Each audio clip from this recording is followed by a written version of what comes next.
Hey my watchers, welcome. Today we are gonna see, what if Harry Potter was last man left at war sent to Middle-earth? Join Patreon for early access exclusive content of Super Op stories, also contents that's too far for YouTube.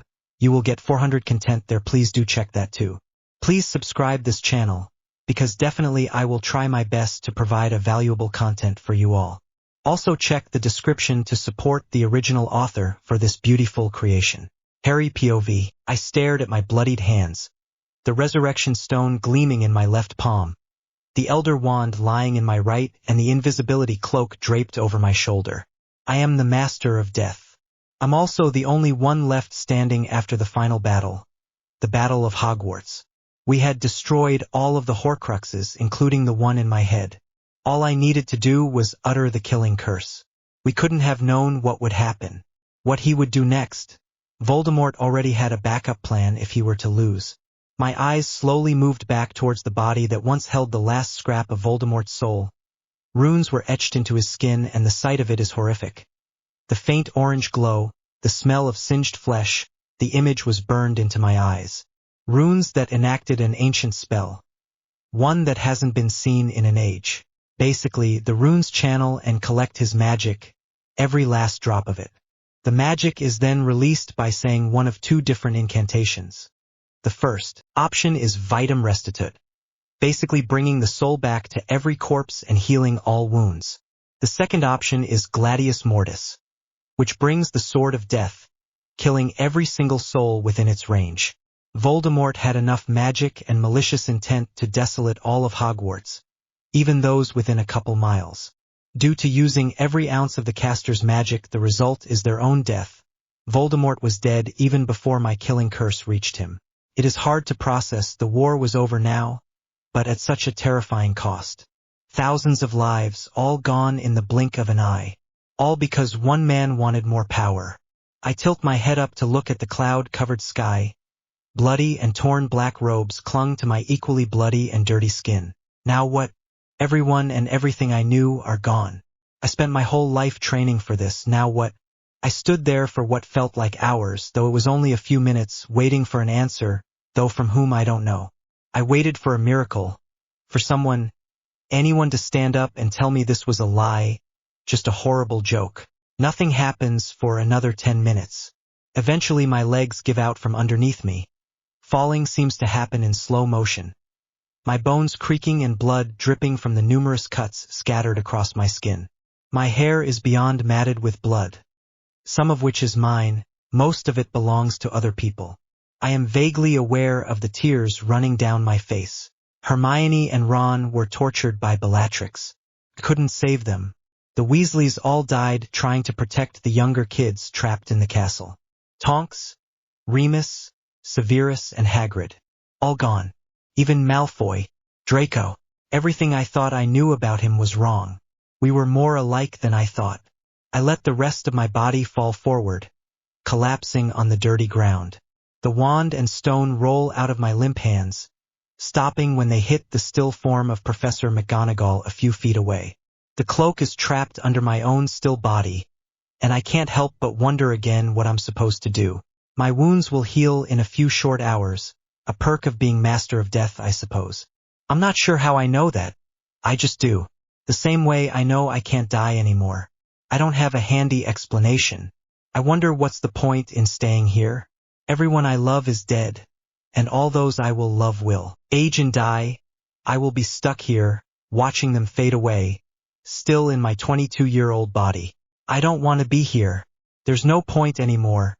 My goal has been accomplished. We won. Yet I lost. I lost everything I ever knew. I didn't notice myself slipping out of consciousness, slipping outside of all time and space. It seemed each day was as long as a lifetime, but I woke, and now I'm in a place surrounded by white light, similar to the King's Cross station I arrived in after Voldemort killed the Horcrux that lived inside me. Maybe Death himself had come to say hello. Doubtful. Hello, Harry Potter, Master of Death. Who are you? You're not Death.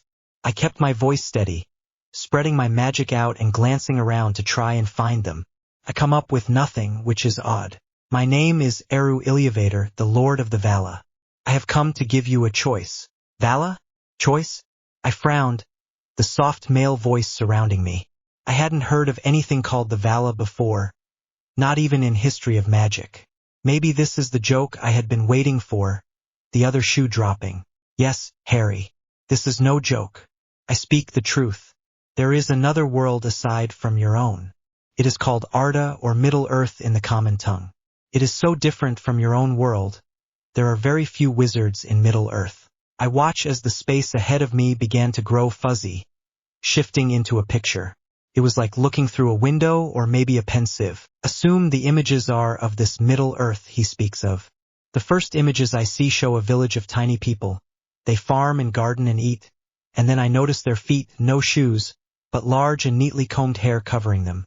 All of them happily going about their business. The next is just an image of a dense forest, then a mountain covered in snow. A second series of images shows people with elf or pixie-like ears. They are focused and graceful as they work with a bow and arrow. The images fade, and I wait for Lord of the Vala to explain.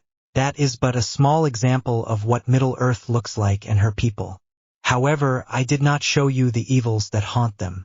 You wish to know what you are to do now that Voldemort is gone. This is one option. You could choose to stay out of the war. If so, then the elves will offer you protection, but my children need protection. Your third option is to stay where you are and build a new life for yourself. I hold back a sigh. Really, there isn't anyone waiting for me back home. No one who would care if I left. I can go back and face a broken wizarding world and be forced to fix it. I could make a new life for myself in the process. Why should I though? I've done what was asked of me. Voldemort is gone for good. I don't need a pros and cons list for going back to Hogwarts. Middle Earth is in the middle of a brewing war, it seemed, and I had just finished one. However, I would actually get to choose if I want to fight or not. It would be my own choice this time. Plus, with my unending life, I literally have all the time in the world. If I stay here, I can travel Earth, learn languages, see all the culture on offer. I could do the same on Middle Earth. Neither place sounds all that appealing right now, except that no one would know who I am in Middle Earth. Now that sounds more like it, and if I chose to go to Middle Earth, you will wake up in a forest near Rivendell. I will give you the knowledge of the most used language, Westron, but it is up to you to decide if you want to learn the rest of them. I will also give you the basic knowledge you will need to blend in, what beings live there, plant life, and how to greet certain people of different cultures and different beliefs. You will retain all your knowledge and abilities from your own world. When you wake up, head for Rivendell. It is there that you shall make your choice. Also, the elves of Middle-earth are blessed with long life, some of them having been alive for thousands of years. You shall not be alone on Middle-earth, Harry. Very well then, Eru, I will go to Middle-earth. Then I shall take you there. Remember, go to Rivendell. Everything else will be your decision. Once he finished speaking, my vision began to blur until everything goes dark again. Only a few moments pass and I wake. I'm surrounded by trees and a bright blue sky with fluffy white clouds. I find it a little odd to wake up standing, but I shrug it off only to realize I'm holding something. I open my hands only to find I still have the Hallows. The cloak is draped over my shoulder, stone in one hand and wand in the other. I wasn't really expecting them to follow me, but in a way it makes sense. I wouldn't be much of a master of death without them, and I am unable to use magic without a wand. I locate a pocket without any holes and slip the resurrection stone inside, the wand going into my wand holster next to Draco's wand. I'm a little unsure where to put the cloak, but I locate another undamaged pocket and after folding it up, the cloak slips right in. I take a small step forward, swaying slightly as a dizzy spell hits, before steadying myself again to continue. At this point, my body simply needs rest and nourishment and a little more time to finish healing a broken rib and a nasty gash on my right side. However, something tells me there's no time to rest or explore, so I walk in a random direction, following my instinct hoping it's sending me in the right direction. It feels like hours before I stop walking. I collapse against a tree, finally letting my body rest. The species isn't one I'm familiar with, but it's huge and undoubtedly ancient. I feel something foreign mingle with my magical core, and the tree is the first thing I look at. What was that? I don't expect an answer, but the strange buzzing that's brushing against my core feels like it gives a strong pulse, almost like it's saying hello. It doesn't feel threatening at all, but like it is welcoming me. Its cheerfulness brings hope to my aching heart. Removing my palm from the trunk of the tree, I notice the buzzing gets quieter, almost unnoticeable, which explains why I didn't notice it. Frowning, I place my hand back on the tree. Almost instantly the buzz is stronger again, and I do it twice more with the same results. How odd. That's never happened before. I'm assuming this means there's magic in you. I find myself talking to the tree. Sort of like the wild magic of Earth, only it's more prominent in the nature here. Yes, you would be correct. Though I do not know what wild magic is. Here, there's magic all around us. Since you can feel it so strongly, that would make you either an elf or an Astari. You do not look like an elf, so you must be one of the Astari? Yet you are so young? Why am I speaking to a wizard when I know I cannot be understood? Maybe it is time I find a mate. I jumped slightly at the sound of hissed words, looking around for the source until finally I am looking up into the tree. On one of the lower branches, a medium-sized orange snake is wrapped around a branch, looking down at me. I suppose this is what that Lord of the Vala meant when he said I would keep my abilities. It wouldn't hurt to reply back to the snake. Maybe he can show me where Rivendell is. Actually, I understand you just fine. Wild magic is the magic of nature. It is difficult to harness or control, and most people don't even realize it exists, since you cannot feel it under normal circumstances. Yes, I am a wizard, just not one from your world. You can speak. I have never heard of someone speaking to snakes before. How did you learn the snake language? I didn't know that was possible. It makes sense that you are not from here. I watch as the snake quickly uncurls from the branch and drops down, before looking back up at me. Kneeling to speak with him easier, I smile slightly. If you know the way to Rivendell and can take me there, then we can talk about this some more on the way. Yes, I can do that. Come, follow me. You are going in the wrong direction. Tell me more about this snake language. I stood back up, following the snake, and began telling him about Hogwarts, my friends and the world I came from. Maybe talking about the good days with this snake will keep the nightmares at bay. After all, I came here for a new life, not to be haunted by the past. Émoticône, riant de toutes ses dents. Harry is officially in Rivendell now, and will be there for a few more chapters. A man will arrive with a choice to make. A man by the name of Harry Potter. He is from a world separate from our own, and he will be bathed in shadow and death. He will hold the key to the light, but he has yet to choose to fight. If he fights, all against him shall fall by his blade. He will become a child of Rivendell. There he shall accomplish many great deeds. No matter which path he chooses, elf and man will find each other in the pits of despair. Lord Elrond groaned at Gandalf's stubbornness. Gandalf was infuriated that Lord Elrond was refusing to keep the ring in Rivendell. However, he couldn't help but understand his reasoning. The ring is powerful and dangerous, seeking to control and have dominion over all, man and elf alike. We cannot keep it here, or we will risk bringing danger upon all of my kin. The only option is to destroy it. Elrond's words are sharp and Gandalf frowns, worry coloring his features. I understand, but who do you propose would be able to take the ring to Mount Doom and cast it into the flames? Elrond shook his head. There was one person that Elrond could think of, and it was not certain they would do it. Their conversation is interrupted a moment later when one of Elrond's kin came, the elf bowing before him, then quickly straightening up to look Lord Elrond in the eye. I'm sorry to interrupt, my Lord Elrond. Gandalf. He turned, bowing to the Grey Wizard. There's a strange man at the entrance to Imladris. He says that his name is Harry, and he is insisting on speaking with you, my lord. Elrond nodded to the sable-haired elf. Very well, Linder. Take him to the West Terrace. I think he shall need refreshment. I will meet him there momentarily. Linder bowed once more before leaving. My lord, I will have it so. Elrond inclines his head slightly in acceptance, then turned back to Gandalf. He gave the wizard one last lingering look. Gandalf, the ring cannot stay in Rivendell. His tone was firm and final, leaving him in no doubt that his mind was made up. Elrond turned on his heel and headed towards the West Terrace. It had always been his favorite place to sit. The view of the valley was breathtaking, with the Bruinen just visible as it disappeared through the gorge where the last homely house sat, with a backdrop of the looming misty mountains. It seemed like a good place for him to meet this Harry Potter. Harry POV. Stop here, Harry. I cannot go any further. May we meet again. Until then I will spread word of your kindness and your skill. I stopped walking, looking at the ford before me.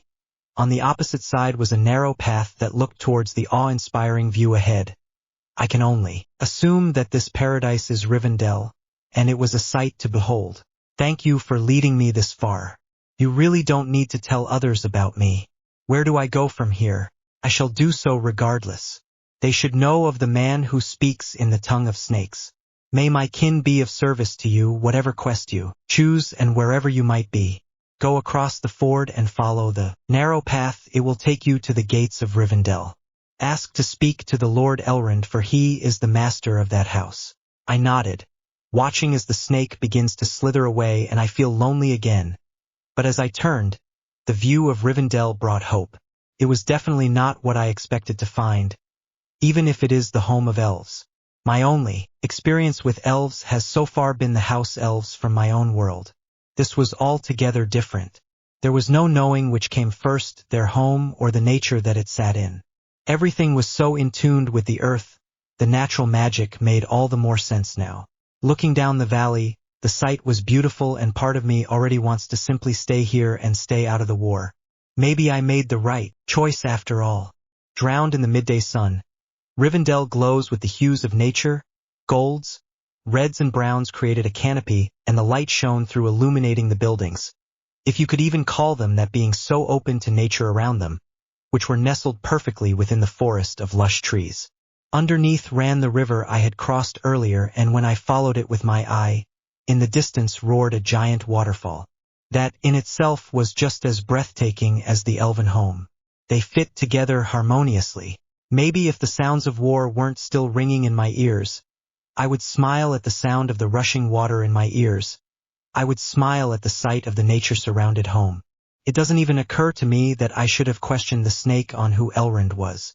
It took almost 2 hours before I finally reached the entrance, where I stopped by 2 elves. They were a far cry from the house elves that I am used to. They both stood almost a whole foot taller than me. They seemed thin, but their lithe bodies have a poise and tension that spoke of compact muscles and subtle strength. One of the elves had chocolate brown hair and emerald eyes, only a few shades lighter than my own. His face gently angular and had a calm expression. The other elf had sharper cheekbones with brown eyes. His hair is also a brown sable color. This elf was slightly shorter than the other, but held himself just as tall and proud. The sight of them made me a little nervous. Halt, the guarding elf called, his hand raised to bar my entry. Elves are much more graceful and imposing in person.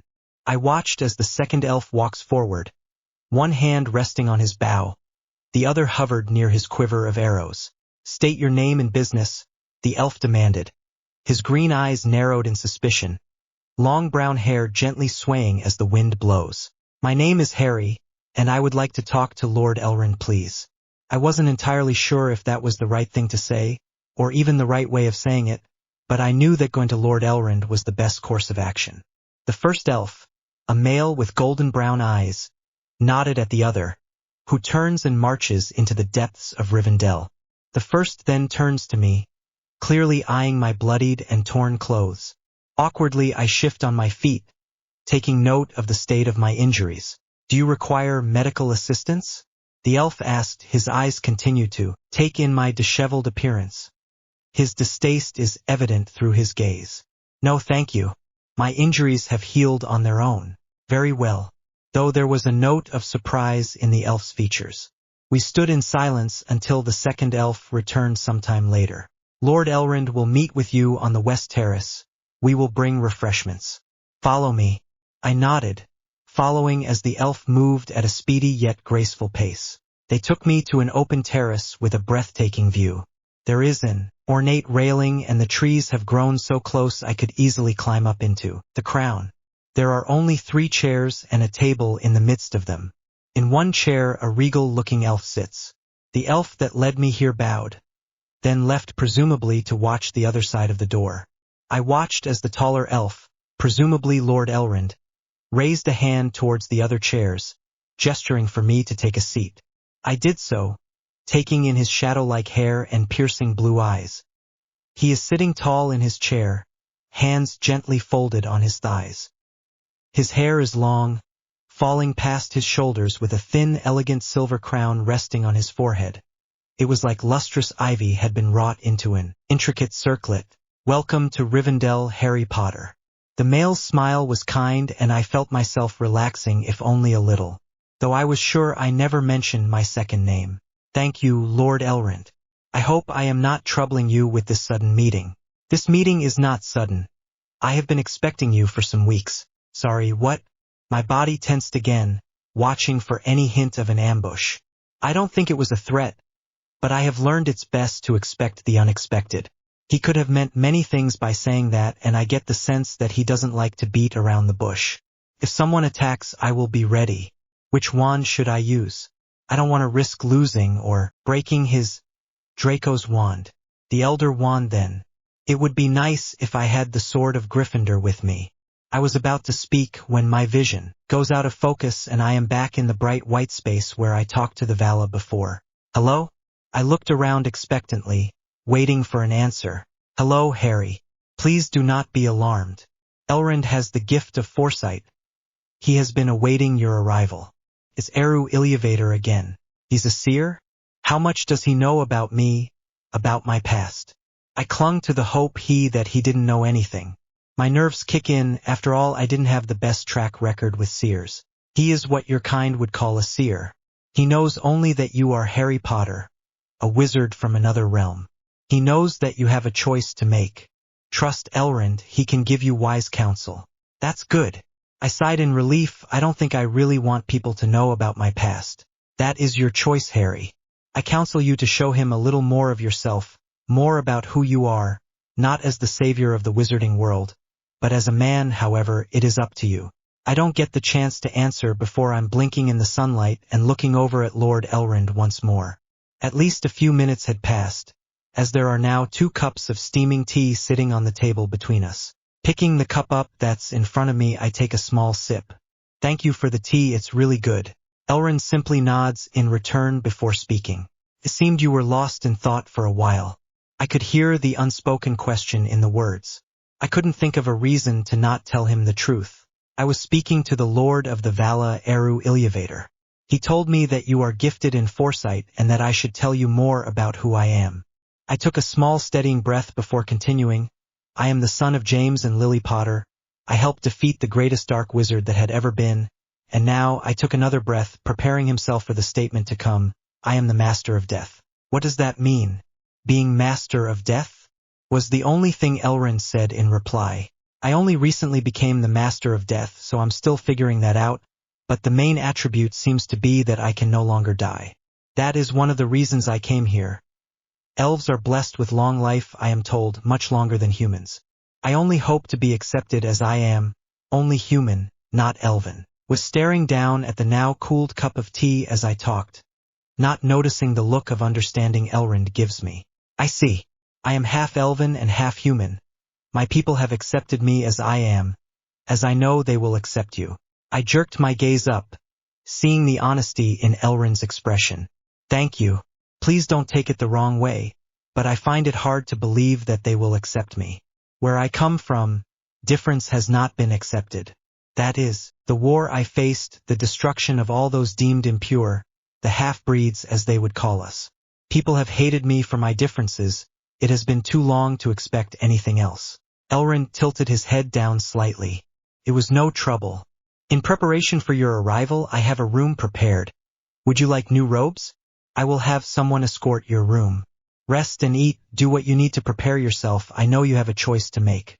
He stood up and gestured towards the door, and I just now realized the elf that was guarding it had left. "Yes, please, that sounds perfect."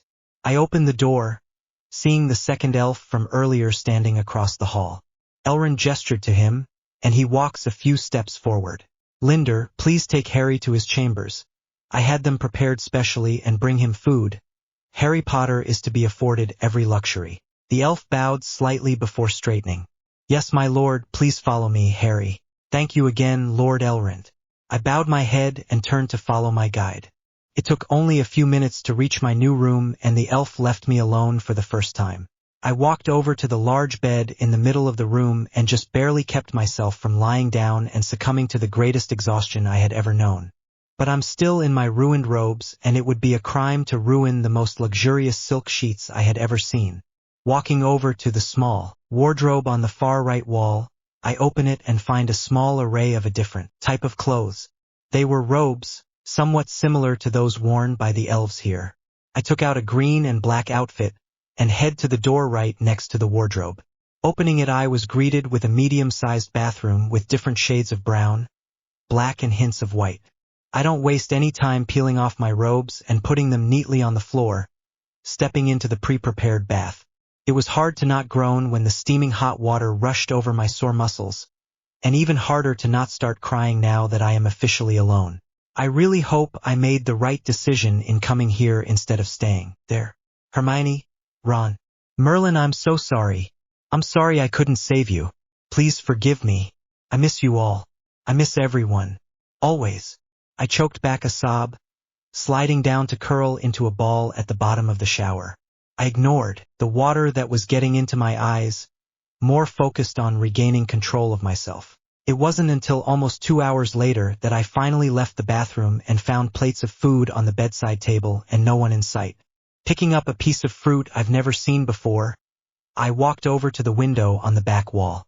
It looked over a small garden, and I'm reminded of the magic mingling with my core. Deciding to meditate later to investigate, I finished eating and finally gave into the beautiful bed, falling into a deep sleep. Absently, I hoped I won't have any dreams, though I mean nightmares. I know they will come, they always come. If not today, then soon. I woke up the following morning to the sound of knocking on the bedroom door. I opened it and found an elf maiden I hadn't met before. She stood there with a tray filled with food. Good morning, I said sleepily. I let the elf maiden pass into the room, and she placed the dishes on the bedside table. I watched, half asleep, as her lengthy blonde hair swayed gracefully as she moved smoothly around the room. She had grass-green eyes that shone brightly and a small curve to her mouth as though trying not to laugh. There were a variety of dishes, but the egg on toast had me salivating. I had not expected their food to be so similar to what I was used to. I had worried there would be more exotic foods. Good morning, sir. I'm Gwathrian, and I will be tending to you for the duration of your stay here. She inclined her head politely. Please enjoy your breakfast. If there's anything you would like, anything that you need, please let me know. She finished. Her soft voice was captivating. She then went to leave the room, but turned back to me at the door. I will return later to retrieve the dishes. She bowed slightly before she left, and gave me no chance to thank her. With the egg on toast, there was a selection of fruits, kiwi and grapes, and the meal was finished off with a tall glass of milk. Unable to wait a moment longer, I ate the lot, then started getting ready for the day. It promised to be quite eventful. I walked towards the library. I decided earlier that the garden and meditating would wait until tomorrow. Maybe I will find some information that will help me with my choice. Wait, do they even have a library? As I looked around, I noticed an elf maiden as she walked in my direction. She was tall, pale with dark hair and bright eyes. Excuse me, miss? I walked towards her, admiring her ethereal beauty. I had caught her attention. As I stood in front of her, I tried to remember the reason I'd stopped her in the first place. But it was her pale blue eyes that bore into my own making, so I felt as though she might have been looking directly into my soul. She stopped in front of me, smiling. Hello, Harry Potter. How may I assist you? Her voice reminded me of the sound of the little streams on my way into Rivendell. As they gently rolled over the riverbed, I was dazed and took a moment before answering. I'm sorry, How do you know my name? My brow furrowed as I tried to remember if we'd already met. But I knew it was a meeting that I would have never forgot. My apologies, Harry. My father, Lord Elrond, spoke to me about you. I was able to recognize you quite easily. There are not many men such as yourself in all of Arda. She smiled. I am Arwen, daughter of Elrond. Oh, I'm sorry, Lady Arwen. It's a pleasure to meet you. I bowed hastily, and then straightened just as quick when she reached out to stop me. "Fear not. It's a pleasure to finally meet you, Harry." She paused then as though she suddenly remembered something. She smiled. "How may I help you?" Arwen's smile grew. Her eyes shined with amusement. "Yes. I was just wondering if you have a library? I want to try and understand your world a little more." I trailed off nervously. "We do. I can take you there now. Many of our scripts are in Elvish. Will you need help deciphering the language?" She turned back in the direction she came from, and I easily fell into step beside her. "My father is holding a council soon. There will be someone to represent all free peoples of Middle-earth. Hobbits, men, dwarves, elves, and Gandalf the Grey. He is one of the Istari." Arwen's voice was soft as she spoke and stopped by a door. It wasn't far from my room. "Istari? A wizard? Why are you telling me this?" I asked, confused. After all, I had never expected to be privy to their plans. I was just not used to being in the know. "It is my father's hope that you will attend this council, and maybe you will seek his counsel before you make your choice, and maybe you will be able to make a decision there." "I see. I'd like to see what information I can find first. I'll look through the library, and if I need to I can speak to your father after." "What is the council for?" I questioned as we came to a stop in front of a door. "The council is to determine the fate of the ring." "A ring? Why would they need to determine the fate of a ring?" I was confused. I rubbed the back of my neck as I spoke. "The One Ring is the centerpiece of this war, an artifact the opposing side is fighting to get a hold of.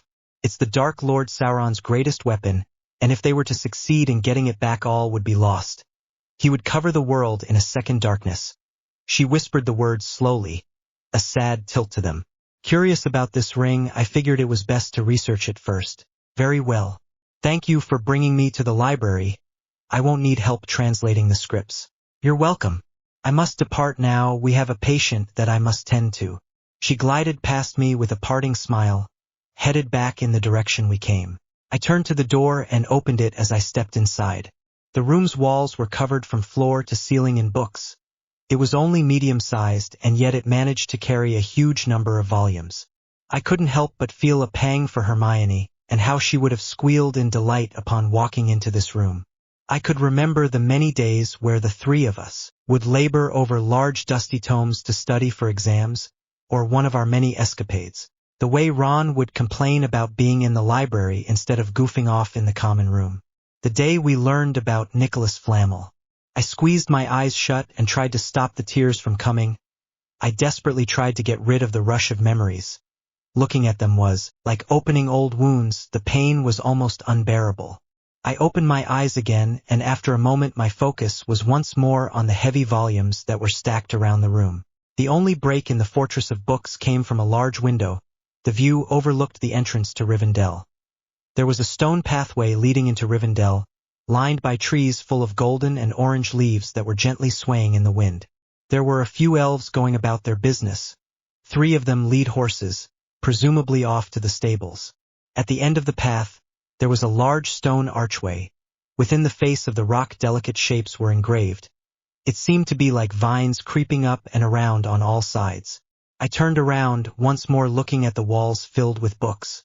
At least it isn't an overly large library, I thought, relieved that this would be much easier than I had imagined.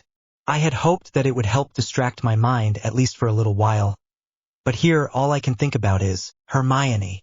I shook the thoughts away and forced myself to concentrate. I wonder if I can summon what I'm looking for? Figuring it was worth a shot, I took out Draco's old wand. Accio, information on the ring.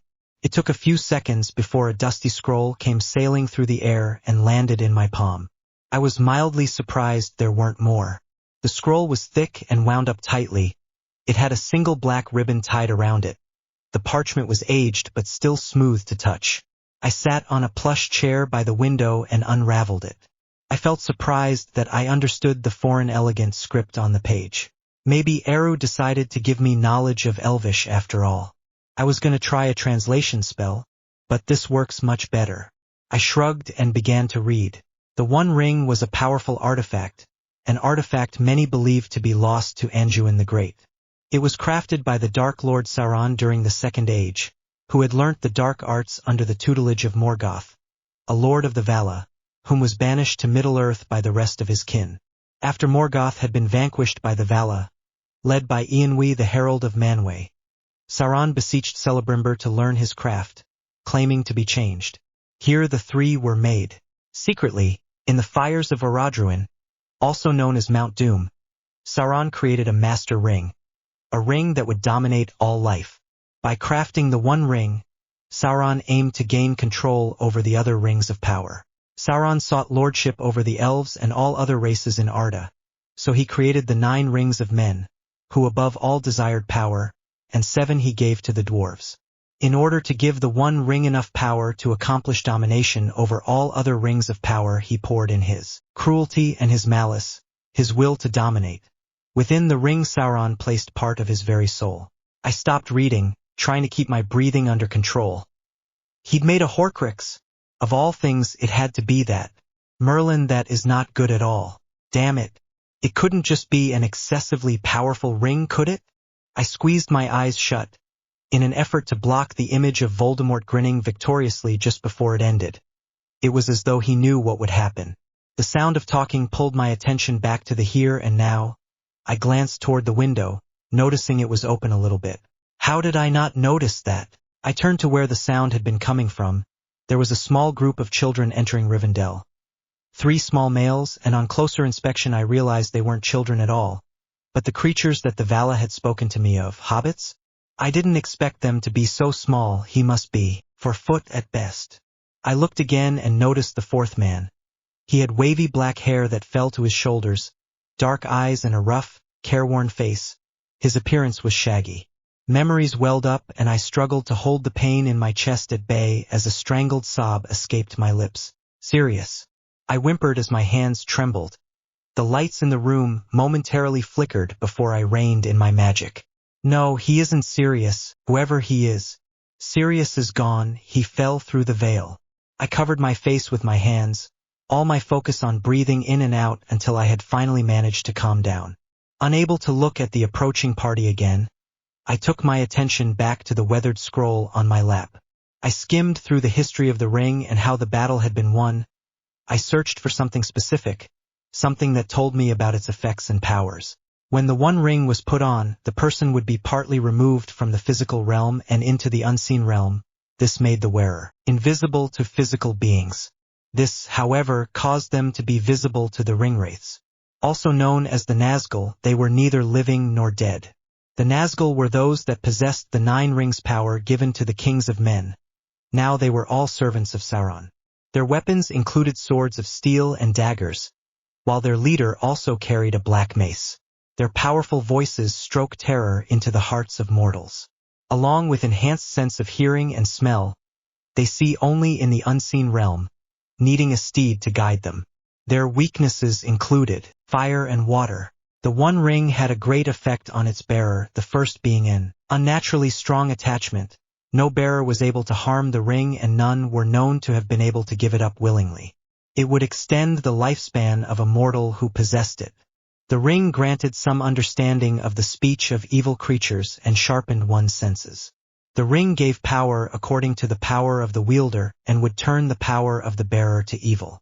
The ring, being imbued with the soul of Sauron, had the will of its true master and could call out to those around it, manipulating and enticing. This often led to the ring passing from one bearer to the other by one killing their predecessor. The One Ring's primary power was control over the other rings and domination over the user's will. It was also capable of augmenting the abilities and powers of whoever had it. The ring may change its size to adapt to its wearer or to escape them. If one were able to place the One Ring in a fire, it had been believed that words would appear on its band. These words could be translated to say, 1 ring to rule them all, 1 ring to find them, 1 ring to bring them all and in the darkness bind them.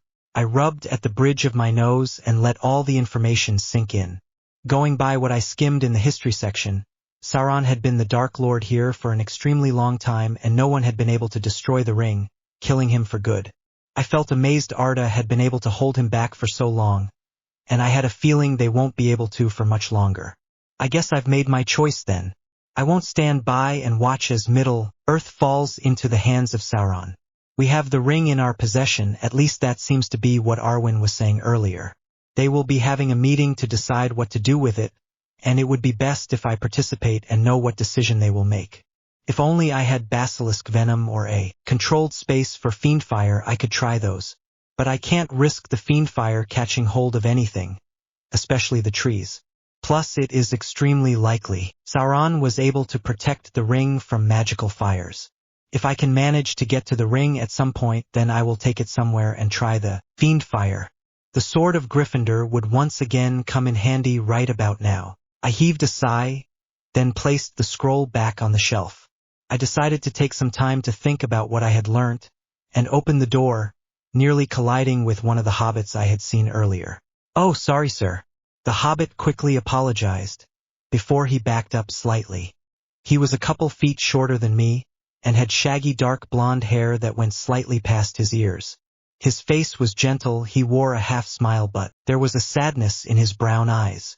His clothes were slightly dirty, and his feet neatly groomed. "It's all right, Master Hobbit. I wasn't paying attention." I smiled at him slightly. "Hello, I'm Samwise Gamgee, but everyone just calls me Sam." Sam reached his hand out and I shook it, "And that's Strider. He looks like a villain, but he's only just gone and saved Mr. Frodo." I wasn't sure who Frodo was, but Sam gestured behind him, and I moved my gaze to the man that stood off to one side. I had to hold my breath, just for a moment, so I could regain my calm. I tried to maintain my composure and not allow the myriad of emotions to play on my face. It was the man from earlier, the man that reminded me of Sirius, with his curly black hair and dark eyes. He looked so like Sirius it knocked me off balance just knowing. He was not Sirius, even though he looked remarkably similar. I forced myself to speak up when Strider raised an eyebrow, as I had been silent for longer than was normal. Aquí, Harry Potter. "It's a pleasure to meet you both." I internally winced at the initial stutter, glad I was able to control the words better as I spoke them. Part of me waited for recognition to show in their expressions, the usual barrage of questions and exclamations about how excited they were to meet the Harry Potter. I relaxed a little bit when nothing of the sort happened. It was then I remembered that no one actually knew who I am. It would probably take a little longer to get used to being in a different world than my own. I should be on my way. They probably have my lunch ready by now. "Excuse me." I bowed my head slightly and headed back towards my bedroom. There were new dishes on the table, this time with a salad and glass of iced tea. I quickly ate, and contemplated going to see Elrond, but I brushed off the idea. I had gotten a big chunk of information already. Simply knowing the ring was basically a Horcrux made my skin crawl. I rather doubt they know what it was they were dealing with, aside from the fact that the ring is dangerous, of course, and that it could only be destroyed in the fires of which it was made. I knew that it didn't matter how I helped, whether I fought or just told them what I knew. I just had to help. I couldn't stay out of the war, and I didn't want to fight anymore, but if that was what it came to, I would help save Middle-earth. I was standing in the center of a medium-sized garden, looking up at an enormous cypress tree. A tree that size has to be ancient. There were very few trees in the forbidden forest that were this big. I turned in a small circle where I was and took in the rest of the garden. Small gray stones dotted along the ground. Each row made clear pathways, weaved around various plants. I recognized a few of them. A mistletoe bush to the right, amaranth a little ways down with red flowers in full bloom, a lobelia sequestered in the back that had dozens of blue flowers in various states of bloom. To the left of me were various bloodroot plants. Small and close to the ground, they looked almost like daisies with their white flowers. I turned to the entrance. Next, the large black arbor covered with a rose vine that was dotted with deep black flowers. The last plant I recognized were the 3 ash trees scattered about the garden, each one nearly as large as the cypress. Neville would have had a blast here, I whispered out loud, and squeezed my eyes shut against the threatening tears. The image of him being hit with the blood-boiling curse right after he beheaded Nagini burned in my memory. I should have seen it coming. I should have saved him. I wish you could see this place, Neville, Hermione, Ron. You guys would love it. I fell back against the sturdy trunk of the cypress and slid down until I reached the grass-covered ground. I could feel the magic around me pulse slightly, as though trying to soothe my emotions. I rubbed at my eyes, then dived into myself in search of my core. I expected to see a medium-sized, ice blue core. Instead, there was an enormous swirling mass of black and green. My core had become unbalanced due to the wild magic mingling with it. I had become concerned, unsure what this exactly meant. I've had no real issues with my magic being uncontrollable since I got here, but this site says I should be. Watched the ball of magic, tendrils occasionally slipping away before reattaching. It would help if I organized my memories and checked my occlumency shields. I should start meditating regularly and use more magic. Hopefully it will start settling down then. Some of this extra power is probably from becoming the master of death. I began leaving my core and slipped into a more profound state of meditation when I felt someone had entered the garden and stopped a few feet in front of me. I opened my eyes, body tense and ready to fight, and found a tall elf gazing at me. He had on a long tan coat that covered the clothes underneath. His blonde hair that fell past his shoulders had a fine braid on either side of his head that framed his pointed ears. His eyes were dark blue and curious, his expression soft. I was stuck in another harsh memory, this one of Draco. There was a spell headed towards me. I hadn't seen it coming, and Draco shoved me out of the way. He died, screaming. Why didn't he use magic? Why had he shoved me out of the way? I began to hyperventilate when the elf spoke up, shattering through the memory and panic with his soft voice. I apologize for interrupting your meditation. Should I come back later? The elf asked, eyes not leaving mine. I shake my head. It's okay. I was just about done for today anyway. I stood and offered my hand. I'm Harry Potter. It's nice to meet you. He took my hand in a firm grip before letting go. It's a pleasure to meet you, Harry. I am Legolas Greenleaf, son of Thranduil. I went to speak, but stopped when Linder walked up to us. Pardon me, but my Lord Elrond has requested I guide you to the council, Prince Legolas. He also states you are welcome to join, Harry. Linder turned to each of us as he spoke, and it took me a moment to process the fact Legolas was a prince. Draco would love that, though he was pretty much royalty himself. I frowned, and nodded in acceptance as Linder took us to a large circular patio. There were 17 chairs placed in a half-circle, facing a stone podium where Elrond stood. I stood next to a dark brown-haired hobbit who looked extremely nervous. Wondering where the other hobbit was, I sent my magic out and found 3 others hiding nearby. I realized they were the other hobbits I had seen enter Rivendell earlier. Friends of the hobbit beside me, most likely. Maybe he is the Frodo that Sam mentioned. Next to the hobbit was an older male holding a strange staff. I could sense the wild magic as it wrapped around the man in a gentle movement, and I couldn't be sure if he noticed or not. Maybe he is one of the Astari? Arwen had mentioned a Gandalf the Grey. He is definitely wearing grey. Master Frodo, if you would bring forth the ring. Elrond waved his hand toward the podium, and I was caught off guard. Why would Frodo have the ring? Maybe no one else can handle it? That's how it had been with Slytherin's locket. I had the least amount of trouble with it. I held in a sigh as Frodo walked forward, trying to appear calm. The moment the ring was placed on the podium, its darkness rushed through me, and for a second I had been unable to breathe. I took a shaky deep breath before forcing the darkness of the ring away, glad when it didn't try to overwhelm me once more. I think we should use it against our enemy. A blond male with a neatly trimmed beard and wearing slightly fancier robes stood up, grinning, his eyes not leaving the ring. Fool, the ring has no master, it would consume you. It was Strider who replied, and I forced any memories away so I could focus on what was being said. What would you know? You are nothing more than a ranger. The blonde growled over at him. His eyes finally left the ring. He is no mere ranger. Legolas jumped up to join in. He is Aragorn, son of Arathorn, heir of Isildur. Strider, who's apparently really Aragorn, looks over at Legolas as he speaks. I don't know why Legolas revealed Aragorn's identity without consent, and I almost glared at the elf in irritation but held myself back from doing so, as it would not have helped the situation any. I huffed and glanced down at the hobbit beside me who looked terrified but was hiding it well enough for the others to not notice. I knelt down next to him and showed him my right hand, palm up, closing my hand when he looked at me, confused. I hope what I want to do with my magic will work. Judging by my current core, it should work. Closing my eyes to concentrate, I didn't notice everyone else had shifted their attention to me. Gathering magic into my palm, I began to solidify it into the desired form. A moment later, I opened my eyes, noticing everyone else watching me, and let my palm open to reveal a small animated Hungarian horntail dragon, made of black and green ice. I was going for a cat, actually. The dragon reminds me of the Tri-Wizard Championship too much for it to be comfortable. All those people cheering. The pressure put on me to get the egg from an angered mother who had been scared and confused.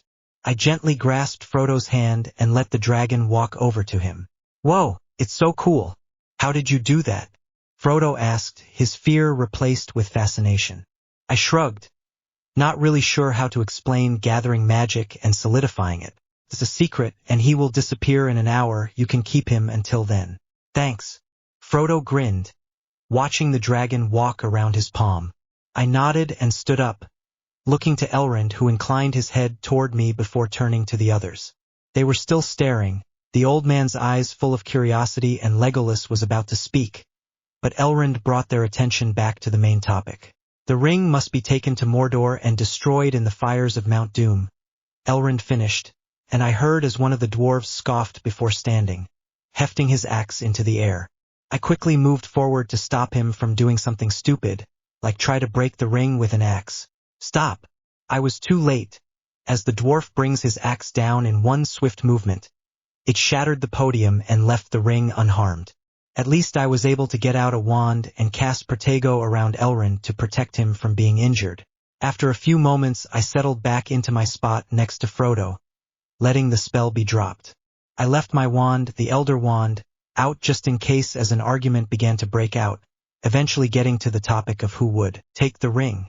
I mostly ignored it, until I noticed Frodo shift before slipping from his chair. "I will take the ring." Frodo's voice was too soft for anyone else to hear, and dread filled me at his words. Why is it the young and the innocent that get sacrificed for the greater good? It's not right. Frodo repeated himself, walking forward a few more steps. I sighed, casting a silencing spell on everyone arguing. Took a few seconds before they realized they couldn't talk, and some began to panic. "Calm down, please, it's only a silencing spell, and I can easily remove it. Before I do though, I believe Master Frodo has something to say." I nodded over at the hobbit, and he smiled up at me before turning to Elrond. "I will take the ring to Mordor, though I know not how to get there." Checking that another argument wouldn't start, I cancelled the spell, several people watching as I waved the Elder Wand. The older male watching me with a gleam in his eyes that made me slightly confused, and I noticed Legolas also looking at me but with more of a thoughtful expression. I suppose that was the first time I had one of my wands out in the open for them to see clearly. "If you are certain, then you may take the ring." Elrond accepted Frodo's offer, and I frowned, unable to let him go without help. "I wish to go with him, Lord Elrond." I stepped up next to Frodo, wand sliding into its holster once more. It took only a moment before the older male also stepped up, placing his hand on Frodo's shoulder with a smile. Legolas stood next, followed by Aragorn, Gimli, and the rude blonde man. I felt glad Frodo had so many willing to help, and Elrond began to speak but stopped when the three hobbits emerged from hiding and declared they were also going. Elrond smiled at the small group. "Very well. 10 companions traveling together to Mordor. Let this be the creation of the Fellowship of the Ring." Everyone fell silent, like the weight of what was going to happen had finally sunk in. The silence was broken, though, by a hobbit. "Great. So why are we going there?" Sam groaned. "To destroy the ring, Pippin. Weren't you listening?" Pippin blushed, shrugging. "Sorry, I was thinking about food." I looked at each of the people I would be traveling with, trying to gauge their abilities and see who would be most likely to fall victim to the ring first. I could feel a long trip ahead of us, but glad I would be going so I may help the brave hobbit, and make sure Master Frodo remains safe. This was my choice, and now I would have to see it through to the very end. I stood in the hallway outside what I just got used to feeling was my bedroom, and I stared down at the object Elrond was holding out to me. I was unsure if the sword was even meant for me. I really didn't know what to say. This is Hethela's. May it serve you well. Consider it a gift from Rivendell. Elrond smiled. I reached out to take the sword, which was lighter than it looked. It was very different from the sword of Gryffindor. Why are you giving me a sword as a gift? Asked. I was used to my only weapon being my wand after all. I slowly pulled it from the black leather casing. It was long and broad. As I inspected it, I noticed just how thin the blade is, and how elegantly it is shaped. The silver metal gleamed in the light, showing tiny words etched in Elvish. They spelled out the sword's name in an elegant script. The T-shaped hilt was wrapped in an emerald cloth with small dark red agate stones embedded along the guard. The grip seemed as though it was made just for me. The sword came to a strange point, shaped similarly to that of a leaf. I was amazed at the quality and beauty of the sword and reverently sheathed it back in its scabbard. As I looked up, I see Elrond watching my inspection of his generous gift. I have foreseen trouble on the road ahead, Harry.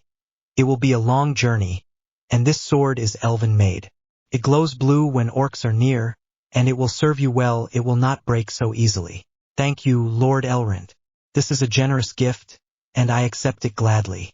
I can promise you it will not leave my side. I gave a bow of my head. If there was nothing else, I believe it is time to meet the others at the entrance. You are most welcome. I wish you a safe journey, and may the Vala protect you. Elrond finished. I shifted the pack that had been made for me. I now had a good supply of clothes and rations, and I strapped the holster around my waist. Then I make my way to the others. We were about to set off on our quest. By the time I got there, everyone else had already arrived. I apologized for being late. Lord Elrond had something for me. I nodded to my new companions, or was it a fellowship they called it? Never mind, you are here now. We weren't waiting too long, Gandalf spoke almost curtly, but there was no real anger there. It is important to remember that this is a quest of haste and secrecy, and now if everyone is ready, I believe we should begin our quest of the ring. Frodo, after you. Frodo looked a little unsure as he walked out of the great entrance of Rivendell. Gandalf was behind with a gentle hand on his shoulder. Mordor. Gandalf? Is it left or right? Frodo asked unsurely. Left. Gandalf steered the little hobbit with a gentle hand. Everyone followed close behind. I could feel the harsh glare from the rude male Boromir, if I remember rightly. His distaste was evident, though it was easy to ignore. Introductions.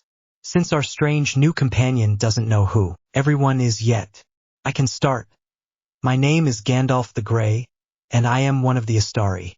Gandalf said, eyeing other companions to follow suit. Harry and I had already met, but I am from Mirkwood, the realm of the woodland elves.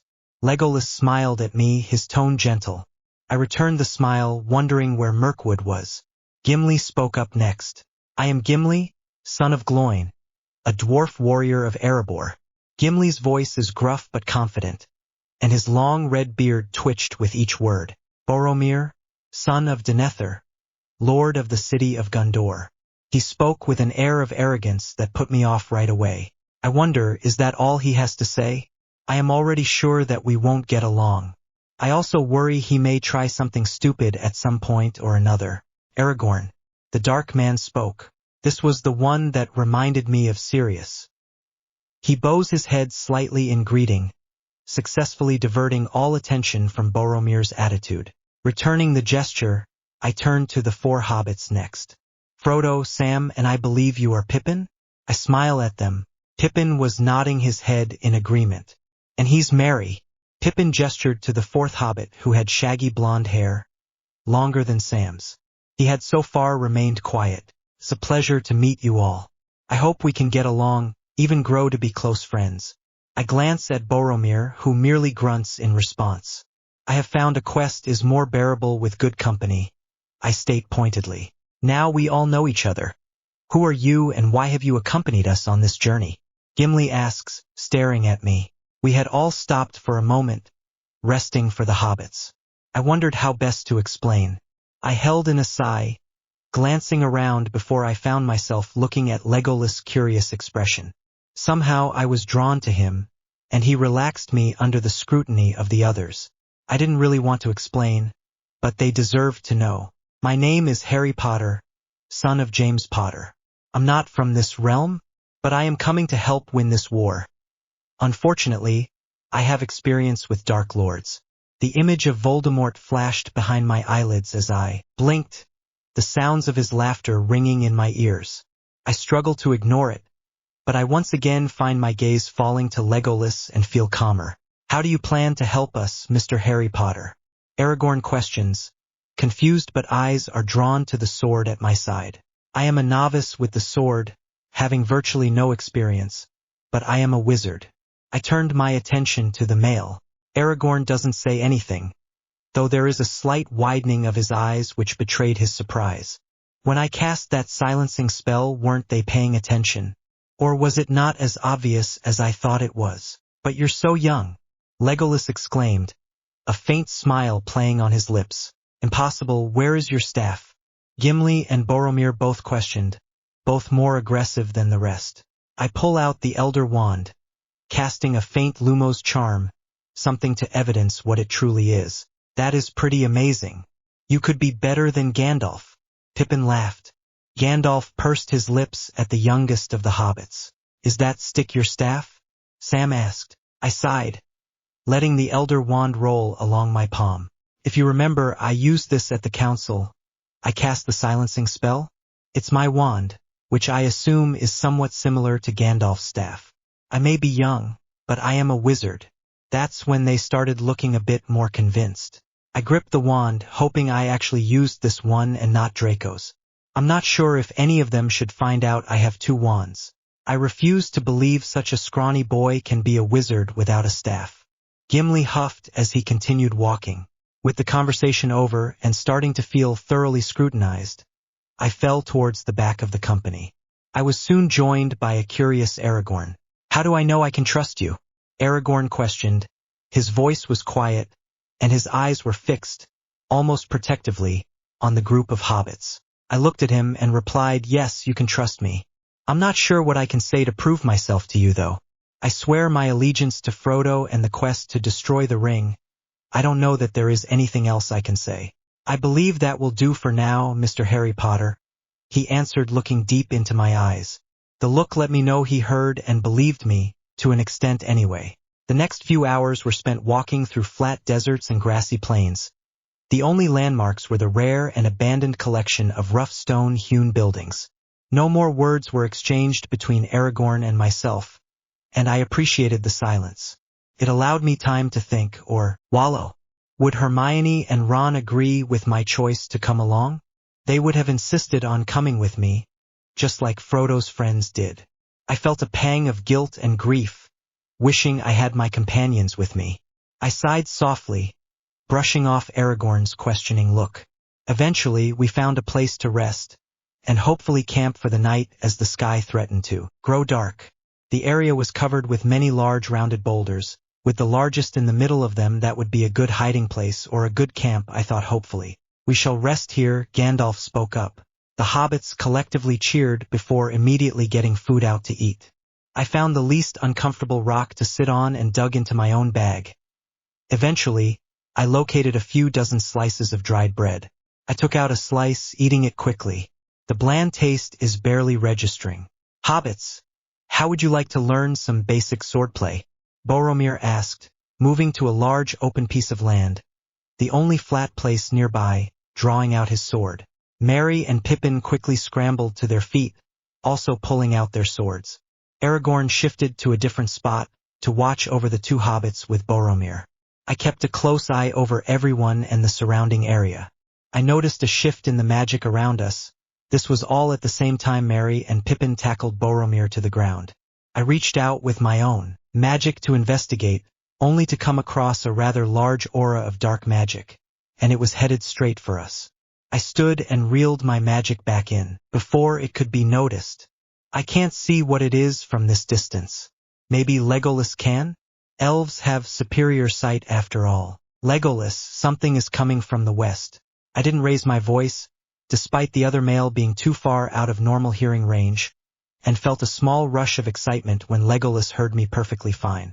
That may be useful. Creebane from Dunland, Hide! Legolas shouts. The entire fellowship began to rush, scrabbling for bags, desperate to find a hiding place. I followed suit after making sure everyone else was hidden. I watched the sky, and after a few moments, a huge flock of black crows fly over us. Once they are gone, we leave the hiding spot, and Gandalf faces us. Spies of Saruman, I am going to take us to the Pass of Caradhras, he declared. No one questioned the decision, and we began at once. We trekked almost constantly, and I don't think anyone expected the snow to be this bad. We only managed to reach the knees of the mountain before turning back was considered. We should go through Moria, Gimli states, eyeing the mountain with distaste. Yes, perhaps we should. Gandalf grumbled, staring ahead at the path. Gandalf, the mines of Moria are dangerous. We should not go there unless we have to. I fear what we may find. Aragorn spoke up. Gandalf considered his words for a few moments before nodding. I agree with Aragorn on this. We shall continue forward. Not wanting to be neck-deep in snow, I cast a featherlight and warming charm on everyone. They look at Gandalf as though he's the one who cast the spells. Legolas and Aragorn are the only two who saw me cast them, and they nod their heads in thanks. As though knowing what is happening, Gandalf speaks without turning to look at the group behind him. Do not look at me, it was Harry who did it. There is an amused tilt to his voice that is more than likely visible in his eyes. I ignore the surprised inhale from Boromir. How do you do magic with a wand instead of a staff? Frodo asked as he glanced at the wand in my hand. I put it back in the holster, and he shifts his gaze to Gandalf's staff. It is very similar, I think. As far as I can tell, the only real difference is size. Gandalf channels his magic into the staff much the same way I channel mine into the wand. I try to explain it's not like I had ever really understood the theory behind the wand. I can't help feeling that Hermione would be able to explain so much better.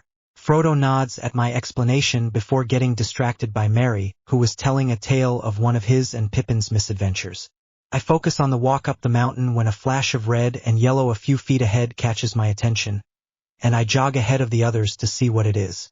I come face to face with a young snake tightly curled into itself on a rare snow-free crack. I crouch towards it, tiny black eyes following my movements. You are the snake speaker, yes? Knowing Legolas will hear anything I say, I simply nod.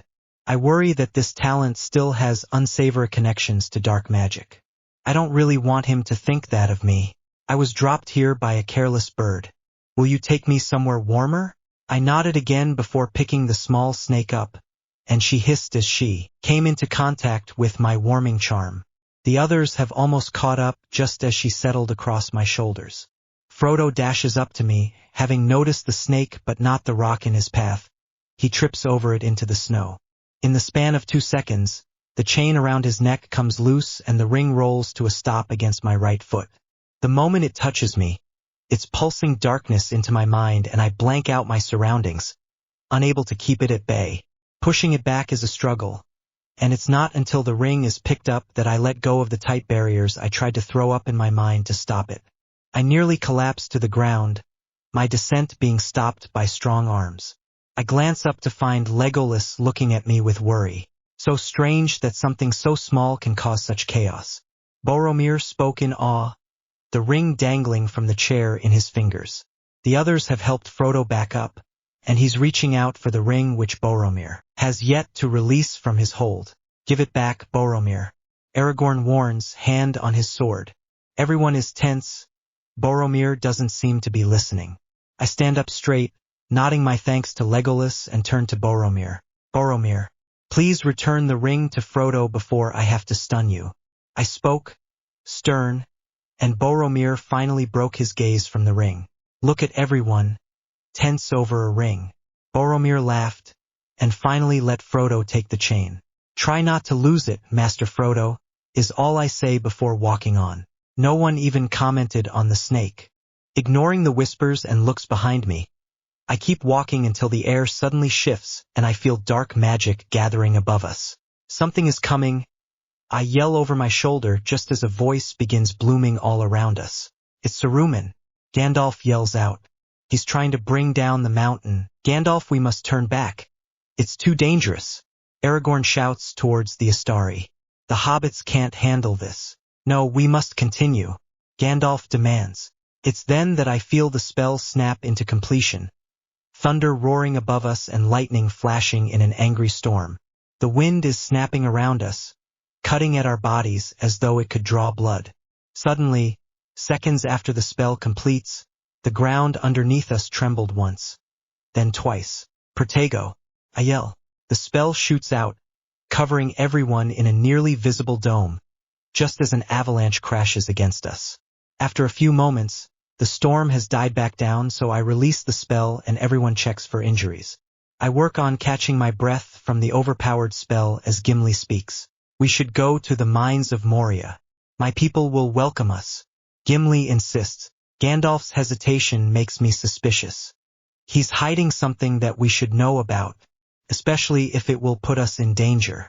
The tension between Gandalf and Aragorn is also concerning. Let the ring-bearer decide, Gandalf states, looking towards Frodo. Oh, we will go through the mines of Moria, Frodo stutters out, and Gandalf sighs as though resigned to something he'd rather avoid. Very well, is all Gandalf says before he begins to lead us back down the mountain. As if by magic the storm that's raging lets up, as though happy. Now that the fellowship had turned tail. Legolas POV. We reached the end of the mountain path and found snow-free ground. Harry had paused, placing the snake on the ground. I was curious. I hesitated and watched the strange interaction. I could see and hear the snake hissing to Harry, which struck me as odd. It was almost like a conversation. Harry kept his face blank and his body language was relaxed. Maybe this was a usual occurrence, though I couldn't fathom how. Maybe he can talk to snakes? Or at least understand them. But that's impossible, isn't it? I continued to watch. Harry's lips twitched up in a ghost of a smile before the snake began to slither away. I was captivated watching the young man as he stood up and glanced at me. I didn't bother pretending I hadn't been observing, and the wizard calmly walked over to me. Was the snake okay? I asked as I tilted my head slightly in askance, a slight smile playing on my lips. Harry blinked at me confused. Yeah, he paused, looking into my eyes for a moment, as though deciding if he would be honest or not. She was fine, just cold and hungry. She was hungry? I repeated with an amused smirk. How can he know that? Yes. Harry paused, shifting his gaze, brows drawn together slightly. It was easy enough to guess. It looked like she hasn't eaten in a while, and when she climbed to my shoulder, I noticed she was a female. He fumbled over the obvious untruth. I could sense the dishonesty but also a rather strong nervousness. What is he not saying? It can't be that bad. Harry's gaze met mine and we stared at each other, just for a few moments before he hurriedly turned back to the others. All I could think was that he's searching my expression and body language for something untoward. I go to speak, but I am cut off by the company's need for rest. The hobbits' stomachs gurgled in hunger. Gandalf sighed. He seemed annoyed, though I knew him better than that. His focus was on the task at hand, and he is impatient. But with Gandalf there is always a hidden softness that others miss. I suppose this is as good a spot as any to stop for the night. Merry and Pippin cheered as they quickly began getting food out. Aragorn began gathering firewood and Gimli was already getting his tinder box out. Everyone worked at getting camp set up, but now they had it down to a fine art. We stopped in a small glade at the edge of a forest. The clearing was open and flat. Everyone was set out in a circle, all facing the spot where Gimli would soon have a roaring fire, and Sam would surely cook something quite spectacular. With the sun just starting to set, it wasn't just safer, the view was also stunning. I'll go get some rabbits or something for us to cook. Harry looked over at the forest, wand slipping into his hand. He called it the Elder Wand, right? I wonder why it is named as such. He holds it like it's all he has to keep going, but at the same time it's like he wants nothing to do with it. It's strange. I can't help but wonder about so many things to do with Harry. I can't help my focus being on him. I will join you. Boromir followed, his face carefully blank, as though he wanted to hide his thoughts on or from the strange wizard. Harry only nodded and they walked away. As they disappear behind the trees, I feel his gaze on me too. I felt a strong urge to follow, not trusting Boromir with the young wizard. Are you sure it's a good idea to let them go alone? Even an orc could sense the tension between those two. Gimli asked in his gruff voice, and I looked at him, knowing he's right. Harry would know if I followed them, and I don't think he would be welcoming of my concern. I replied with less vigor, the urge to follow and protect is strong, but the fear that he would not want that is far stronger. Gimli snorted, turning away as Aragorn put the firewood on the ground. It's another 10 minutes until Harry and Boromir returned, a rabbit in each hand. Neither one said anything as they sat down and handed over the spoils. Sam began getting the food ready. I quietly looked Harry over for injuries, only relaxing when I know that he is okay, when he catches my eye. Later that night I took first watch. The others needed their rest and I felt the need to think tonight. It didn't take long for everyone to fall asleep. It had been a long day's march. I was soothed by the sounds of soft snoring. Harry had been the last one to fall asleep. He is an enigma, one I was oddly drawn towards. It has been this that had my mind occupied tonight. There have been so many things left unanswered. I sighed softly, gazing at the sky. Who is Harry Potter? A wizard from a different realm? How does he already have experience with a Dark Lord? What realm? What kind of experience? How did he get here? Did the Vala send him? I turned my gaze to Harry's sleeping form as I mulled over all these questions. He hardly eats or sleeps. He's constantly vigilant, and there's a strange scar on his forehead. Maybe if I could get him to open up to someone, he could relax easier. All I wonder is if he would open up to me. I was about to move into a more comfortable position when Harry twitched once, and then again. I noticed his face is twisted into an expression of pain. He gripped it like it was his last hope, like it was the most important thing he owned. There was an uncertainty with the Elder Wand, unlike the steady grip he has on this one. Sorry, Harry whispered as the tension dissipated. He then let go of me and put the wand away. I wonder if I should ask about the difference. It's all right, it was my fault for startling you. I whispered back as Harry reined in his emotions. You should rest some more if you can. I don't think I'll be able to. Harry shrugged, sitting up. He looks at me intently and he seems so lonely. I wonder again if he could open up to me, and I find myself wanting him to, more than before. I will keep watch. You don't have to worry, I told him. He searched my expression for any lies. Eventually he agreed and laid back down. I decided to settle next to him. I gently put my hand on his shoulder, a reminder for him that I'm there. He glanced at me. I think he huddled closer, but I couldn't be sure. He closed his eyes, falling asleep a few minutes later. I remained where I sat until the others began to stir the next morning, moving before they see how closely I guarded him. Harry woke up as soon as I moved my hand. Neither of us bring it up. Harry POV. Last night had been odd. Well, the whole day really. Ever since we left the mountain, I had felt Legolas looking at me and have caught his gaze numerous times. I've wondered what he's thinking about when he's gazing at me, or just in general. I had let the snake leave once we reached warmer weather, and she made a comment about her and I making hatchlings together had we been the same species. If Legolas hadn't have been observing us, I would have laughed. As it was difficult to not even smile, since he questioned me, out of curiosity or suspicion I do not know. I can only assume he'd seen my struggle to keep a neutral expression. I sighed, thoughts whirling around the blonde elf. After we stopped for the night and Boromir followed me to get some rabbits, part of me wanted Legolas to follow even though I would have been bothered by the protective nature of such an act. Boromir and I hadn't spoken a word to each other thankfully. But the weirdest part was when we went to bed. I had one of my usual nightmares, centered around the Battle of Hogwarts, and I watched as my comrades fell one by one as Voldemort laughed. I felt bad for nearly cursing Legolas. He didn't know not to wake me up like that, but I was grateful he did wake me. We're here so I could talk to them about this. I know they wouldn't care either way so long as I'm happy.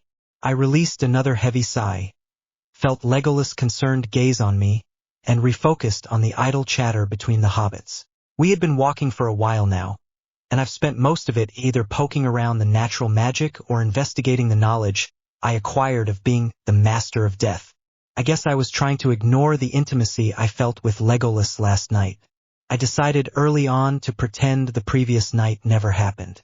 So far I had learned I could borrow small amounts of magic from nature, and possibly large quantities.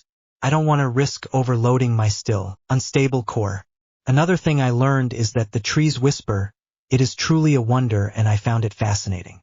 I wondered if this is part of the reason that I experienced more natural magic here. As the master of death, I had immortality. I heal at an accelerated rate. I could sense specific life forms within a certain radius, and I might be able to use my magic to heal others, something I had not been forced to try yet. That could only be a good thing. The prospect scared me a little bit though. I was never good at healing spells. Hermione was though, same with Luna. A sharp twinge griped my heart, and I momentarily stumbled before regaining my balance, only to find everyone looking at me. "Are you okay, Mr. Wizard?" Pippin asked, eyes wide. I smiled slightly at him. "I'm fine. I tripped over a rock." "A rock, you say?" Sam questioned, eyebrow raised. I don't see any rocks." Frodo gestured to the ground, which is void of rocks, Merry nodding in agreement. "Neither did I. I guess that's the problem." I attempted a joke, hoping to move on. "Never mind that, we're almost there. Come along now." Gandalf urged us forward, and we kept going for at least another half an hour. We finally reached the doors of Moria. The first thing I noticed was the giant spark of life in the dank, dark lake. It was easy to recognize as a giant squid. I had a feeling this one wasn't going to be as welcoming as the one in the Black Lake at Hogwarts. Then I noticed the engraving on the cliff face as the moonlight hit the hard rock. Silver tendrils flowed through the engraving. It glowed brightly in the dark. The bright lines formed an intricate archway with vines wrapping around two shining columns. On each side is a holly tree. Words were written around the arch. I was more focused on the lake though, worried the creature might be woken up. "Don't disturb the water," I warned the more mischievous hobbits, only to hear a heavy thunk at the end of my sentence. I looked over at Pippin, who glanced away guiltily. "Sorry, Mr. Wizard," Pippin said. I sighed, hoping the squid didn't wake up. I kept an eye on the water as the others tried to open the door. Gandalf tried many words, commands, incantations, but nothing seemed to work. "What's friend in Elvish?" Frodo asked. I blurted out melon before realizing it. I turned at the sound of a sharp inhale, and locked gazes with a shocked Legolas and Aragorn. Boromir's eyes were narrowed in suspicion. Everyone else simply seemed to be curious. Legolas kept his eyes focused on me, and I could practically see him thinking. I looked away before anything could be said. "I need to ask Eru about this." I made a mental note to myself, though I seemed to have no control as to when I would speak to this strange deity. Before anything else could be said though, the heavy stone door slowly began to swing open. At the same time the squid started to emerge. Gimli let out an anguished cry, and fear gripped me like a giant knot in my stomach. The squid's numerous tentacles burst from the lake and reached for Frodo. The tentacles seemed to search and feel the small hobbit, who squirmed. Frodo is trying to break free and cries out for Aragorn. Aragorn immediately went to Frodo's aid. Legolas joined the fray. All of us worked together to try and save the ring-bearer. I raised the Elder Wand. I tried to direct my magic at the squid only, not wanting to harm my companions. "Sectum Sempra," I shouted, my mind going to the man that saved me so many times and the creator of the deadly spell. I cast the spell, severing many of the tentacles, including the one holding Frodo. Aragorn caught him as he fell from the clutches of the enormous beast, and we all rushed into the mines. The squid didn't give up easily, and grasped at the doors, trying to catch his prey. However, it only managed to collapse the entrance behind us. Lumos, I cast the simple spell as Gandalf also lit his staff with a simple tap to the ground. I looked around, unnerved by all the skeletons littering the ground. We began walking, the silence only occasionally broken by Gimli. He still believed he would find his kin here, but we all could see that this was now a tomb. "Do you feel that?" Legolas whispered once we were both far enough back from the group. I nodded in reply, feeling the creeping lifeform following our company at some distance. We eventually reached a three-way split in the road and stop. I had been busy feeling around what's following us, not paying attention to where we're going. I have no memory of this place, Gandalf muttered and sat on a nearby stone. Frodo eventually went over, and they spoke in hushed tones. I turned to Legolas and whispered, "They do not feel threatening at the moment, but we should be careful just in case." Legolas inclined his head slightly, and I was about to offer Gandalf assistance when he suddenly stood. "Oh yes, this way."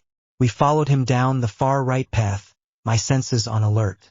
"Something dark laid sleeping in here." "You remembered," Merry said cheerfully. "No, but the air isn't as foul this way." Gandalf pauses. "If in doubt, always follow your nose," Gandalf said proudly. He reminded me more of Albus when he said things like that. The flight of stairs that Gandalf led us down seemed endless until they finally leveled out to flat ground. We had been walking for 2 hours, the dark corridor never changing. I held back from the group, Legolas 2 steps ahead. I could tell he was aware of everyone around him. I'm a little relieved he's sticking close by. It seems I find it easier to be near him than any of the others. With them, it's more awkward, tense, and I don't know how to act around them. It's like they think I'm going to suddenly attack them. With Legolas, it's effortless. "Harry?" Frodo fell into step beside me. "Yes, Frodo? Thank you for helping, with the squid," Frodo said, eyes flitting around nervously. "You're welcome." I smiled at the nervous hobbit, who returned an uneasy smile, then caught back up with his friends. And I guess this proves my point about the others. We stopped sometime later, planning to rest for a few hours. "I can take first watch," I offered. No one argued with the idea. We finished getting food out. It was silently agreed that there wouldn't be a fire. It's too dangerous. Enemies were lying in wait. Once we got settled, Legolas sat closer to me than usual. At first I am able to relax, feeling his presence wash over me like a soothing blanket. Then I feel an unsettling presence weighing on me, overcoming Legolas' own with darkness. It was too far away to identify, but I could tell it wasn't good. This new information put me on edge. Legolas also tensed in response to my uneasiness, until a bright light obscured my vision and I knew I would be speaking with Eru, Lord of the Vala. "Eru," I spoke softly, the visit was unexpected. "Hello again, Harry Potter. You have questions?" The Lord of the Vala asked calmly, though I felt it was obvious he already knew the answer. I decided to answer him regardless. "Yes, it's about my ability to read and speak Elvish. You said I would only know the language of Westron?" The confusion I felt bled into my voice. I didn't bother to try and mask it. "After some debate, it was decided that you needed to know Elvish. We have seen much in your future to do with the Elven race." "Okay, but why?" I asked, still confused but suspicious now as well. I am all too familiar with the idea of wiser beings and their hidden motives. I cannot be specific. I can only say it will make some things easier in the future. He replied. Again, I am frustrated. It reminds me of some of the more negative aspects of my relationship with Albus Dumbledore. I love the wizard, but I am sick of being kept in the dark. "You need to tell me something," I demanded, but my tone still soft. "I believe it will aid your more important relationships. It is best to cut this short, as your companions are getting worried. Until next time, Harry." Eru finished vaguely, though I feel more satisfied with the little explanation he gave. I blinked a few times and found myself back in the dark corridor with the others, feeling more than a little awkward. All of them were staring at me. Legolas had moved closer to me and placed his hand on my arm, probably at some point when I was engaged in conversation with the deity. Sorry, did I miss something?" I asked fumblingly. "Your expression became so vacant and then you wouldn't respond." "We were worried for you," Harry, Aragorn said with a concerned expression. His face was warm and his tone caring. "I'm fine, honestly. Sorry for worrying you." Again, I fumbled over the words, not expecting such worry from them. "You looked concerned while you were all spaced out," Sam said, affectionately. It made me wonder if I could be accepted by more than just Legolas. I smiled at him, trying to alleviate any fears. "I was just thinking about something. It was a bit confusing, but it's nothing to be concerned about." "If you say so," Sam mumbled worriedly. He's clearly not convinced. I looked at Legolas, whose hand had been removed. I feel the absence more than I should, but I'm relieved that he hadn't moved from his spot beside me. You should get some rest, Harry, Legolas speaks gently, a slight smile on his lips as he moved so he lay next to me. I was surprised when he laid down facing me, instead of the other way. The next morning, I assume it's morning, but it is always dark here. I find that I would lose track of time easily as we walked through many halls and empty chambers. We could have been down here for weeks and I don't think I would know. We stopped every so often to eat and sleep. Thankfully I haven't had another nightmare yet, but that could change at any time. Could be the new sleeping arrangements, something that I am afraid to test, or maybe I just don't want to sleep anywhere other than at his side. I could still feel the aura of dark beings or creatures nearby, happy that they are not drawing closer. I can feel when they occasionally shift around. I hope we don't draw their attention. There is one aura that I sense. It's strong and probably the darkest I have felt since I first sensed the ring. We soon found ourselves at yet another long flight of stairs.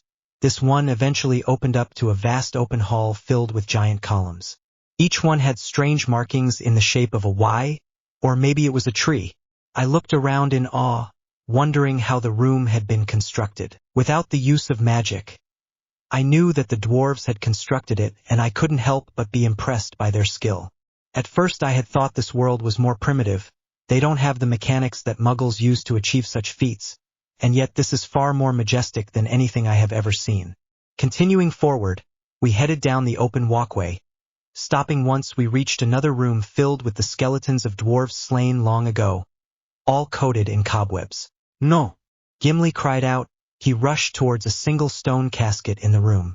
The casket had strange symbols etched into the top, and I could only assume it read the name and date of passing in the dwarven language. I could feel Legolas' gaze on me, and I tried to rein in my memories and mask any emotions I'd rather stay hidden. However, I didn't succeed and was suddenly back in the graveyard, where I tried to get Cedric to run for his life, where I had watched Wormtail put the deformed Voldemort into the cauldron, where I was tortured, writhing in pain on the ground, all after seeing Cedric fall as he was struck with the Emerald Curse. A hand on my shoulder awakened me from the memory, and I was vaguely aware that my body trembled as it remembered the fear. Are you okay? It was Legolas, and I felt myself relax, almost leaning into his touch. The trembling eased up as I catch his gray eyes looking into my own, his care and concern evident. I'm okay. Thank you. I gave him a weak smile, which he returned was his own. Legolas let his hand linger for a few more moments, and I'm slightly disappointed when he removes it from my shoulder. I get startled back into awareness of our surroundings when there are multiple loud thunks. Looking over at Pippin, the hobbit, who had clearly been dropping debris into a nearby well, had bowed his head in shame. By the expression on Gandalf's face, there was likely to be a healthy dose of fear involved as well. It reminds me of the reaction of any student when faced with a very angry Professor Snape. For some reason this was a pleasant memory. Fool of a Took, why not throw to yourself in next time and rid us of your stupidity? Gandalf snapped, clearly upset. Pippin mumbled an apology which was almost too quiet to hear. I was about to go to cheer him up, but the life forms I had been sensing suddenly seemed to wake. I felt as they began to move frantically. Then all at once dispersing, they were coming toward us. Then drums started to sound in the deep, and I knew they wouldn't be welcoming us to Moria like Gimli had been expecting his family to. It was obvious. They had destroyed all of Gimli's family. Harry, your sword is glowing. Orcs, Legolas pointed out, and I reached for it, nearly having forgotten that it was even there. So is Mr. Frodo's. Sam gestured toward a small sword in Frodo's palm. A moment later, Legolas, Boromir and Aragorn burst into a flurry of motion. Legolas pulled his bow free, grasped it in his left hand. Boromir rushed to close the doors, narrowly avoiding being struck by 2 arrows in the process. Boromir got the large wooden doors shut, turning around and shouting, "They have a cave troll." He seemed faintly irritated more than anything. My stomach dropped, and again I am overcome. Quirrell was shouting about a toll in the dungeons. I remember the feeling I had when I realized that Hermione was trapped, the relief when Ron used Wingardium Leviosa. Then I get yanked harshly back to the present by a loud banging against the barricaded doors. I certainly hoped that this was like Coral's troll. Let them come, Gimli growled, pain lacing his words. There is still one dwarf in Moria that still draws breath, he challenged. I kept the sword in my grasp. It was too cramped to use a wand safely. Hopefully, I can manage to use this thing well enough. A bead of sweat rolled down my neck, and I ignored my nerves. All my focus was on the enemy slowly breaking through our barricade. Everything happened in slow motion, the door splintered, and Legolas released 3 arrows.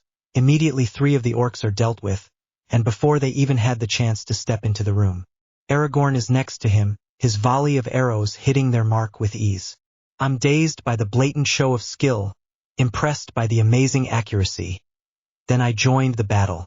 Swinging the sword in short arcs, it sliced easily into the enemy as they stormed the small chamber we were in, killing them instantly. Hundreds of orcs filed into the room, an all-out battle between them and us. Blood was heavy in the air. The ease in which I handled this sword shocked me. I hadn't used one before, aside from against the basilisk, but it was like the sword was an extension of myself, as though I had used it for years. Maybe Lord Elrond did something to it? I thought. I quickly lost count of how many orcs went down by my hand. The stench of battle nearly made me sick. I quickly killed 2 more orcs, as I am trying to pinpoint everyone's positions. Aragorn is nearby using his own sword Endural Flame of the West, as he had called it one day when we were talking. Sam was using a frying pan to my right, the other hobbits using their small swords. Gimli wields his axe, and Boromir his sword, while Gandalf expertly wields his sword, Glamdring. The troll lumbered in, slow and heavy. It quickly got free of the chains that bound him. The orcs clearly captured the poor creature and used it, the chains only there to guide it. It didn't waste time attacking orcs and the fellowship alike. I thought of Hermione and how she would have been devastated to witness the cruel treatment of this innocent creature. I stood there in a daze, watching as it went after Legolas. The elf shot an ineffectual arrow towards the troll's rather bulbous head. Legolas' skill was evident as he evaded the enemy. He was agile and nimble as he leapt and flipped around the chamber. I couldn't help but admire the flexibility, deftness, and grace that he moved with. Panic shot through me when the troll almost got a hold of him. The Elder Wand slipped into my palm almost reflexively, and I raised it toward the troll. I trust Aragorn, who was behind me, to watch my back as I focused on the spell I was about to cast. After being sure I wouldn't harm any of my comrades, I bellowed out the spell with all the force I had. Reducto. The spell burst from my wand and hit the troll squarely in the chest. The curse exploded on impact and ripped a giant chunk. Blood gushed from the large wound and the flesh flew in all directions as the troll swayed confused before it toppled over, lifeless. Everything and everyone paused. The fighting stopped momentarily. The shock affected my companions as much as the enemies surrounding us, and a second later the carnage resumed. The battle continued in a flurry of slicing and dodging and blocking. Mr. Frodo, Sam yelled frantically. Sam's cry pierced through the commotion of the slowing battle. I quickly cut my way toward the far wall, fearing the worst. The rest of the fellowship were already following. Once I reached the hobbits. I arrived right after Aragorn. We found Frodo on the ground groaning and almost unconscious, though there was no sign of a wound. Aragorn pulled Frodo into his embrace and checked for the wound that had somehow taken him out of the battle. As he pulled his tunic aside, he revealed a silver chainmail shirt underneath. The company gasped in awe for reasons I couldn't fathom, as many of the company wore chainmail. That spear should have skewered you like a wild boar. Aragorn gasped. I don't understand, it's just chainmail like yours, right? I asked, confused about its significance. That is no ordinary chainmail, Harry. That is mithril. Aragorn's voice filled with repressed awe as he stared down at the material. Mithril is a precious metal, and it can only be mined here in Moria. It is light as a feather and as hard as dragon scales. Gandalf explained, looking at my confused expression. This one was a gift to Bilbo from Thorin. Oakenshield, that is a kingly gift. Gimli looked on in awe. Yes, I never told Bilbo, but its worth is greater than the entire Shire. Gandalf almost laughed. As Frodo gulped at the realization, we should move on while we can. I sheathed my sword while Aragorn helped Frodo up from the floor. Can you stand, Frodo? I heard Aragorn ask. I'm fine, strider. I just feel like I have been caught between a hammer and an anvil. Frodo replied. I followed them out of the room, keeping the Elder Wand tight in my hand, not letting my guard down. While we walk, I couldn't seem to help that my gaze continued to drift toward Legolas. I find that I am constantly wondering about him. I have found myself wanting to know more about the elf, but unsure if he would open up to me, afraid of him not wanting to. But I find I crave that closeness, not just the intimacy, but having someone to walk beside whom I can truly rely on and be relied on by. We walked for a few more hours, not stopping until it felt safe enough. I had shared what I could feel with Gandalf, and we used this to stay away from the most dangerous parts of the mines. Everyone was silent as we set up camp, too exhausted to speak. I took the first watch and everyone but Legolas fell asleep almost immediately. I spoke quietly. Hey, Legolas? I whispered.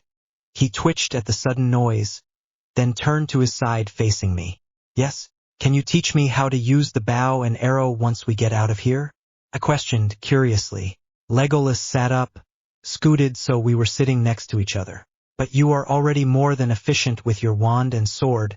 What would you need with another weapon for? The elf smiled and his gray eyes lit up at our interaction, relaxing me just a little. I like to be prepared. I shrugged. I could see he was curious. Very well, I can teach you. I doubt you would be able to reach the level that me and my kin achieve. We have a much longer lifespan. Legolas' words were spoken calmly. No hint of cruelty. It was simply a fact. I thought about Aragorn and his skill. I wondered if he was somehow an exception, or if there were something else at play here. I don't think my lifespan will be an issue. I shrugged at the thought and smiled ruefully. What do you mean? Legolas frowned. My eyes followed his graceful movements. You should get some rest, Legolas. You can sleep there if you don't want to move. I silently hope he accepts the offer. I had purposefully avoided the question, not wanting to mention my immortality. I have no idea how that would be taken.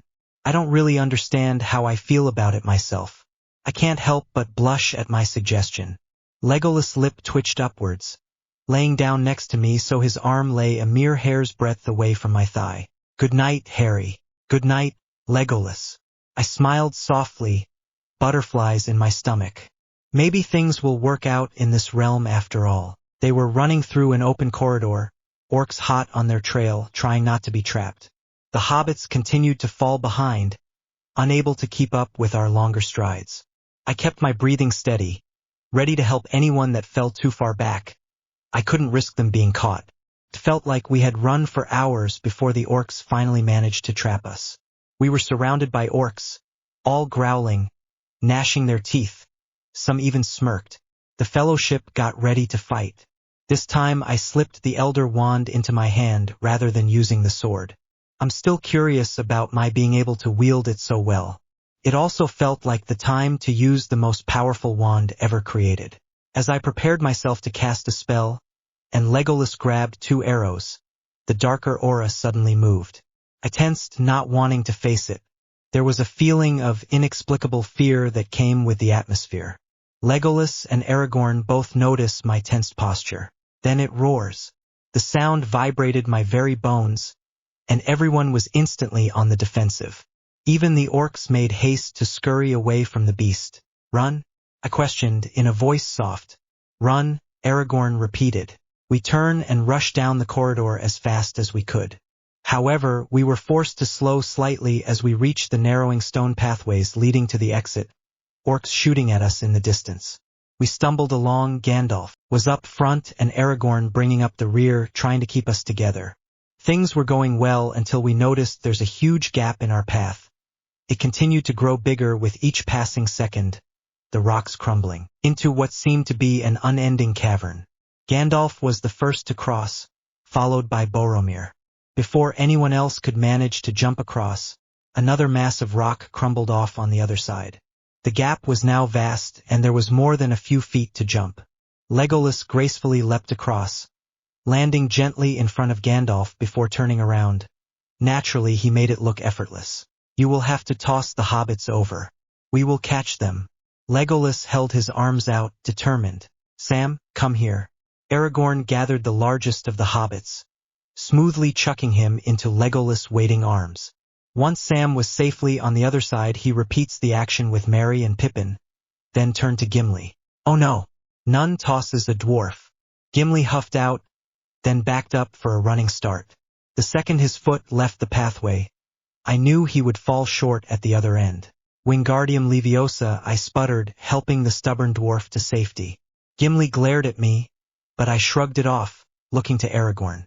"You should go next," I told him, a sense of urgency rushing through me. "You," Aragorn cut off, a sudden large boulder breaking from the ceiling, destroying the path behind us, tilting the piece we are on forward. "Oh bloody hell!" I steadied myself, glancing back at the ranger, Frodo beside him with eyes wide in fear. "Go! I'll be fine," I said again. This time Aragorn didn't argue and jumped across.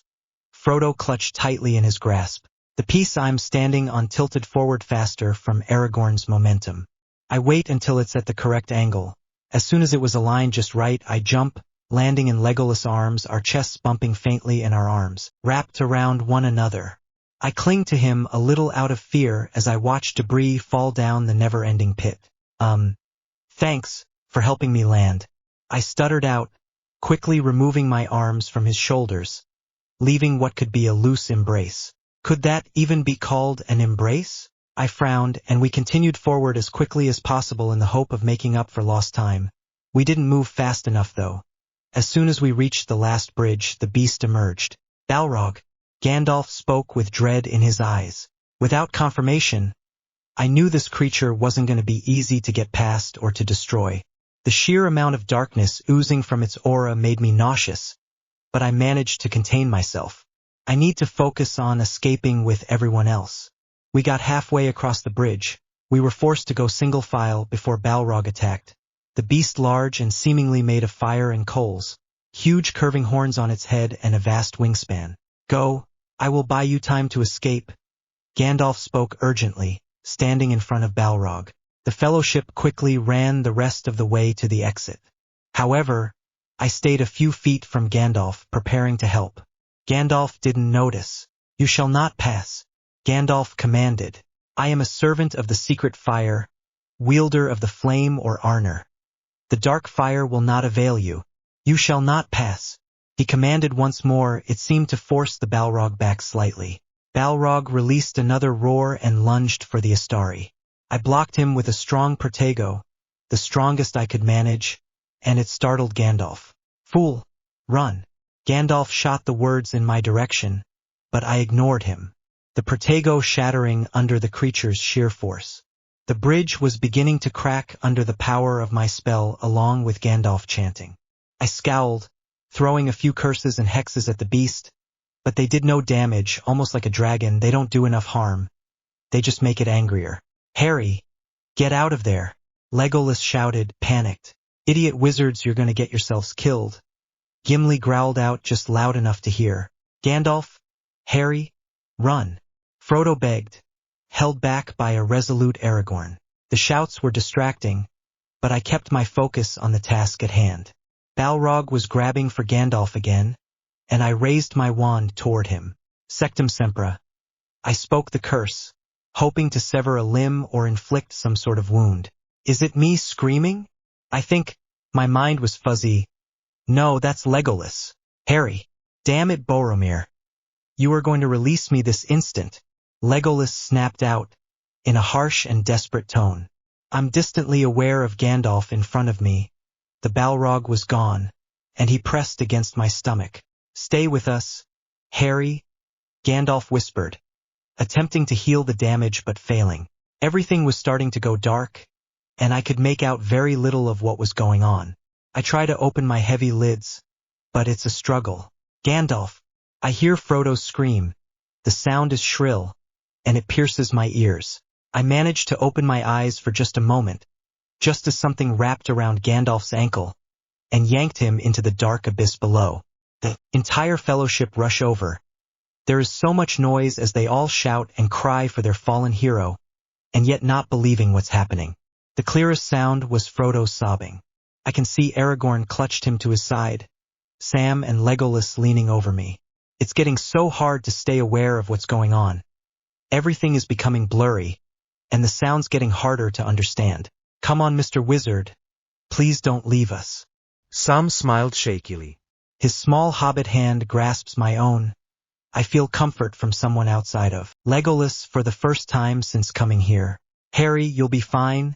Legolas spoke softly, whispering, though I'm not sure who he was trying to reassure, himself or me. I opened my mouth to try to tell him I was fine, only to cough up an obscenely large amount of blood.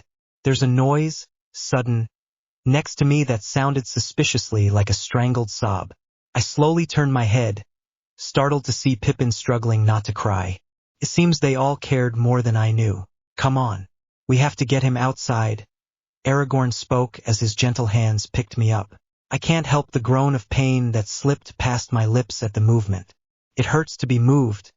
It hurts to breathe. It hurts even to have my eyes open. Sorry, Aragorn whispered. It was the last word I heard before the blackness overtook me. Legolas POV. It was like time slowed down completely as I watched helplessly.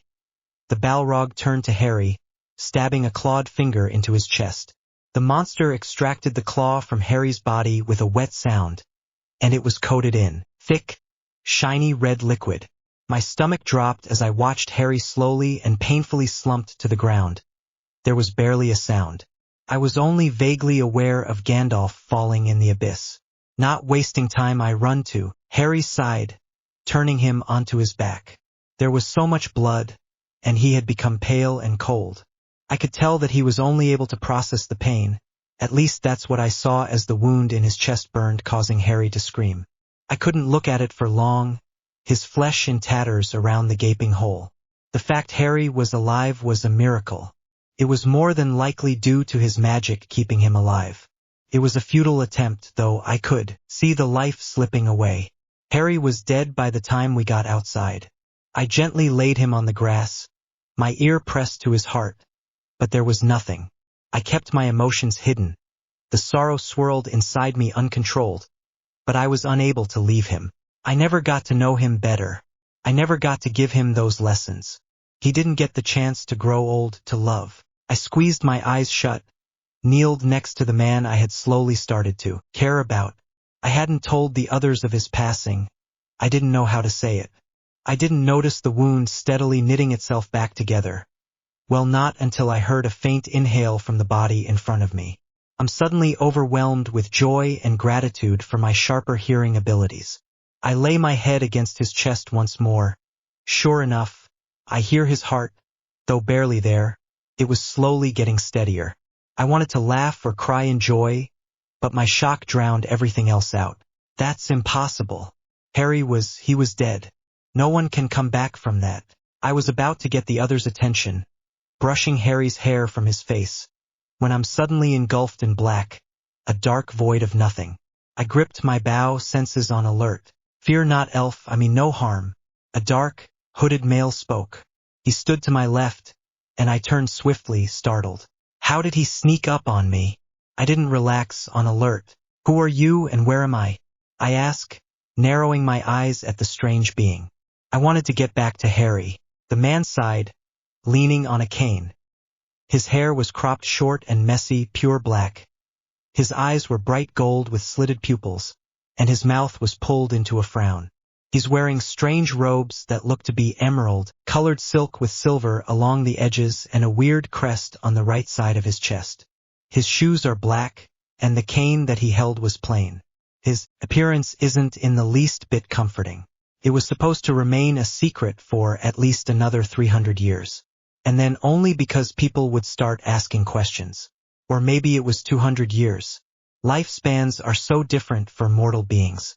Alas, there is nothing to do about it now. I am Death, and it is a pleasure to meet you, Legolas. I stared at the strange being, questions dancing through my mind. How do you know my name? I know many things, Legolas Greenleaf. That's not why I brought you here. There are things you should know, things that the others do not need to know. Shouldn't Harry tell me? I relaxed slightly, releasing my bow, but did not let my guard down.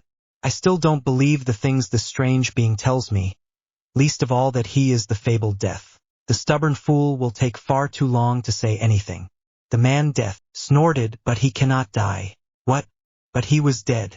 His heart stopped beating. Oh, honestly, did you see that wound? I had to stop the blood flow in his whole body, thus stopping his heart so the wound would start to heal properly and prevent unnecessary blood loss. He will be fine. He'll have to rest, of course, since I used his own magic to heal him. Okay, I spoke slowly, processing the information. How is he unable to die? I asked, confused. He is the master of death. There are many other perks to that title, but immortality is the big one. The master of death? So would that make him your master? How? My brows creased, contemplating the information overload. So Harry can't die and he is the master of death. Is this what he meant when he said his lifespan wouldn't be a problem? In a manner of speaking, yes. Death rolled his eyes. He holds all 3 deathly hallows, and they accept him as their master. You can ask him about that when he wakes. How long does he need to rest for? I asked. It depends on the wound, this one. Maybe a day or 2, he replied. Suddenly we were interrupted by a loud beeping, cutting our conversation short. That's my cue to leave. Goodbye, Legolas. And say hello to dear Harry for me. Death snapped his fingers, shattering the black space. A moment later I'm back with the fellowship, and it was like barely a second had passed. I looked up from where I kneel, and I find 4 pairs of hobbit eyes looking at Harry, filled with tears. Is Mr. Harry going to be okay?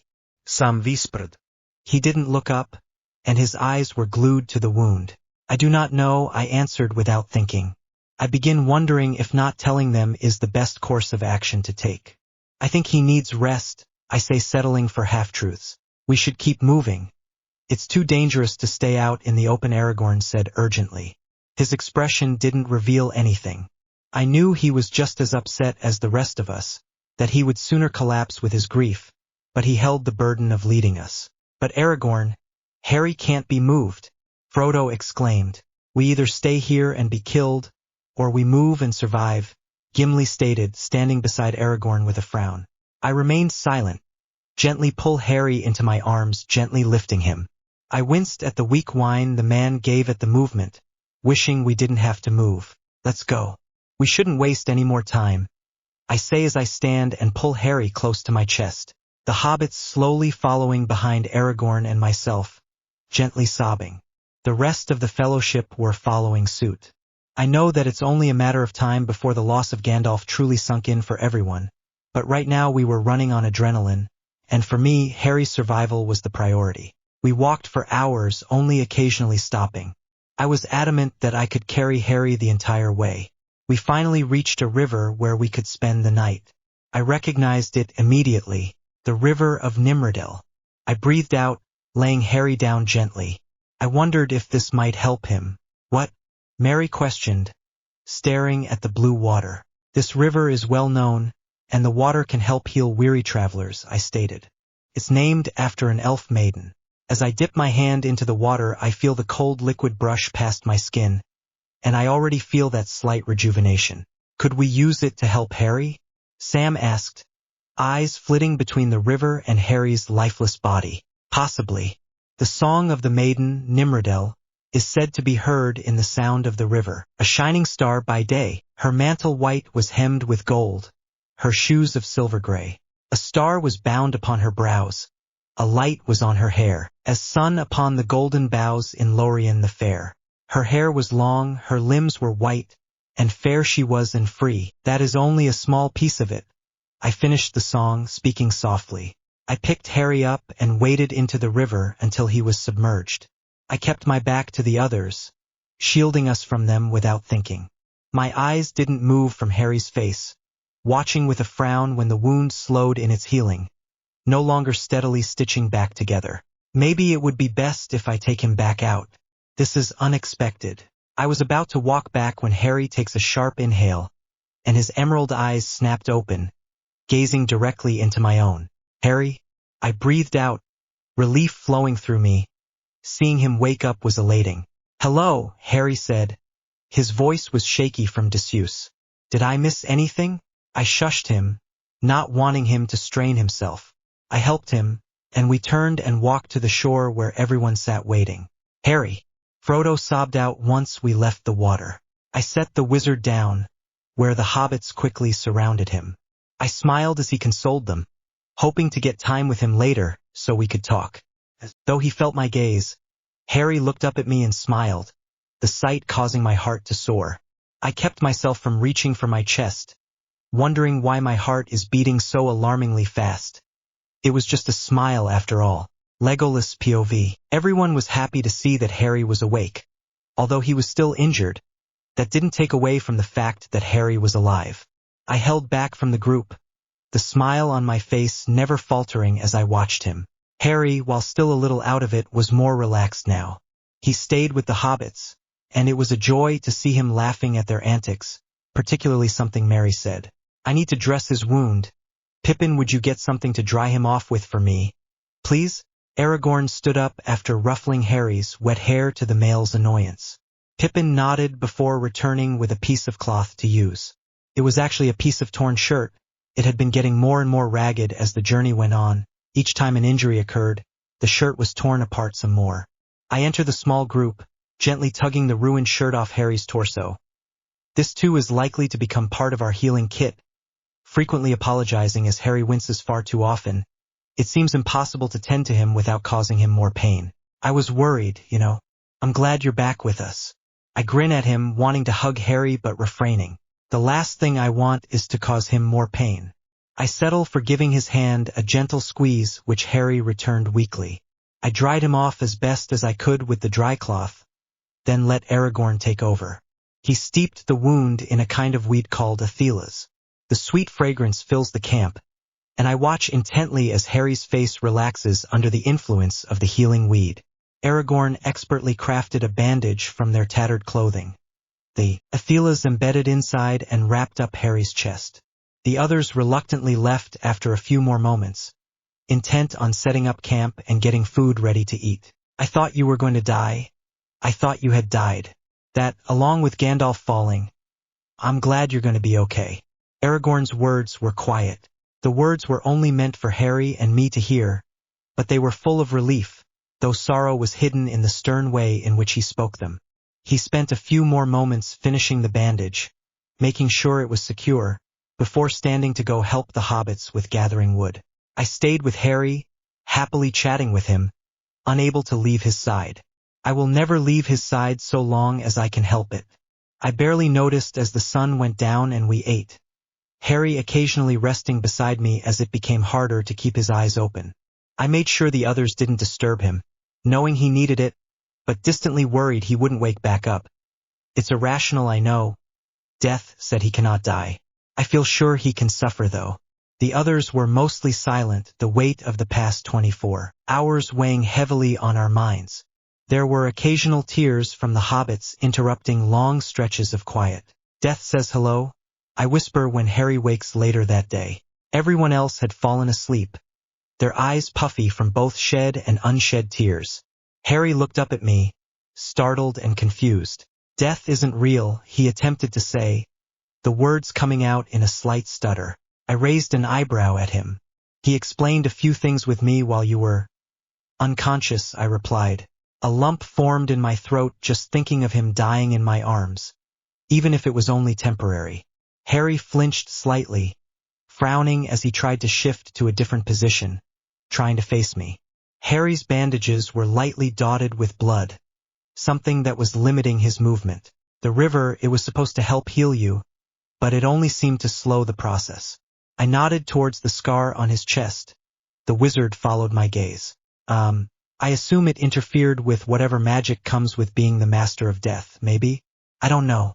What did you mean by he explained a few things? He asked. His gaze rose to meet my own, and I settled down beside him. I didn't think he would. He paused, looking away. I gently took his chin between my fingers, encouraging him to face me again. Harry, I know. It's okay.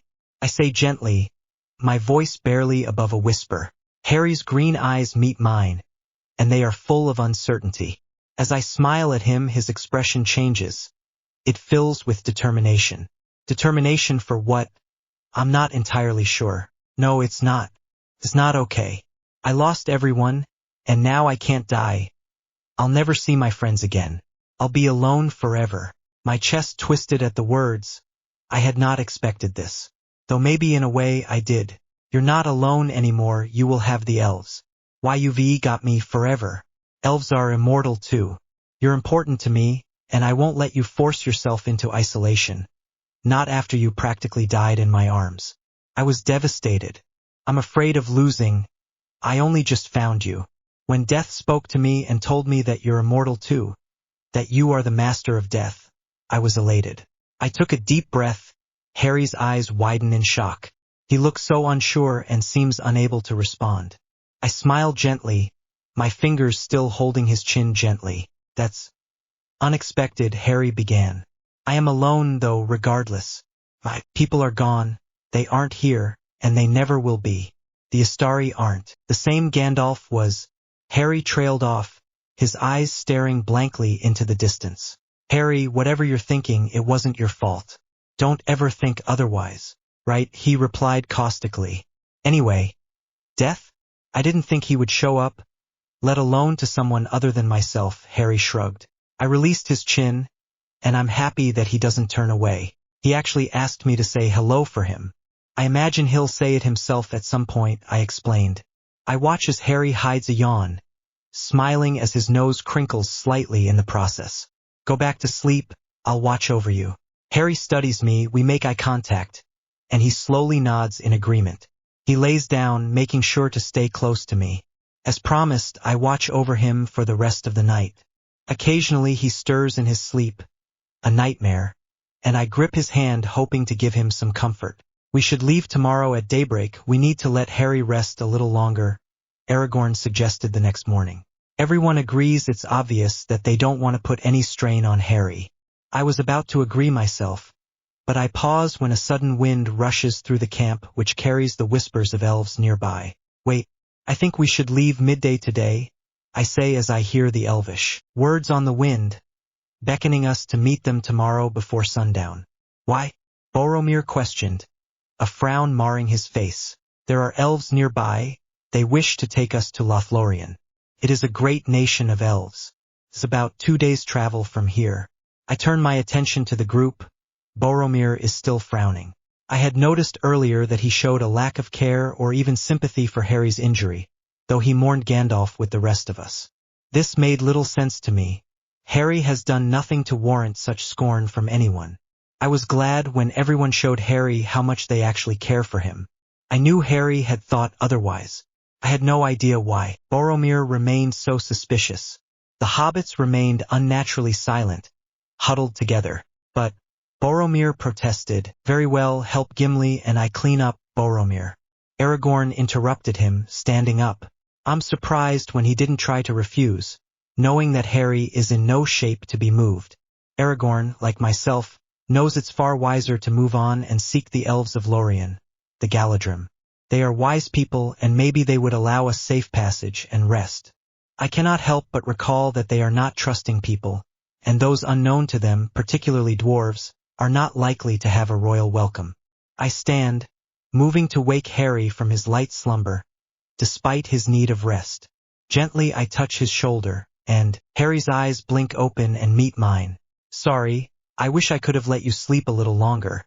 But we are leaving the camp to meet with some of my kin. Let me help you stand. I hold my hands out, carefully taking hold of Harry to help him up. I wince at the pain sound he makes at the smallest movement. I quickly wrap my arms around his shoulders, giving him extra support. Harry relaxes against my side, sighing slightly, and I cannot deny that it feels good. Thanks. I don't think I will be able to walk on my own yet though, unfortunately. Though he spoke softly, I noticed the words were more precise than they had been previously. Stronger, even. This is a good sign. Maybe he's healing properly now? I can't help but feel terrible for slowing down the process. Him leaning against me is nice. I could spend the whole day with him in my arms. I feel the blush creep up my neck and face almost immediately, and I clear my throat awkwardly. Aragorn should carry you again. Then, It will not be a problem. Harry blinks at me, confused and maybe slightly disappointed, but nods. I slowly help him across the camp to where everyone is gathered, letting Aragorn help him walk, arm wrapped around the wizard's back. I turn, leading the group towards the spot my kin will be waiting for us. It takes 4 hours to reach the clearing. No one speaks as everyone is still worn down with sorrow and exhaustion. I tried as best as I could to check on Harry for the 3rd time, but I needn't as he'd fallen asleep 2 hours ago. It was challenging to smother any hint of jealousy as I watched them together, even as I knew about Lady Arwen. We stop when we reach the clearing, and we are quickly surrounded by a group of elves clad in gray. Follow us. The Lady Galadriel has requested an audience and is willing to offer you rest and safe passage, said a stocky blonde elf. He gestured for us to follow, and he eyed Harry with a hidden concern. It took 2 long nights of marching to reach Lothlorien, only stopping to rest for short periods. During that time, Harry woke every few hours, and each time I made sure he ate and drank as much as I could force him. Then I replaced his bandages for fresh ones. Aragorn replaced the Athelas in the evenings. Each time I tended his wound and my hands came into contact with his skin. I was as gentle as possible. Harry was in enough pain, without my carelessness causing more. Harry was grateful. I could tell from his gentle smiles and soft words. Every night I made sure to stick close to him, doing what I could to keep his nightmares at bay. More and more I noticed him leaning into my touch. The smile on my face was hard to suppress. I remember wanting him to open up to someone, maybe even myself, and now I find myself glad that he chose to open up to me, even if only a little bit. The elves lead us through to the city of Galadhon. Harry, who is finally awake, looks up in awe at the treetop homes of the elves. Eventually, we are brought to large stairs which wind up the trees into the dizzying heights of the treetops. We walk up the long set of stairs until we reach a large open telline, a platform in the crown of a great Mallorn tree. The hobbits, who had been talking amongst themselves, immediately fell silent in her presence, momentarily forgetting the sorrow that clings to their weary hearts. They admired the enormous trees that make up the city, houses built far above our heads, resting amongst the branches. The stairs are long and beautifully crafted. Once we reach the upper area, it is dark but lit up with bright blue lights, which illuminated everything it touched. Even for me, it is breathtaking. We come to a stop in front of the beautiful elf maiden, her bright golden hair incredibly long, like golden waves cascading down. Her blue eyes hold compassion and 1,000 years of wisdom. There is a thin crown of silver resting on her head, which tells me that this could only be the Lady Galadriel. 9 weary travelers of the Fellowship, I welcome you to Lorien. But where is Gandalf? For I much desire to speak with him, Lady Galadriel asks, her voice soft and musical. With that single question, the weight of the truth lands again on our delicate hearts, and silence falls upon us like a curse. No one speaks to talk about what had happened, the fear that by speaking it would make it all too real. It is Aragorn who finally speaks. He fell into the abyss with both shadow and flame. It was a Balrog of Morgoth, he said, for we went needlessly into the net of Moria. Needless were none of the deeds of Gandalf. We do not yet know his full purpose. Lady Galadriel spoke, and though her voice was filled with sadness, it still lifted our heavy hearts a little. Yes, such a harsh thing to happen. You may stay as long as you wish, to mourn and to rest.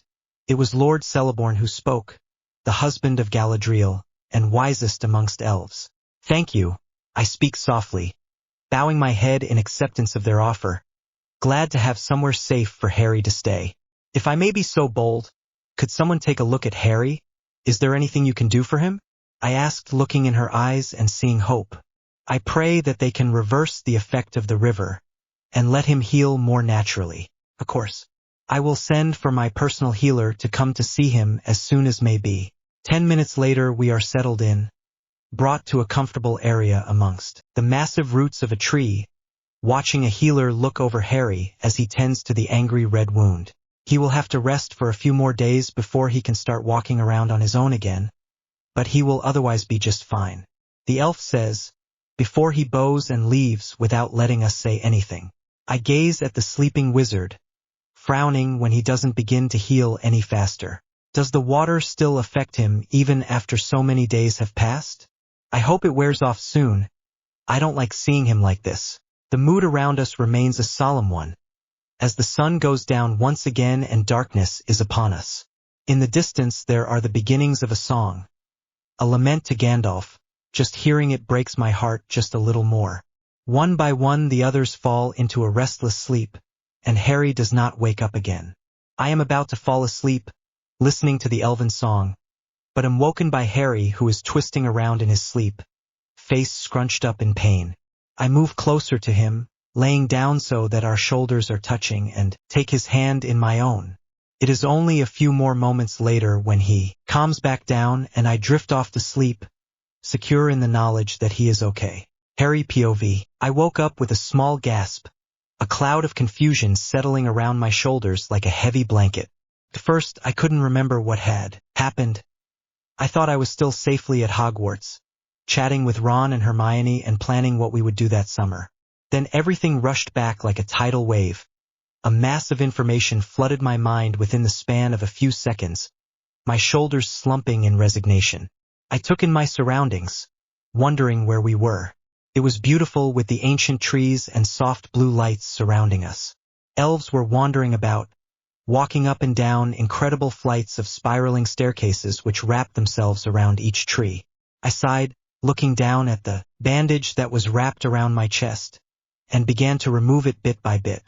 A noise to my right made me pause, suddenly aware of the rest of the fellowship haphazardly placed in the small area and asleep. Harry, what are you doing? It's Legolas. His voice was tender as he spoke, though I'm only focused on how close he is to me. He's only a hair's breadth away from our thighs touching, his gray eyes holding happiness and concern. You shouldn't be removing that, it hasn't healed enough. He takes my hand in his own, squeezing gently, but not releasing it. I don't pull away, letting my other hand fall to my lap uselessly. It is, though I'm not sure what helped Death's efforts to heal my wounds take hold again. These bandages aren't really needed now. Actually, I feel like it never even happened. I say, my voice is barely above a whisper. I'm afraid of waking someone else up. Legolas nods and lets go of my hand, the loss of warmth oddly saddening. I continue to take the bandages off, slowly revealing unblemished skin. It shows no hint of there ever being a scratch, let alone the wound that would have killed anyone else. See? Gone, I smile. As healthy as a horse. I grin at the elf beside me, who mirrors it with his own as I'm enveloped in a tight hug. I pause, not expecting this reaction, then slowly wrap my arms around him in return. This is nice. Really, really nice. I have wanted to do this since you woke up in the river, but did not want to hurt you, Legolas muttered, his grip tightening momentarily before he lets go and puts distance between us once again. It's okay. I don't plan on being injured like that again anytime soon. I chuckled. We are both quiet after that, though the silence isn't uncomfortable. We spend the next few days resting and mourning, everyone somewhat surprised by my sudden healing, having expected the injury to still be there, or at the very least leave a scar behind. It's during the night of the third day that I overhear a conversation I probably shouldn't have listened to. Why is everyone so welcoming of Harry? Boromir questions, honestly curious. Why wouldn't we? Legolas asks, confused. Isn't his timing and abilities at such a young age suspicious? He arrived just in time to come with us on the journey to Mordor, Boromir explains. Even if he had, he couldn't have known the fellowship was going to be formed, Aragorn explains. Yeah. Plus Mr. Harry has helped us a lot. If he were evil he wouldn't do that, Sam added. All four hobbits nodding along, in agreement with the statement. It's still suspicious, he is likely a spy for Saruman, and just tricking us into a false sense of security, Boromir insists. If that was his plan, don't you think he would have finished the job a little sooner than this? Legolas questions. Maybe, but not if he already has a plan for a specific time and place. I agree with the elf, Harry is trustworthy, Gimli interjects. He's glancing at the sleeping wizard, though I can tell that Legolas knows I am awake. I don't trust the wizard, Boromir says, frowning. Boromir, Harry explained, he isn't even from this world. How could he be in league with Saruman? He has had no time to build that kind of bond or trust with Saruman. He would have to rely on Harry a great deal, trust him implicitly to complete a task such as this? Aragorn replied, his voice calm but stern. You might have a point, Boromir reluctantly admits, thinking about it. But I am still uneasy. I let myself fall into a deep slumber, not wishing to hear any more. I don't see Legolas' tense posture relaxing when he notices my breathing even out as I drift off to sleep. We spend 2 more weeks in Lothlorien, Boromir watching me on occasion, calculating. He is noticeably nicer though, which I deem a step in the right direction. On our last day in the city, we are given provisions to last a little while. We are also given canoes to traverse the river 2 to each canoe. We thank the Lady Galadriel for their hospitality as she sees us off, and I get into a canoe with Legolas, each taking a row. We went in companionable silence, occasionally catching gazes and sharing gentle smiles. Maybe, just maybe I can hope? Maybe it's okay to hold on to whatever this is I have with Legolas. I don't think I have ever felt this way about another person before. Can I call this love? I don't know. If he weren't an elf, if he didn't have a similar lifespan to me, then I would never let myself feel such a thing. Hope is precious and yet so dangerous it has the power to do more damage than an unforgivable. But he does, so I let myself hope since I would not have to watch him age and die, left alone and in pain. I continue to let my mind drift along those lines of thought, wondering as well what Legolas was thinking. Did he think about me? Was he wondering what it would be like to hold my hand as we walked along? Does he think about my lips the way I think of his? Or maybe he doesn't really feel the same way? Could I be deluding myself? I'm snapped out of my train of thought when I feel a large group of dark auras running, and running fast. I can feel them running alongside us, and yet towards us along the shore. I am comforted that I can't see anything. They feel darker than the orcs. I looked at Legolas, wanting to know if he had felt the same thing. I could tell in his gray eyes, the worry was shining in them, and a silent agreement to not say anything until we reached a resting spot. Things remain disarmingly calm around us as we drift down the river until I'm enveloped by black. Hello, Harry. A voice sounded around me, and I turn until I see who spoke. Death, I reply. I am sure the man in front of me can't be anyone else. Correct, I am almost impressed, if it weren't for you instinctively knowing just by looking. Death grinned, leaning forward on a cane as though to get closer without actually walking forward. I am glad to see you're healed. Now, really, what were they thinking putting you in the water? He'd sked, shaking his head in disappointment. I'm assuming he doesn't actually want an answer to that. Why did you speak to Legolas? Why did you tell him about this? I asked, almost fearing the answer. Death shrugged, idly looking his black nails over. I can't help but wonder if they are painted or not. Why not speak to the elf? I know how you feel about him, and I have no other choice but to approve. You could do much worse, he said with a smile. This time the grin was more feral, his laugh grating on my ears. I shift uncomfortably even though he wouldn't hurt me, or couldn't really. Okay, so why are you here now? I'm more curious about this, considering he could have appeared earlier. Well, it seems something is going to happen to your precious elf, and soon. I'd give it a few hours at least, or most. I'm not really sure when it comes to the passing of time. I thought it would be considerate of me to warn you.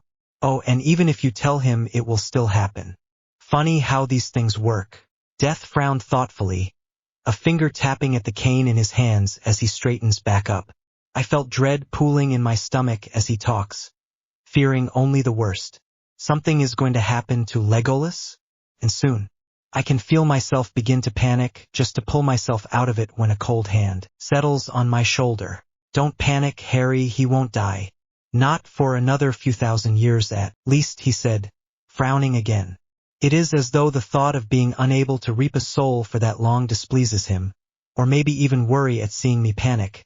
But that's hardly possible, right? Good, yes, that is very good. I breathe a heavy sigh of relief, looking at the man that's now only an arm's length away. Something tells me I should be petrified right now, but I'm not. I can see tiny specks of red in his eyes, but I find that I am not intimidated. In fact, I am unfazed. Good, Death snorts. He removes his hand a moment later. Then you can do me a favor and not panic. Just be ready to do what you must. I need to leave now, but I will return. He snaps a finger, smirking. Before I can think of a reply, I am already blinking at the rush of sunlight in my eyes. Are you okay, Harry? Legolas asks. He's probably concerned that I spaced out for so long, but I smile at him, trying to ease his comfort. Yeah, I'm alright, just got paid a visit, that's all, I reply. Legolas nods understandingly. Listen, something is going to happen in the next few hours. Whatever it is, you will be okay, and so will I. What are you talking about? He frowned, gazing at me in worry. I wasn't given the full details, just that something is going to happen and I won't be able to prevent it. I shrug. Legolas says nothing, and we settle back into an uneasy, worried silence. By midday we reached two colossal statues, and I heard Aragorn explain what they are. The Gates of Argonath, also known as the Pillars of Kings, the statues made in the likeness of Isildur and Anarion to honor the former kings of Gondor. Awe and pride was coloring his tone, and we all looked up at the giant statues as they loomed overhead, getting closer with every stroke of the oars. The detail was tremendous. It wasn't just the perfect carving of the face, you could see the majesty of a king in their features. I looked at them, drinking in everything I could at the moment, having not seen anything so wondrous before, even at Hogwarts. Continuing on, past the statues, we don't stop until we reach a small clearing. The forest was but a few feet away. Beaching the canoes, we step out, grabbing our bags in the process. The feeling of dread grew stronger as we walked farther onto land, and I glanced anxiously over at Legolas. Knew something would happen, and the moment was only drawing closer. I am hoping to convey my feelings to Legolas without having to say it, to say that I am worried, that he is important, and that I would do anything to keep him safe. Legolas nods slightly at me. He understands and then moves over to where Aragorn stands. We should keep moving.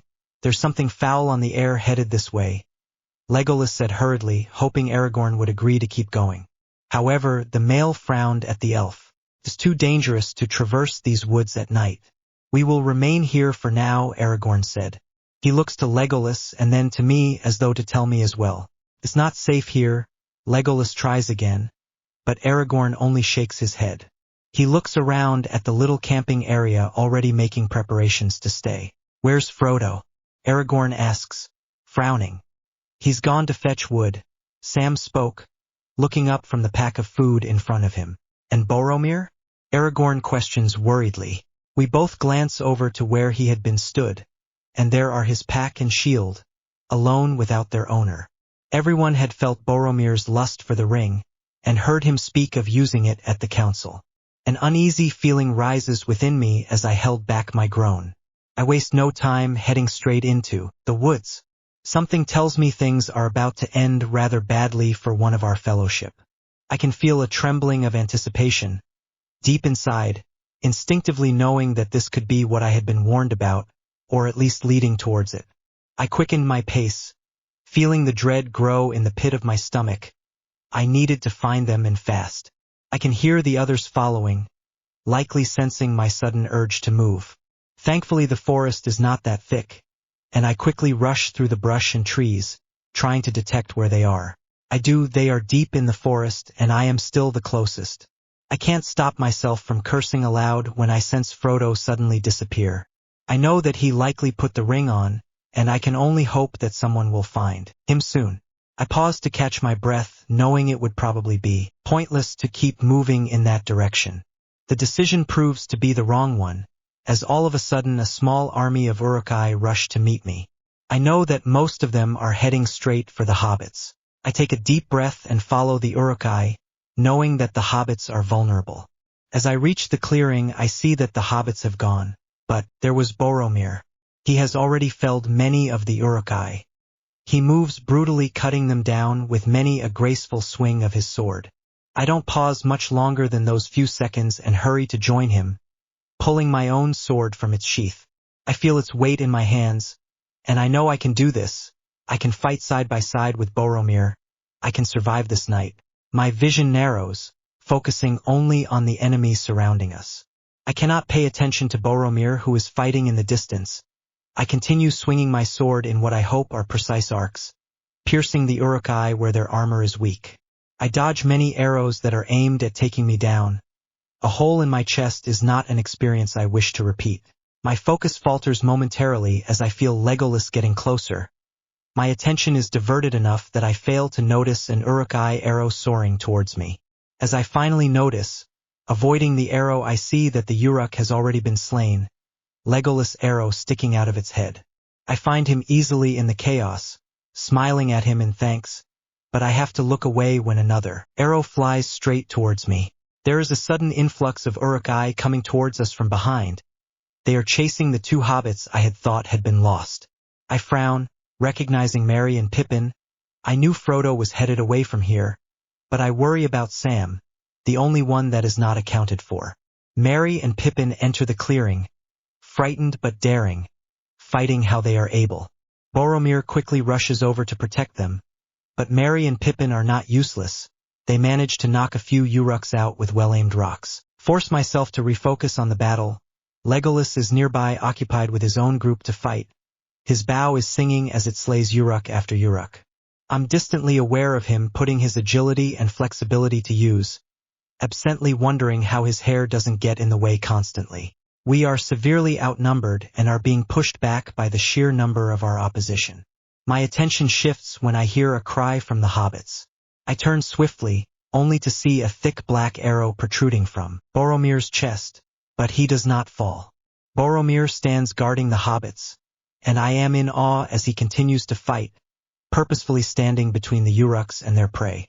I want to rush over to help him, but I'm held in place by the unyielding Uruk-hai, Legolas only a few feet away to my right. Damn it! I growl. I quickly summon my wand and begin firing curses, but also trying to handle the sword to push them back. Neither Legolas or I could help while they closed in around us. Succeeds somewhat. Enough for Legolas to smoothly switch from his bow to his own sword, having run out of arrows, but unable to make the switch sooner. There's still too many, and it's like they are focusing the majority of their forces on Legolas and but I don't understand why. They would undoubtedly focus on finding Frodo. I desperately hope that this doesn't mean that they have him or any of the hobbits. I can feel myself slowly tiring, but I force myself to keep going, despite noticing my spells are doing less damage. I absently debate using both wands, but a sharp cry from Legolas stops me in my tracks. I look over and see the arrow lodged in his stomach, blood starting to spill. I glance over to Boromir.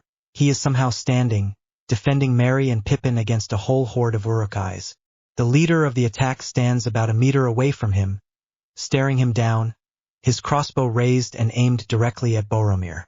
It is clear, despite his continued fighting, that Boromir has lost. The huge Uruk lazily released another arrow which finds its home in Boromir's chest. Boromir chokes, blood spilling from his lips. There are many arrows in his chest now. How he is still standing is a mystery, but I know there is no helping him. Boromir will not survive this battle, but Legolas can, even if I have to threaten death himself. I cast a Reducto which successfully gives me time to run towards Legolas, the one that I fear I cannot live without, the one that is bleeding out on the ground. I manage to produce the strongest protego possible, and I create enough space to make my way to him, cradling his head in my lap. I have healing abilities. I tell myself, I haven't tried using them before, and this might not even work, and I'm already tired. But I need Legolas to live. Merlin, I need him. I distantly realize there are tears. They fall down my face. I only notice as I see the small patch of drying tears on Legolas' chest, who is barely conscious.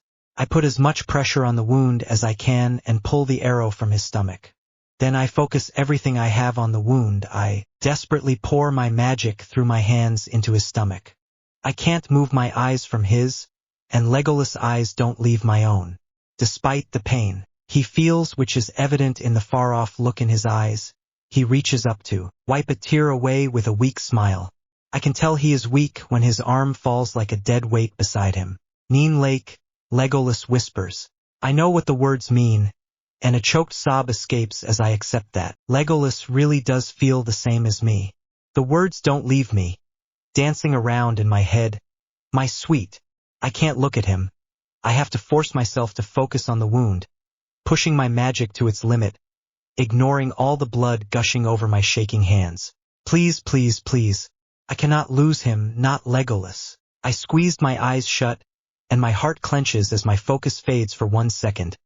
I can't see if the blood has stopped pouring. I can only feel its warmth on my hands. I finally summon my courage to look back down. My hands now glowing, pulsating with bright blue magic, the flow of blood slowing until, finally, it stops altogether. Legolas groans slightly, and I gently shush him. I can feel my magic leaving me as I heal him, the whole slowly knitting together. I am filled with relief as he heals. I don't let up on the shield or the healing. I am all too aware that Legolas has finally given in to the need to pass out. I can't regret my choice, but I can see and feel Boromir falling nearby, his light flickering, as he fights the inevitable, barely holding on. Merry and Pippin are quickly taken by the Uruk-hai horde, but I keep myself grounded where I am.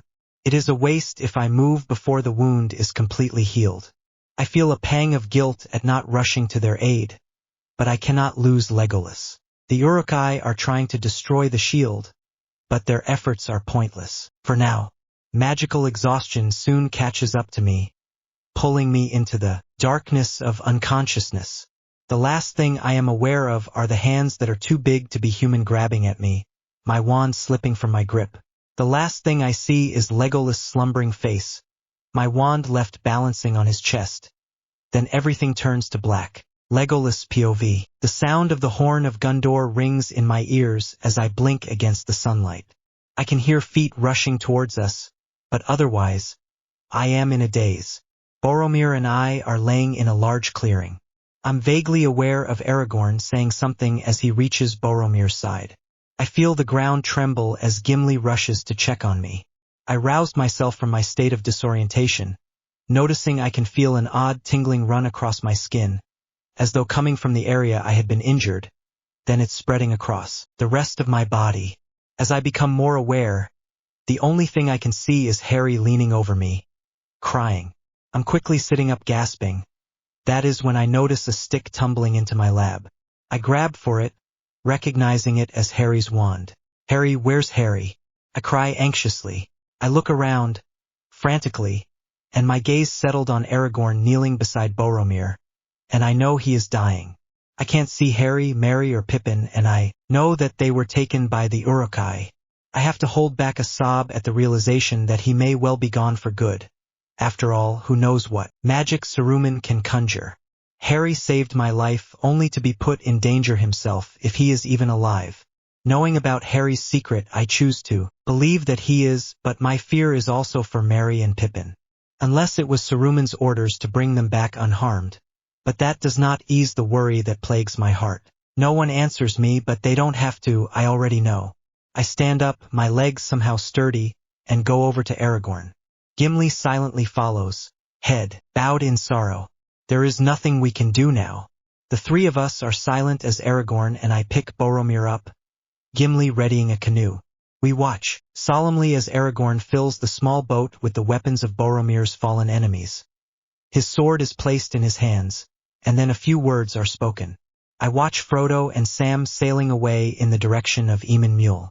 Iam torn, do ie banden hare.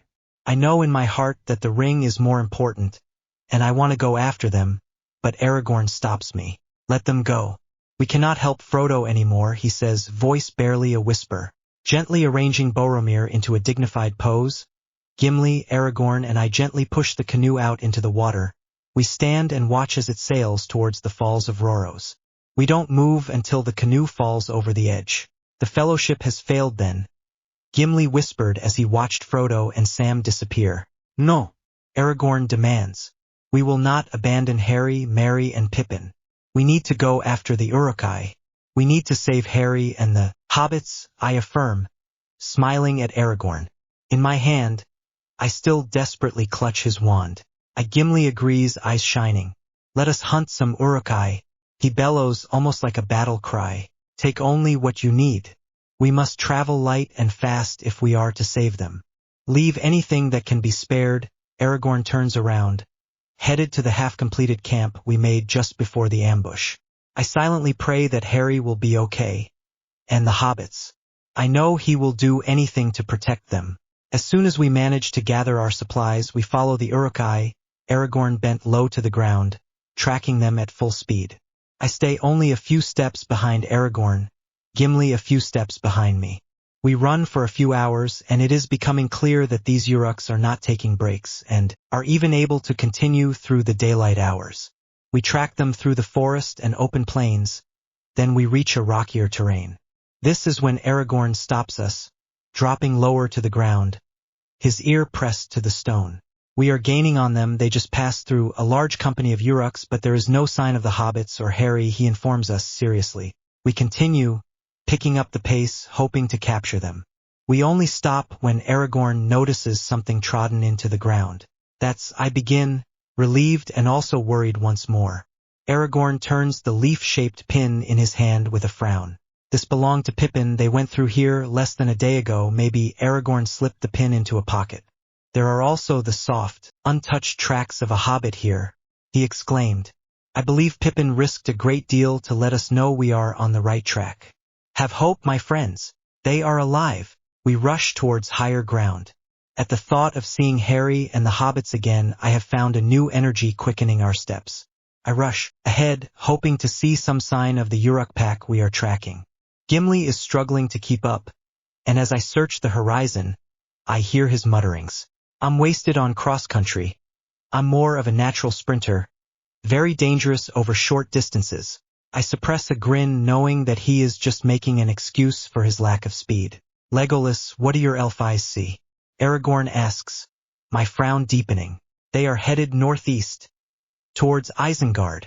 I gasp. Dread twists in my insides at the realization that they were alive. But surely they would not stay that way once the wizard got to them. We must continue. We cannot allow them to reach Isengard. We will take the road towards Rohan, he commands. Gimli and I agree. Running once more, I can only hope that we make it on time. When I hear Gimli muttering to himself, keep breathing, that's the key. My mouth easily slips into an amused smile. I know the dwarf will manage just fine. It takes some hours to reach Rohan, only to be waylaid by a host of riders who surround us in a tight circle. Spears aimed at the three of us, and it is clear there is no escape. What business does an elf, a man, and a dwarf have in the Rittermark? Speak quickly, their leader ordered. Gimli huffed at the words, glaring at the men. Give me your name, horsemaster, and I shall give your mine. Gimli states, hefting his axe threateningly. Aragorn raises a hand slightly towards Gimli, also turning towards the men. I would cut off your head, dwarf, if it stood but a little higher from the ground, the leader replied as he dismounted. He towered over Gimli, his spear directed threateningly at his chest. You would die before your stroke fell. I find myself spitting out at the man, an arrow already cocked in my bow and aimed directly at the man. My name is Aragorn, with me is Legolas of the Woodland Realm, and Gimli, son of Gloin. We are friends to Rohan, and we are searching for a group of Uruk-hai that may have passed through here. We do not wish to fight. We slaughtered such a horde at sundown yesterday. We left none alive. The leader replied with more bite. I found that the rest of the conversation was only muffled noise. Out of focus, the words none alive echoing in my mind. What about hobbits? There were 2 hobbits, and a young man was there also. The hobbits would only look like children, Aragorn asks, hoping to get a positive response. However, we only receive a small shake of his head. I am sorry. We burned the corpses and left them where they lay. I remain quiet, watching as the conversation continued, but not able to process the words or the reality of what has happened. Reaching into one of my pockets, I reassure myself that the Elder Wand is still there, and I force myself to believe that Harry is okay. My attention is brought back as 2 horses are handed over, Aragorn thanking the men for them. Quickly mounting them, we urge the horses to run in the direction that the leader had pointed. Eomer is his name. When Gimli located the burnt-up remains of one of the hobbits' belt, we feared the worst had happened after all. I listened as Aragorn let out an agonized cry. The pain-laced words loud in my ears. It sounded how I felt. The fear and pain of losing Harry and the hobbits. I try to keep my own emotions over the situation in check. I do not want to show just how affected I am. It's now that I realize how much Harry means to me. I held in a wince as Aragorn all but collapses to the ground, head in his hands, but a moment later he lets out a gasp and scrambles off his knees. What do you see, Aragorn? I ask hopefully. Tracks, left by the hobbits. They are leading away from the camp. Aragorn replies quickly, following a trail left behind, and hope swells back up inside my chest. Harry, is he with them? I ask, trying to rein in my desperation. Aragorn frowns slightly, shaking his head. No, there are only 2 sets of footprints, Merry and Pippin, he says, his eyes not leaving the ground. The tracks start here, their hands and feet were bound. Aragorn walks forward. Gimli and I quickly follow behind. Their bonds are cut here, he says next, gently picking up cut ropes before sitting them back onto the ground, and looks towards the forest. They ran into the forest, but their tracks are a little confused, in a close circle like they were looking for something or someone. Harry? Maybe they got separated, and he is also in the forest? I reply, clinging to hope. I had to believe that this was the case and that he wasn't in any danger. And I wonder, can he be killed? Death never mentioned it as a possibility, but he mustn't he? Worry curls in my stomach as we head into Fangorn Forest. This forest is ancient and full of anger and memory, I say, looking around us at the trees as they begin to whisper. I don't understand what they are saying, but I know that the words are filled with malice. We, however, are determined to find our friends, and we continue walking through the densely packed trees. We haven't been walking for very long when Gimli licks a leaf nearby, and I resist the urge to furrow my brow in confusion and a little disgust at the action. Orc blood, Gimli states with certainty. I see now what he was doing, and instantly we are all on our guard. Were the hobbits and Harry taken again? I ignore the unease that is swallowing my insides until Aragorn calls for us. These tracks were not made by an ordinary creature, he says, staring at the large, oddly shaped tracks. I wonder if they are even footprints. The tree's whispering increases, drawing the attention of both Aragorn and Gimli, who brandishes his axe in preparation for an attack. Aragorn, however, stops him, and Gimli lowers his weapon. The trees have feelings, my friend, I explain, and the tension within the forest relaxes somewhat. But I still feel something, a presence, and it makes me wary. I let the feeling wash over me. It is familiar, and yet altogether different. There is a flash of white in the distance, and I know who it is. The White Wizard. He approaches. I gasp, fear tingling across my skin, and we draw closer together. We should fight, Gimli suggests, axe still in hand. Attack before he can put a spell on us. We need to be careful, he will not be easily felled, Aragorn replies, looking around the clearing. I have my bow in hand, an arrow already cocked to the string. I can't help but wonder if Harry has come across the Astari. Or the hobbits. I fear that they might have, and what could have happened to them if they did. We slowly walk forwards, with me at the head. We are about to begin our attack when the White Wizard speaks. The words, accompanied by a blinding white light, are powerful, and our attack is foiled. The light only lasts a few moments longer. Then there's a figure standing in front of us, dressed in all white robes, his face obscured. You are tracking 2 young hobbits and a young wizard. They passed this way. Saruman, Aragorn accuses. I am Saruman, or rather Saruman as he should have been. He says calmly, a tiny smile gracing his lips. The kind face of our guide now revealed. Gandalf. All 3 of us exclaim in various mixtures of surprise and happiness. Gandalf? Gandalf the Grey, that was what they called me. Yes, I suppose that was my name, he says before continuing. I am Gandalf the White. Young Harry was the first to find me here, the hobbits not long after him. They are perfectly safe. So they are okay? Are they still together? I ask quickly, Aragorn and Gimli listening in interest. Yes and no, Gandalf replies, stepping closer to us, a white staff in his hands replacing the old one he had before. What do you mean? Aragorn questions. Yes, they are safe, and no, they are not together. I sent Harry ahead of us to meet at a later date, and the hobbits remain with Treebeard, one of the Ents of this forest, he explains. Why leave the hobbits with an Ent? Gimli questions. That is the path they are meant to travel. Merry and Pippin coming here will be like the falling of the few stones that starts an avalanche. They will help the Ents to wake up and find that they are strong, Gandalf responded. We are to go to Edoras and speak with their king. Aragorn frowns at this. Their king, the Odin, no longer recognizes friend from foe. He has even cast out his own kin, Eomer of the Riddermark. We must warn the king of the coming war, and deal with what we find there. Gandalf turns, and we quickly exit the forest, where Gandalf calls for his Mount Shadowfax. Pippin POV. Harry is still unconscious. It's been many hours since we were abducted by the Uruk-hai. We were carried on their backs. The creatures smell foul, like something dead and rotting. I scrunch my nose in distaste, looking over to Merry, who also has a pinched expression, though it's hard to say if it's because of the smell or because of the position we are stuck in, not to mention the constant movement as they run onwards without any pause. I glance back over at the wizard, thinking about what I can do. Harry, pissed, wake up. I try to whisper urgently, but to no avail, and I sigh heavily. Giving up momentarily, I take in our surroundings. There wasn't much to see. We are traveling through a low valley surrounded by great cliffs of stone. There is no chance of an easy escape, especially as Harry is unable to wake up. The Uruk-hai suddenly come to an abrupt halt, the leader sniffing the air like a hound. The ranger has caught our trail, the Uruk-hai growls. He motions for the group to quicken their pace. Hope swells up in my chest, and I look at Merry, who's grinning. Maybe they will find us in time then. I need to give them hope that we are alive and that they are going in the right direction.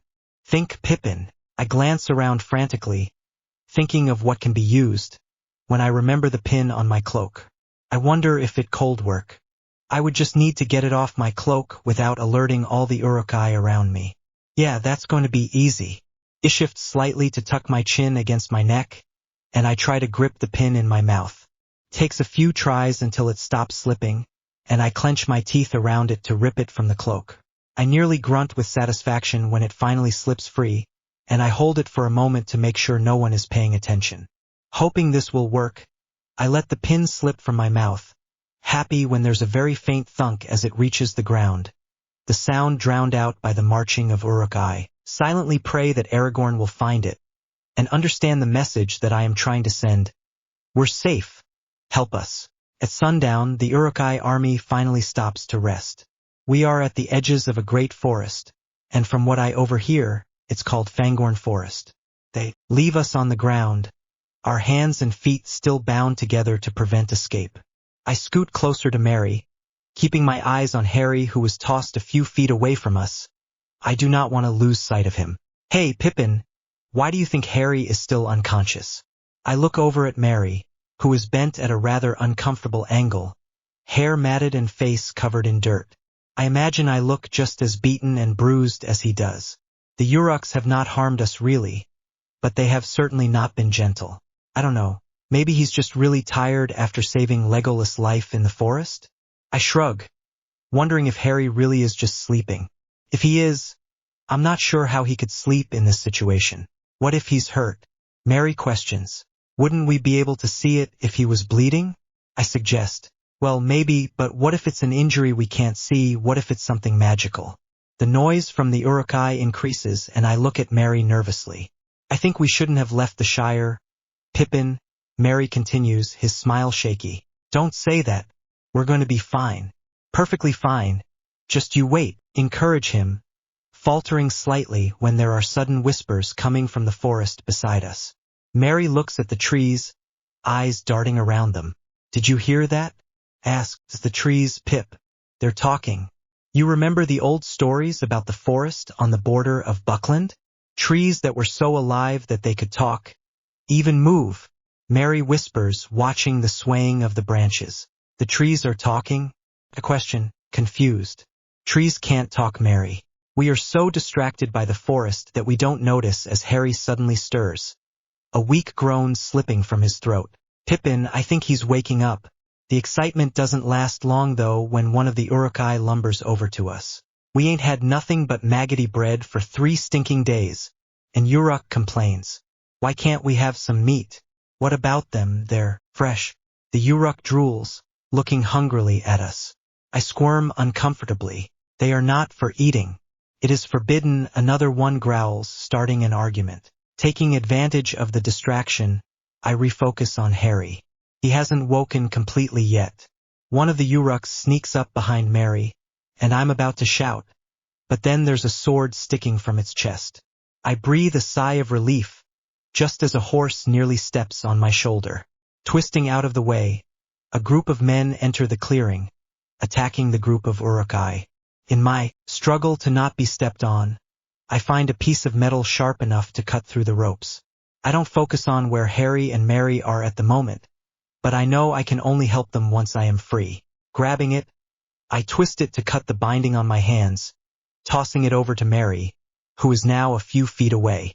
In the chaos of battle, I lose sight of Harry. When I turn around to untie the ropes on him, he's gone. It's very possible he didn't see me or Mary in the mess of bodies, laying on the ground. It's also possible he was taken again. I look around, searching for Mary in hopes that he would be there still. He is, and I am relieved to see him relatively unharmed. Mary, I call out, rushing over to him. Harry's gone. Did you see him? No, you didn't either? Mary frowns, looking around. We need to take cover. There's no way we could find him in this. Mary gasps as he dodges another horse, and the hectic battle between the men and Uruks commences. He could have taken cover in the forest after not being able to find us. I nod, hoping that Mary is right. We curl up behind a large stone, waiting. It's barely an hour later that things around us are finally silent and we slowly come out from our spot. Not knowing where else to go, we head towards the forest with the hope of finding Harry, clinging to the belief that he had gone in the same direction. Harry POV. I woke up to the sounds of battle and persistent whispering in my ear. The whispering was coming from the forest behind me, tugging me towards it, urging to follow, to come closer. I hesitated though. Mary and Pippin had been with me just moments ago, hadn't they? I don't know anymore. Maybe we were split up while I was unconscious, while my magic replenished itself. I had drained myself doing everything that I could heal Legolas. I knew it would completely take me out of action, but honestly, it had been worth it to save him. Looking around, I tried to spot the hobbits in the chaos of battle, but there was no sign of them. The urukai that had taken us were being slaughtered by fierce men on horseback. I knew I had a choice to make: join them and see if they know anything, and risk them being yet another enemy, or I can follow the voices from the forest. The whispering only got louder, as though the person speaking was right next to me, even though the words are completely indecipherable gibberish. It made the choice for me. I double-checked that I hadn't somehow missed either Mary or Pippin in the skirmish, and I turned to the woods. Maybe they went into the woods? They could be looking for me as well. If we truly hadn't been separated. I silently creep towards the trees, noticing the whispering calms down the closer I get. I don't stop until the sounds of battle have long since gone, focusing on the surrounding trees. Placing my hand on the nearest one, I jerk back as a sudden jolt of something like electricity thumps through my fingertips, heading straight for my core and settling there with an odd sense of warmth. It seemed to have come from the tree, from exactly where I had touched the rough bark, settling into my core. The whispers come nearly to, did the tree just speak to me? You're imagining things. Hairy trees don't talk, whisper, or even murmur. I mutter irritably to myself, slumping down to sit on the ground. It would be a good idea to see exactly what had just happened to my core. Slipping into myself, down to my center where my magic rests, I am surprised to see a completely stabilized core thrumming happily. It's large, with at least a dozen colors swirling about. The main chords of my core are thicker and more pronounced: black, sky blue, and bright orange. I don't understand what they mean, but I assume the black is from being the master of death. The main question is how my core was stabilized in the first place. It was especially unstable when the urukai had captured me. I have a theory that the trees somehow fixed my core. How could the trees fix my core? They're trees, so I guess that the wild magic in them could have helped, but completely replenishing my exhausted core? That seems just as preposterous as the idea that the trees were talking. I scrunch up my nose in frustration, standing up from the cold ground a moment later. Regardless of how it happened, my magic will be more reliable now. I can deal with the how and why later. Right now, I have a fellowship to find. It's not long before I end up completely lost. That's if I wasn't lost from the moment I walked into this labyrinth-like forest. I stumble upon a docile snake curled up at the base of a tree, and its head slowly lifts in my direction.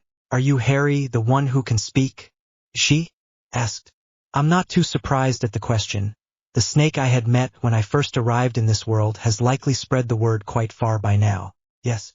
I apologize for disturbing your rest." Her pale brown body shifts. Then she begins slithering towards me. "It is all right. You seem lost." Yeah, is it that obvious?" I smile faintly as she tastes the air around me, her delicate tongue flicking the air. "No," she hisses softly, gently even. "I can just sense it. Follow me, there's a river nearby and berries you can eat." "Thank you." I follow her, listening as she tells me about the various plants in the area, those I would be able to eat, those that were poisonous. I recognize a few of those that she mentions, mainly from my time on the run with Hermione and Ron. I force the melancholy thoughts away. My friend's laughter faintly ringing in my ears is bittersweet, knowing I will never hear it again. The sound is replaced by rushing water just as we come upon a clearing that opens up to a river. The body of water is just what I had expected, and yet more at the same time. It's surrounded by the ancient trees, and a small clearing along the bank devoid of anything but grass. The river shines clear and bright so that I can see the bottom and the fish darting around in the slow-moving water. "You can clean up here. No one will disturb us," she stated, coiling up a nearby tree. I nodded, quickly stripping and sinking into the cool, fresh water, cleaning away the weariness in my bones. I didn't spend too much time in the water, getting out barely 15 minutes later, drying myself and my clothes with a flick of my wand. Do the trees here really whisper? Or am I finally going insane? I ask her, sitting at the base of a tree. She gives the snake equivalent of a laugh. Yes, the trees whisper. They talk to each other, for they are the Ents of this forest. Ents? I wonder, the word is not familiar to me. They are an old race. They appeared in Middle-earth at the same time as the elves. Stories say that Eru Iluvatar created the Ents when Yavanna learned of the dwarves, all as children. Yavanna foresaw that the men would fell trees and wished to have creatures to act as shepherds of the forests. She wished them to be protected, she explains, and I listen with fascination. Eru created the Ents? I wonder what else the Vala created. Maybe she knows if Merry and Pippin are wandering the forest right now. Thank you for telling me. But I have another question. Of course. Do you know if there's anyone else in this forest? I was traveling with 2 hobbits, but we were separated, I ask, hopeful. However, she shakes her head in a silent no. I do not. Though I can go and ask my kin if they have seen any such people wandering. Your kind makes much noise when trampling through our forest. She dropped off the branch she had curled up on, landing by my feet. If you could, that would be great. I will wait here for your return. I smiled, watching as she slithered away. I am unsure how long she will take. Maybe it would be a good idea to try and get some rest. It doesn't take long before I drift off to sleep. My dreams are not pleasant though. While they are not memories of the past, memories of the Battle of Hogwarts, they are still nightmares. I can only flinch away as images of my friends' bloodied faces scream at me, standing at Voldemort's side. Clearly, my subconscious has taken my experiences to create new torturous dreams, to steal my peace. I'm not sure how long I slept, but I am roused when a noise nearby woke me. Swiftly sitting up, I look around, finding the snake mere inches away from my face. I apologize for startling you. She loosely curls her body up, and I let myself relax. It's okay. I was simply caught by surprise. Did you find anything? I ask, hope warring with the worry deep in my stomach. Do not worry, I have learned a few things. The hobbits you speak of are safe with an Ent called Treebeard. He is the master of this forest and will keep them safe. Also, There is an Astari nearby that is waiting for a group of travelers to find him. I can feel the worry ease up, while confusion takes its place. Why would an Astari be waiting for a group of travelers? I know of only one Astari, but could you take me to the Astari? I asked, stopping my thought process, focusing only on what needs to be done. Of course. He's this way. When we reach the spot where the Astari is, I look around, and I am even more confused. I don't see anyone, are you sure? I get cut off by a blinding light suddenly appearing in front of us, and I swiftly retrieve Draco's wand from the holster. I wait, spells on the tip of my tongue and ready to be used, until the light finally fades away and the Astari is revealed, and I do not know if I am able to believe my eyes. But you're dead, you fell, I whispered, shocked. Yes, I did fall, but through dangers untold, I have returned to you, and together we shall watch the turn of the tide in this war. Gandalf smiles as he talks. I was not expecting to see you though, Harry. I am glad to see that you are well. What has happened since Moria? I pause momentarily, still struck by the sudden appearance of someone who had passed on. And suddenly I wonder about the wizard. Did he have some secret like mine? It isn't long before words begin to spill out unbidden. After you fell, we ran and escaped Moria. We kept going for a while, though I was unconscious for most of it. Eventually, we ended up in Lothlorien, where Lady Galadriel offered us safety so that we may rest and mourn your passing. When we left, we went by canoe past the kings of Old Argonath, I think they called it, and began to set up camp in a clearing by the water. That's where things went downhill. A group of Uruk-hai ambushed us, and we did our best to fight back, but it was not enough. We lost Boromir to them. Frodo and Sam went by their own path towards Mordor. Merry, Pippin and myself were taken by the Uruks, while Legolas, Aragorn and Gimli were left, and I can only assume they are searching for us. While with the Uruk-hai, who took up a camp on the skirts of this forest, a group of men attacked, men riding on horseback. I could not see Merry or Pippin, so came into the forest. I didn't know if they were friendly, and I thought it best to hide. I see, that is quite a tale and most unfortunate. I must request something of you, Harry. Gandalf frowns, a crease between his brows and sadness in his eyes. Of course, anything. Go to Helm's Deep and wait for us there. Just west of here, just keep going straight, and you will find it, he explains. Helm's Deep? Wait for who, exactly? I'm confused, not sure what and still even where Helm's Deep is. Yes, I cannot go with you, for I shall need to speak with Legolas, Aragorn and Gimli, then travel with them by another road. Your path is different, one that must be taken alone. Helm's Deep is where the next great battle will take place. Be careful and don't let your guard down. Before I could say anything else, Gandalf vanishes once more in a brief flash of white light, leaving me alone with the snake who is hidden in a tree. I am reminded somewhat of Dumbledore at that moment, strange hints, but nothing concrete to go on. She gracefully removes herself, stopping beside me. What has happened? You look troubled. She flicks her tail slightly, questioningly. Apparently, I am to go to Helm's Deep. I let out a small sigh, running a hand through my hair. You wouldn't happen to know how to get there, would you? Or at least out of the forest?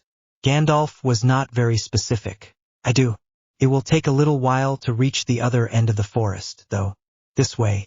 She begins moving, and I silently follow, wondering what the future holds for the Fellowship, what will happen in this next battle at Helm's Deep, if Frodo and Sam have made any progress, and if they are okay. However, most of my thoughts are with Legolas. While I know that I healed him completely, I fear for him, though he wasn't likely to feel much of an effect, as it is safe to heal those without magic. I still worry. A pang of longing grips my chest, and I'm left hoping to be reunited with the elf once more. If I were to claim him as my mate, would death protect him? Or maybe death will protect him anyway, so long as Legolas holds my magic in his body. Does Legolas miss me as well? Is he searching for me as well as the hobbits? Images of Legolas flash by.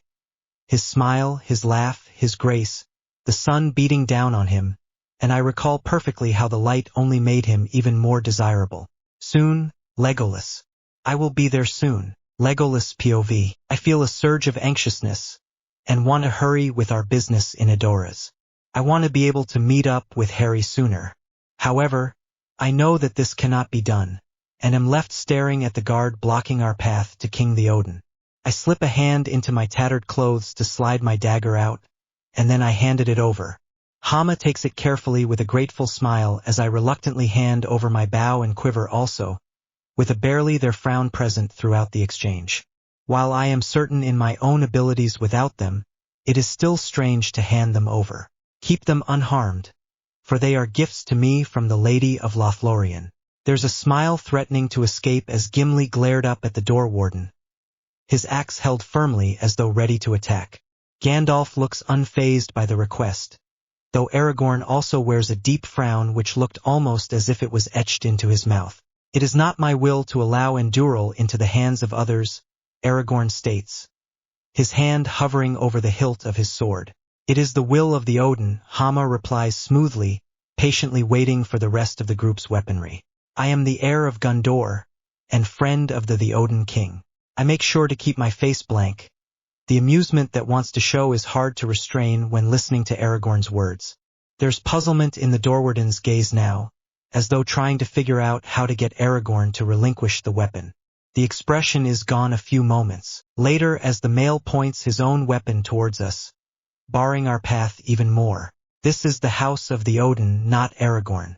He seems to want to say more, but Gandalf speaks before Aragorn. It is useless to refuse Theoden's demand, for he shall have his way in his own hall. Whether that will is folly or wisdom, Gandalf stated, though Aragorn still hesitates in complying. I would comply if this were only a woodman's cot, and I had any other but Andúril. I almost felt like sighing, for this is just prolonging what we came here to accomplish. By taking longer to finish this, we prolong the time it will take before Harry is back with us. The weight of his wand is heavy in my pocket, hidden to everyone but myself. If I focus on it enough, then it will feel as though it gets warmer through the fabric. Truly, despite Gandalf saying the young wizard is okay and headed for Helm's Deep, a knot of worry continues to grow deep inside me. Anything could happen by then or could have already happened. My chest throbs at the thought, and I quickly focus back on the conversation around me. If you do not lay your sword here, then you will fight alone against all of Edoras. Hama states, gesturing where my weapons lay against the wall. No, not alone. Gimli growls out, glaring heatedly at the guard. We are all friends here, or our only reward shall be the laughter of Mordor. Gandalf cuts in, here is my sword, Goodman, Hama. It is named Glamdring for it was forged by elves long ago. Keep it safe. Gandalf hands the sword over. Hama takes it gently, and places it with my own. Gandalf looks expectantly at Aragorn. Come now, Aragorn, he urges the stubborn man. Very well, Aragorn slowly releases his sword, but still keeps Hama from taking it, opting to put it next to Glamdring himself. Do not let anyone touch this sword, or draw it from its sheath, for if anyone other than Elendil's heir were to do so, death would find them swiftly. I absently wonder if Aragorn is enjoying himself, a little or maybe a little too much. I notice a small smirk in his eyes as the door warden pales and steps back from the weapon. Hama's eyes are filled with awe only moments later, and I have to swallow an undignified snort at the change in reaction. It seems that you have come on the wings of a song, out of the forgotten days. It shall be as you command, my lord. He turns to Gimli next, who is still glaring, but shrugs. Well, since it will have Andúril as company, then my axe may stay without shame. Gimli lays his axe on the floor next to Aragorn's sword, and we all look at Hama expectantly. The door warden hesitates though, glancing at Gandalf's staff. The staff Gandalf Greyheimel, it too must be left behind. Such discourtesy. I am old, and if I may not lean on my stick then I will wait here until the Odin decides to hobble out himself. I smiled faintly, Aragorn's laughter ringing out around us as he speaks. Every man has something which is too dear to impart to another. Would you part an old man from his support? My lord, a staff in the hands of a wizard can be more than simply a stick to lean on.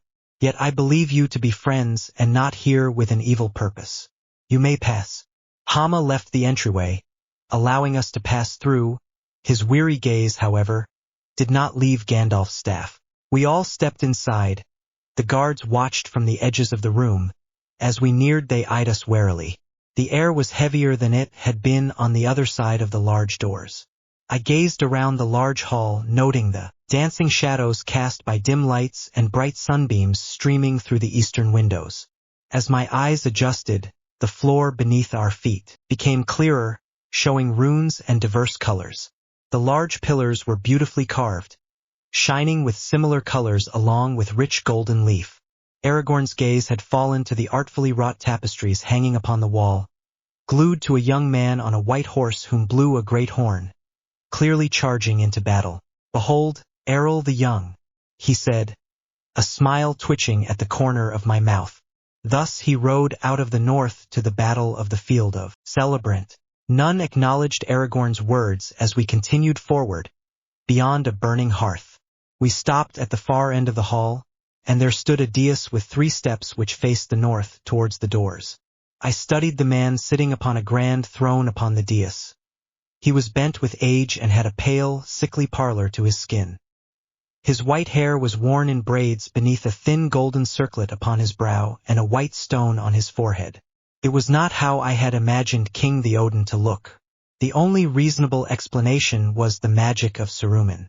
Despite the tense atmosphere, I could feel my thoughts straying to a different path even as I remain aware of our surroundings. I tried to keep the other path at bay, hearing Gandalf and Wormtongue arguing, the guards becoming more defensive.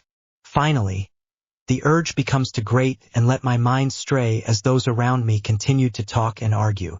The last thing I am aware of is the feel of Gandalf's magic swirling around us. I can still clearly remember being told about the new visitor to Rivendell. However, I believed I was unlikely to even cross the guest's path. I went to visit the garden, and that was where I first saw him. He was sitting against the old cypress tree, and I recall how his body tensed as soon as I was just a few feet away. Harry had piqued my interest that day.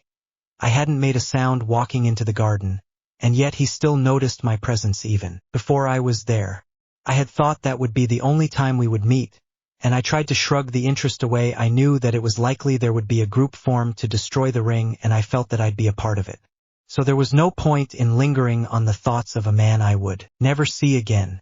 Then his eyes met mine, and my breath was almost taken away by the bright emerald green orbs. They were filled with warring emotions. I knew that he knew war, grief and loss, but happiness had been a part of his life too.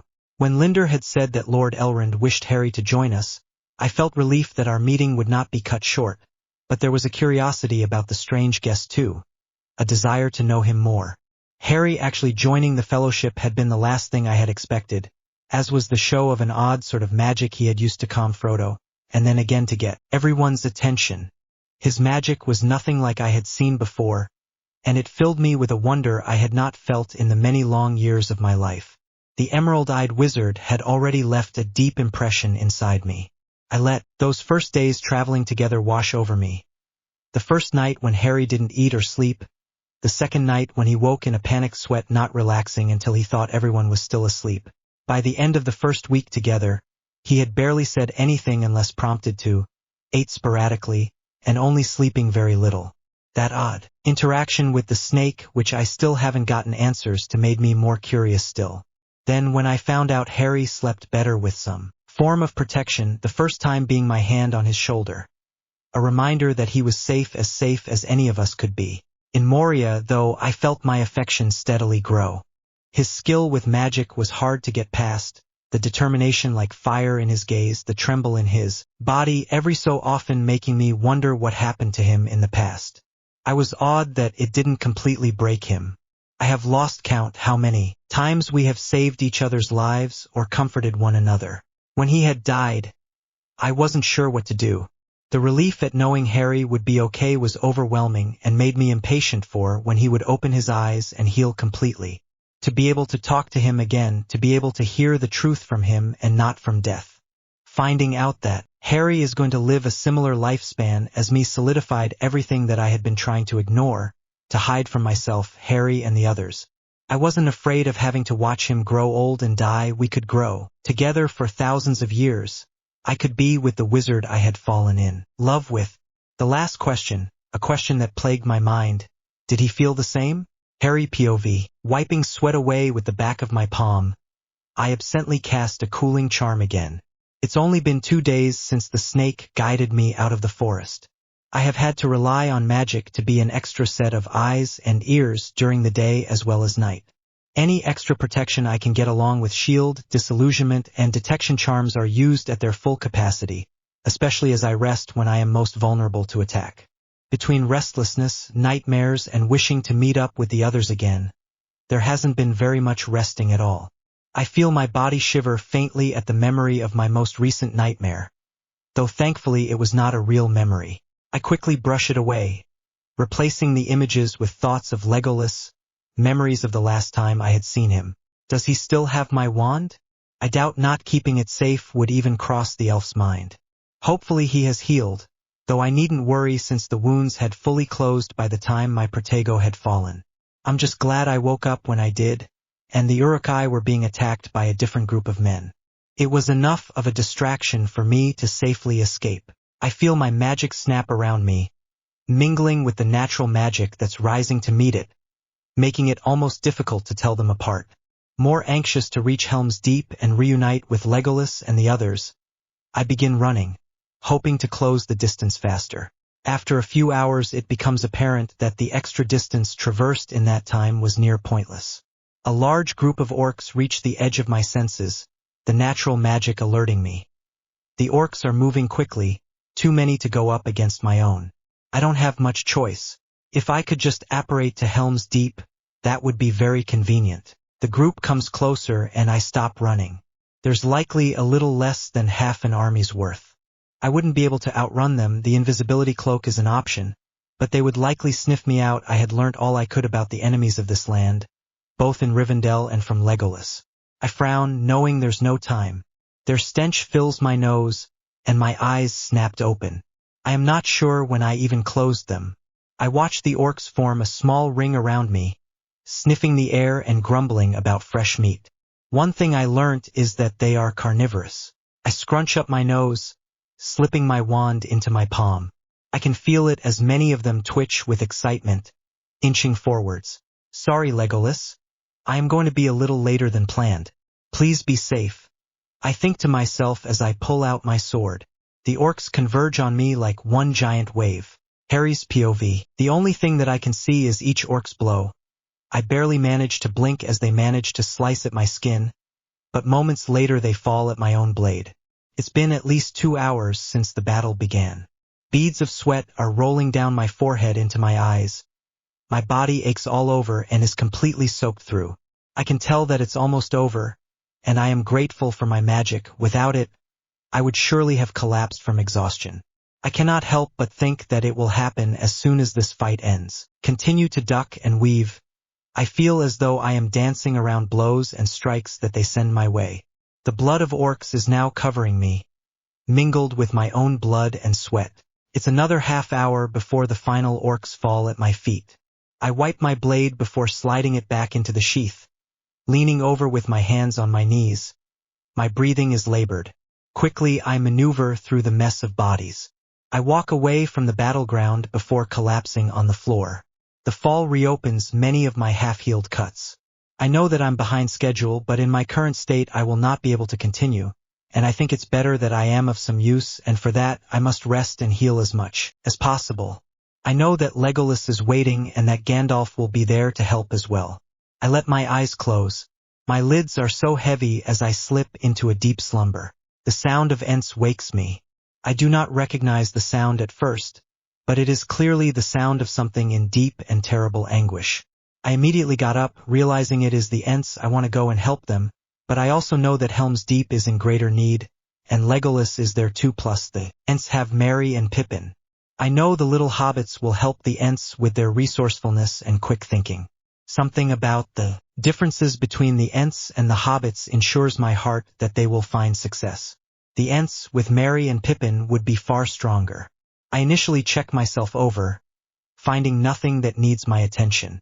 I quickly resume running towards my destination. I'm not too far away from the battle by the time night has fallen.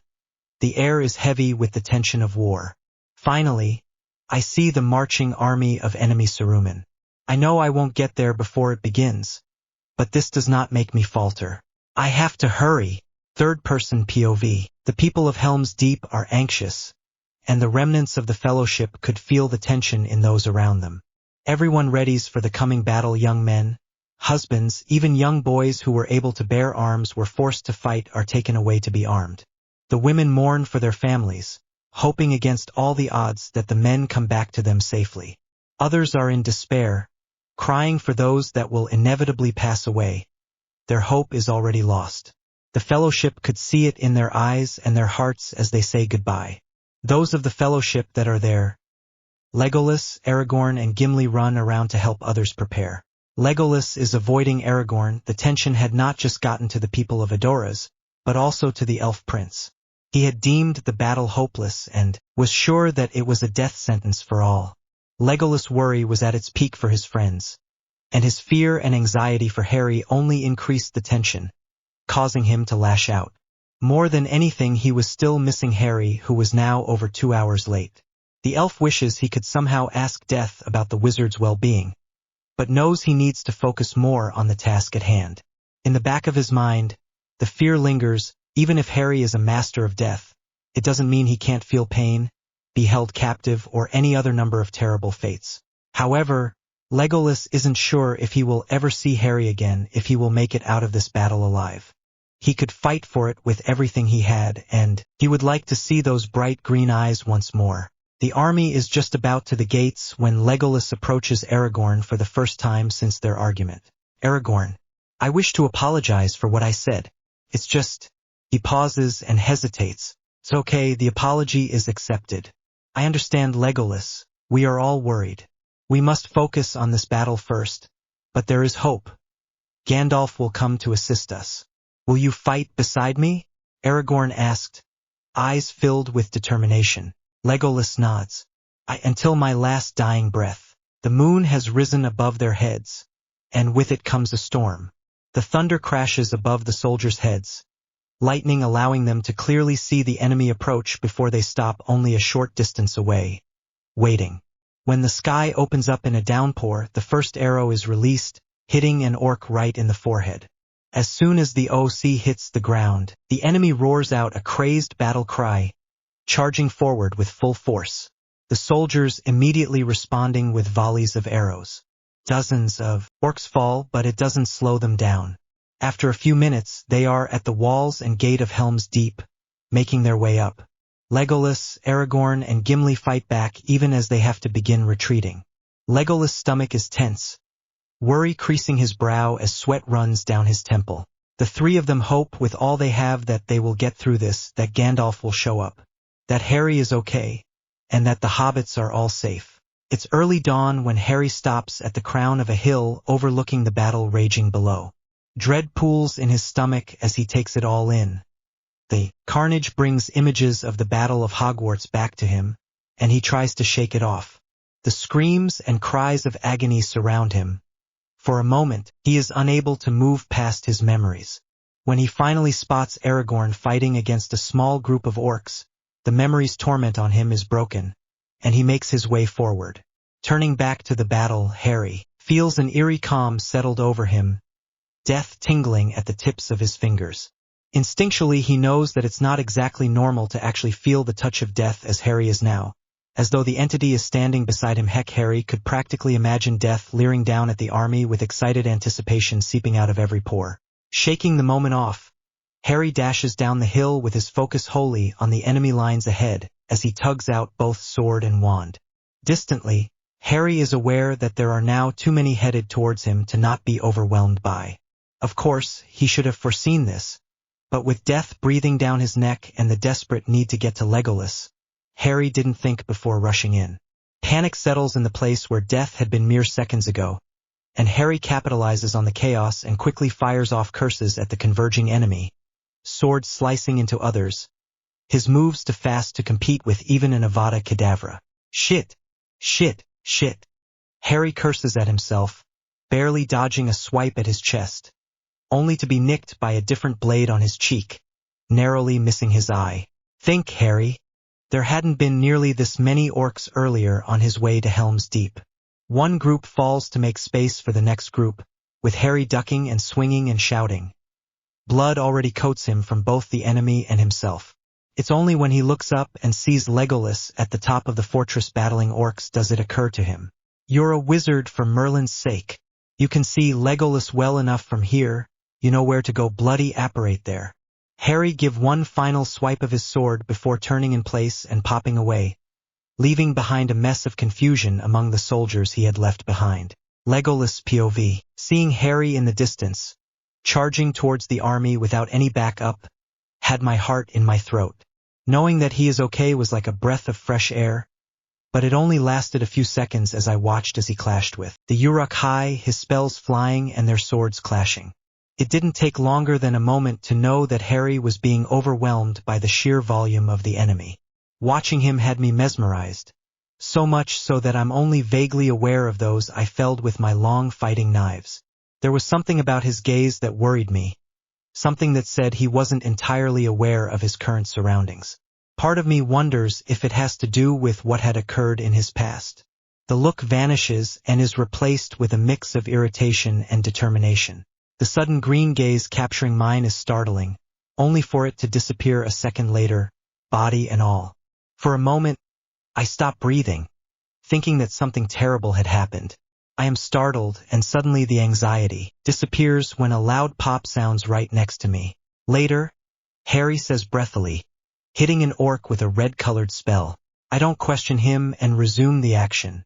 After another 3 hours of battle and Gandalf's backup finally arriving, the Battle of Helm's Deep ends in our victory. Before anyone can manage to say anything, I'm turning and enveloping Harry in a hug.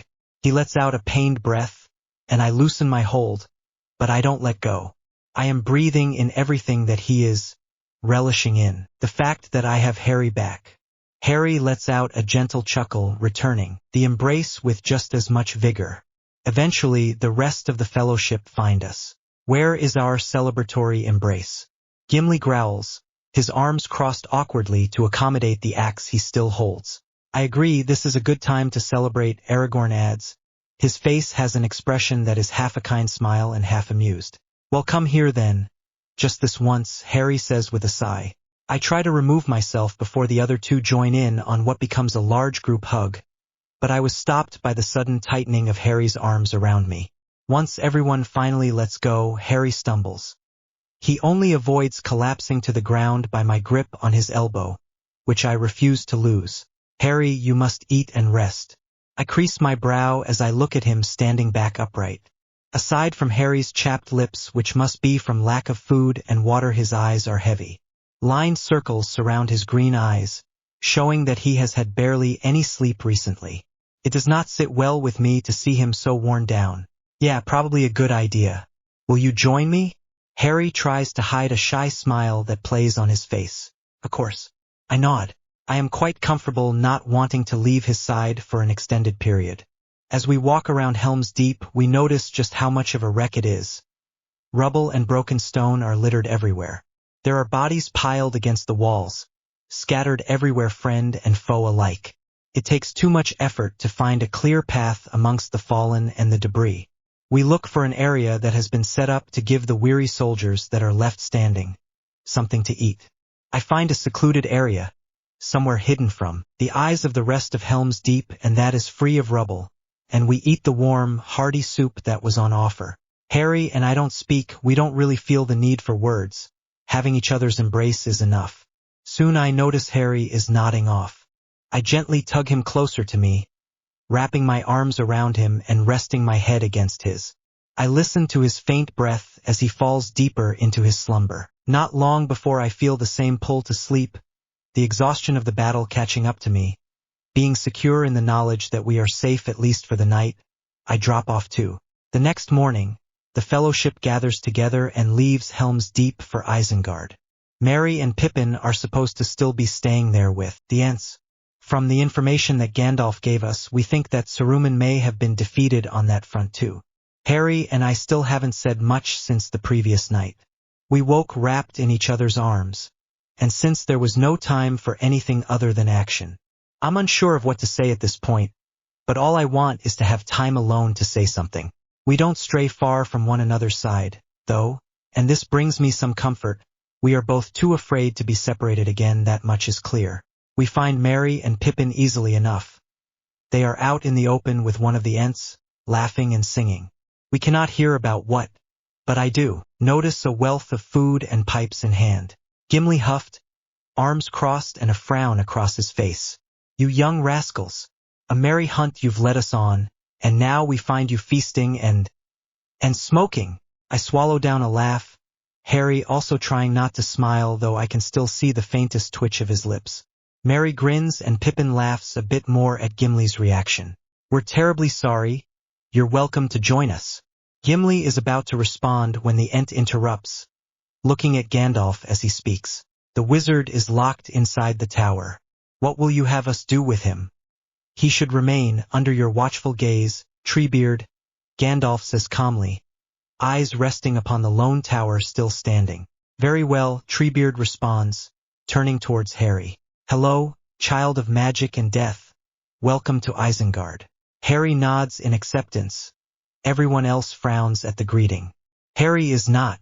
Merry starts to say but is stopped by Aragorn. Thank you for taking care of Merry and Pippin.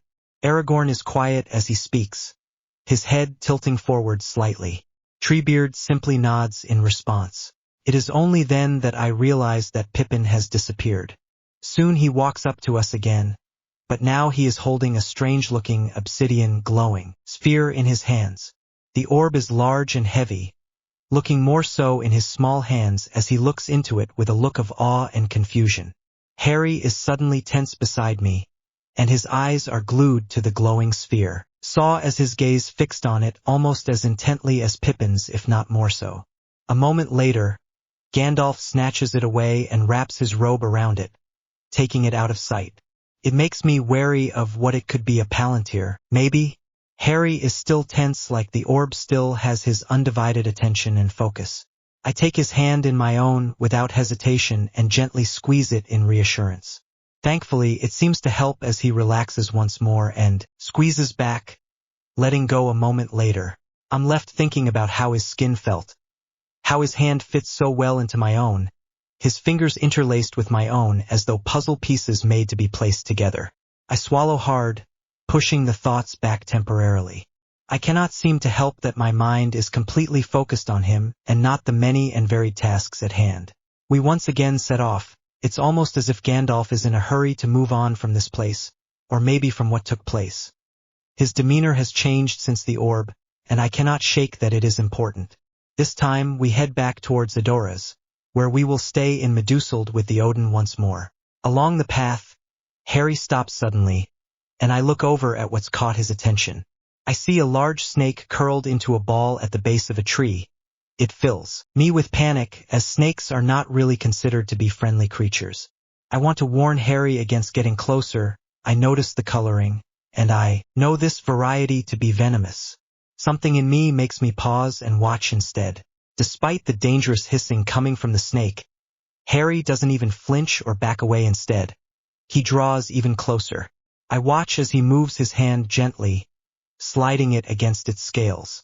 My panic worms its way up my throat when the snake twitches, baring its fangs, and I expect it to strike. I begin to step forward. My hand was stretched out to pull Harry away when he turns towards me. It's fine, Legolas.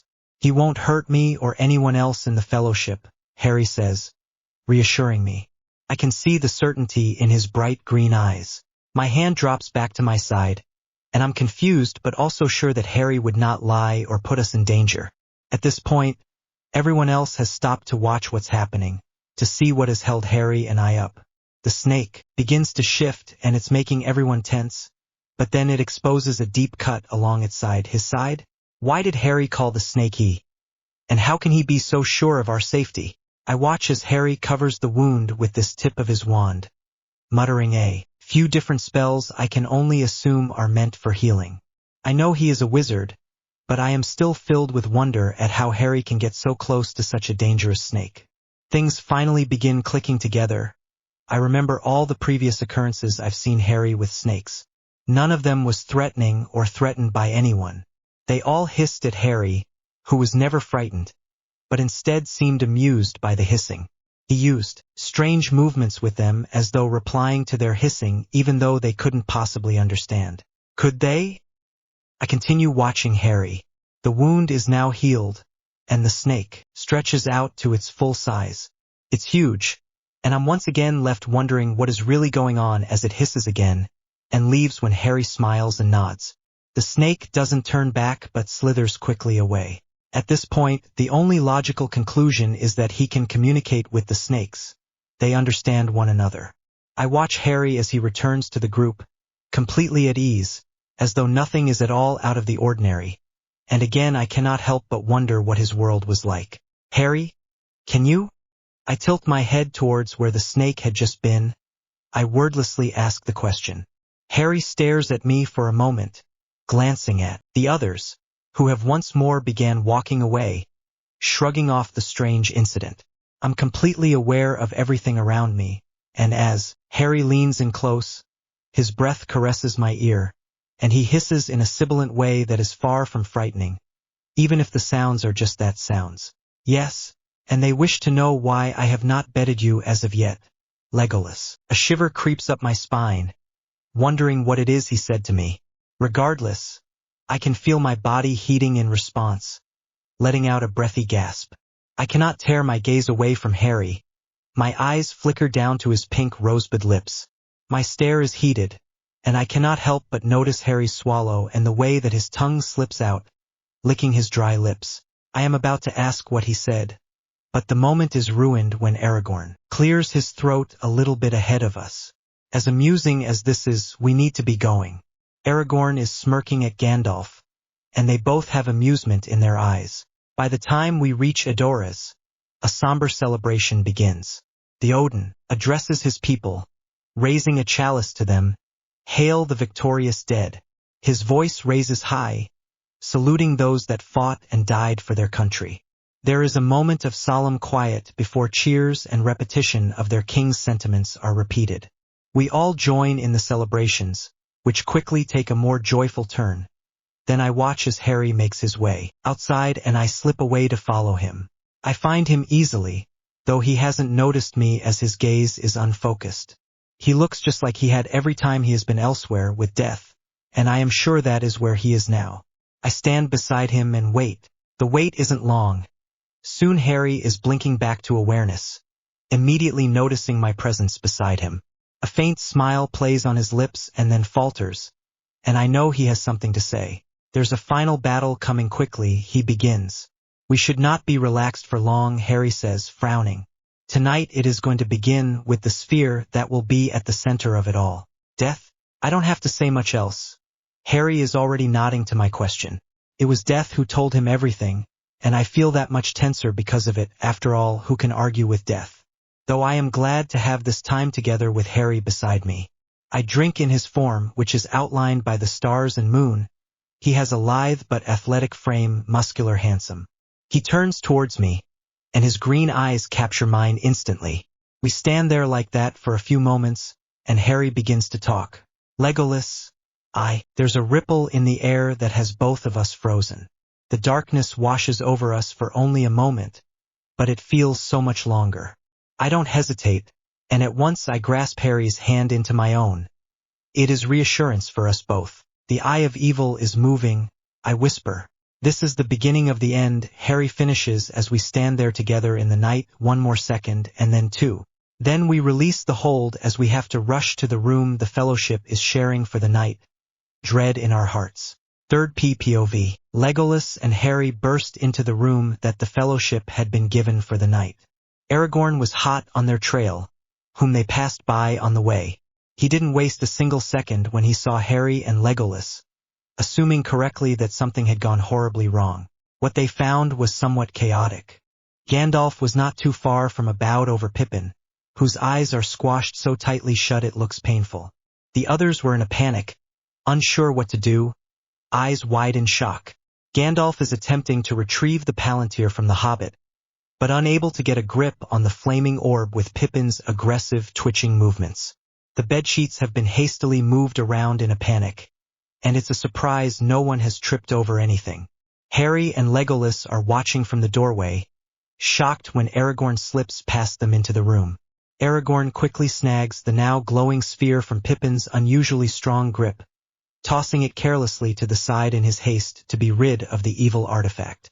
Pippin collapses as soon as the sphere left his hands. Everyone focuses, watching in stunned silence as the Palantir continued to cause havoc. Where he had collapsed, and was still in a sort of dull shock, his eyes glazed over. "What did you see?" Gandalf asks harshly, but that was a contradiction to the way he treated the poor hobbit. His hand cradled his face, and his expression was caring and soothing. Pippin blinks to focus on the Gandalf, a figure so much larger and had so often been quick to anger. Still, now the Astari in front of him had soft eyes and concern for the foolish Took. Gandalf repeats the question and musters up the courage to finally Pippin answer. There was a tree, Pippin stuttered, in a courtyard of stone. And it was dead. I think it was white. And there was fire everywhere. Minas Tirith, Gandalf murmured almost as though a harsh curse. Did you tell him anything? Did you? Gandalf spoke a little more harshly now, eager and urgent to find the truth. The room was still tense, and everyone was frantic with worry and many questions. No, nothing, Pippin finally spoke. Only then did Gandalf's shoulders finally relax. He stood back up and lay a comforting hand on Pippin's shoulder, helping him up. He looked carefully into the hobbit's mind, as though trying to see something more than what he was saying. There is no lie in Pippin's eye. In fact, we have had a strange stroke of luck in seeing Sauron's plans. He must ride to Minas Tirith, and he will not be going alone. The rest of you will remain here until I give the signal. If the beacon Amon Din is lit, Rohan must answer. There's a series of rumbling accents from the room accompanied with disjointed nods. Harry nearly offers to go with them but realizes that he would only slow them down. There was also, in the back of his mind, the knowledge that he would have to leave Legolas. It was a thought that he didn't like. Harry knew from his experiences lately that he would rather avoid being separated from Legolas for any amount of time. The distance they had experienced had been more than enough, and they both feared to lose the other. At dawn, Gandalf takes Pippin, and they rode out immediately. The horse, Shadowfax, burst forth at top speed in their haste. The rest of the Fellowship were to remain behind. Harry was feeling once again that the Fellowship had failed, split and broken apart. Harry, Legolas, Gimli, Aragorn and Merry knew what their task was, to ensure that the Odin had support in answering the call to war, even if none of them liked the prospect. From the ashes a fire shall be woken, a light from the shadow shall spring. Renewed shall be the blade that was broken, the crownless shall again be king. Unknown to the Fellowship, not too far away, Arwen had successfully gotten her father to reforge the sword of Elendil for Aragorn. She had made her way to the harbors, but as her visions forewarned of her love's coming need, she abandoned the safe haven. At the same time, Aragorn speaks with the Odin, making plans for the defense of Minas Tirith. They know that an army will be needed, though what men they currently have will not be enough, and the Odin didn't know how many would answer the king's call. Occasionally, Aragorn would check in on other members of the Fellowship, making sure they were all doing fine but not getting too comfortable. His main focus was ensuring that they were ready for battle at a moment's notice.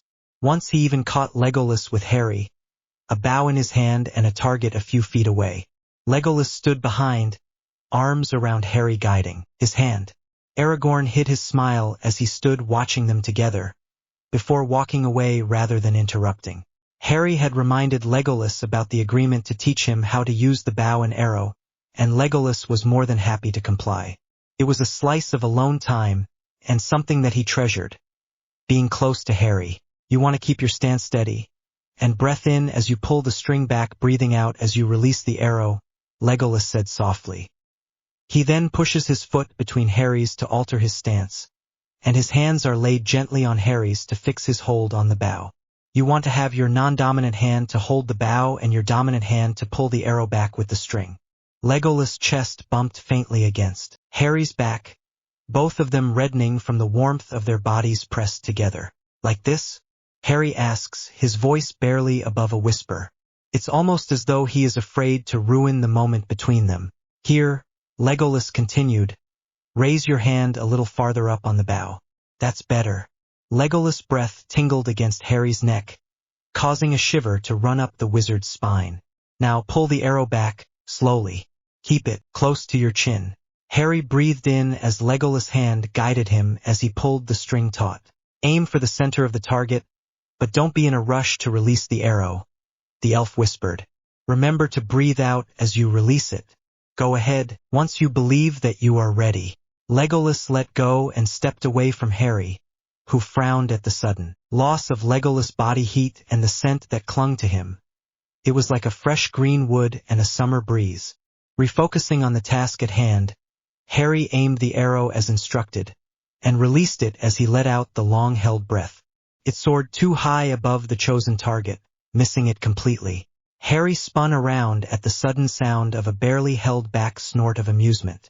Raising an eyebrow at the elf, another huff of laughter escapes between clasped fingers.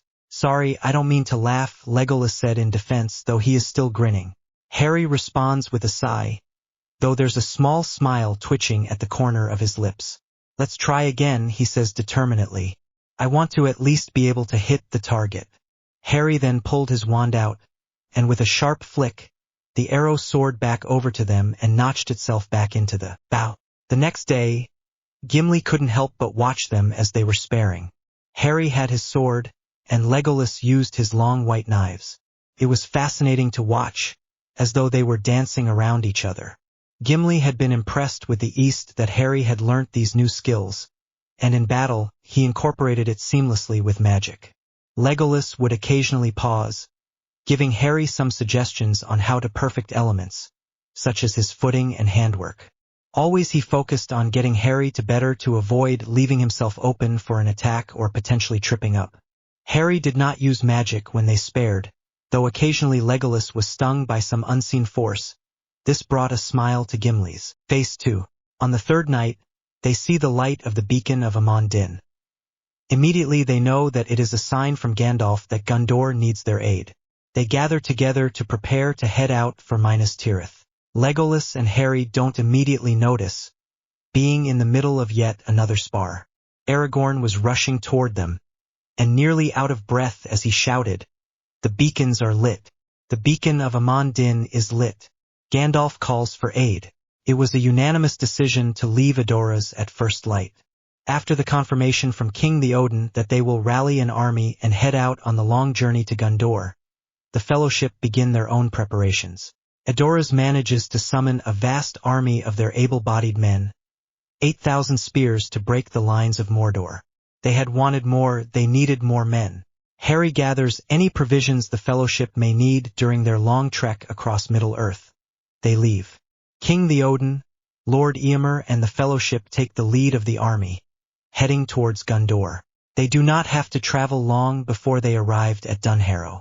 They had planned to raise more men here before continuing their journey. In a matter of hours, there is a vast army camp already set up. It seems to be on the border of a range of dark and foreboding mountains. Before Harry, Legolas, saddle and packing provisions.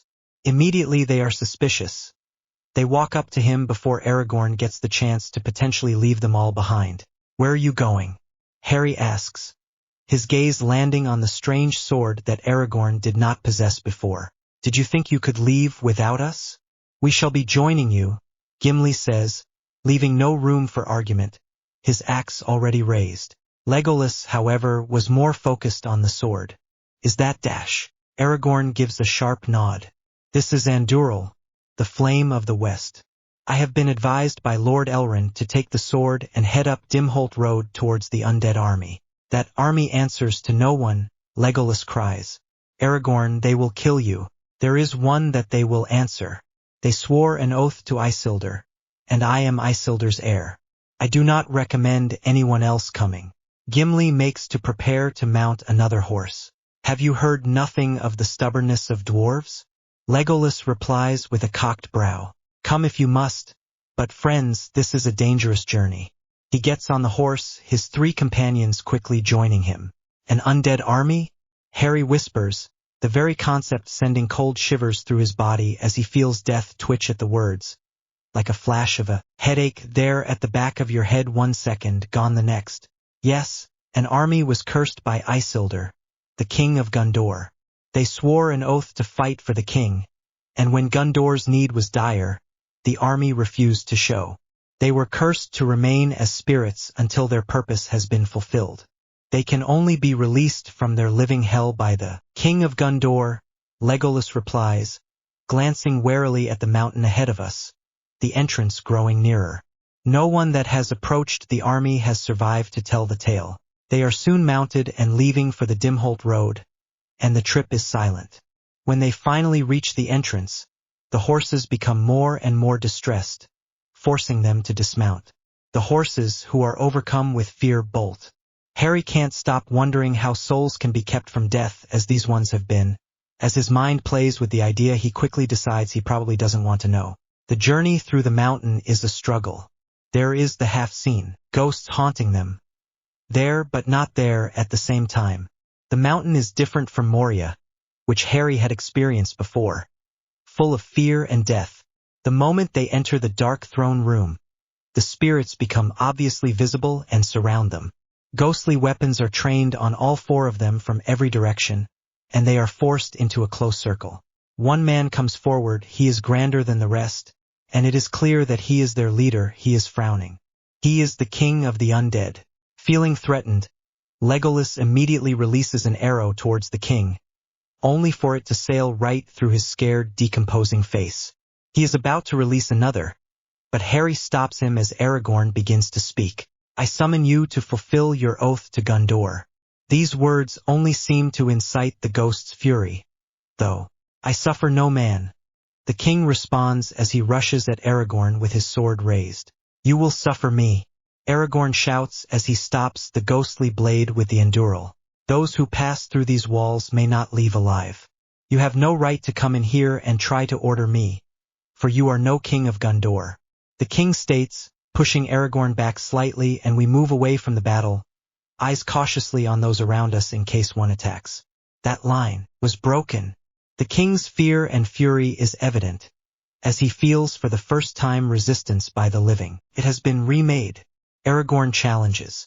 Fight for us, and regain your honor, and I will hold your oaths fulfilled. What say you? Aragorn growls. The Ghost King stops attacking, but a high cackling laugh surrounds them. I am Aragorn, son of Arathorn, the true king of Gondor and heir to the throne. Help us, and I shall release you of your curse. Soon the chamber is empty, and it seems that the king of Gondor bought them safe passage, but nothing more. Dejected and worn out, they say nothing to Aragorn, who seems to feel his failure heavily. It is when they are on the other side of the mountain that they see another force on the river bound for Gondor.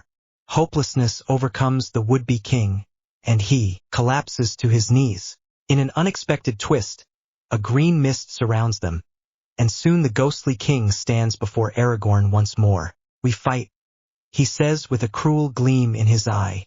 Aragorn bows his head a fraction of an inch in thanks. The extra force will easily be wiped out before it even arrives in Gondor. Soon the idea of breaking the lines of Mordor seems so easy.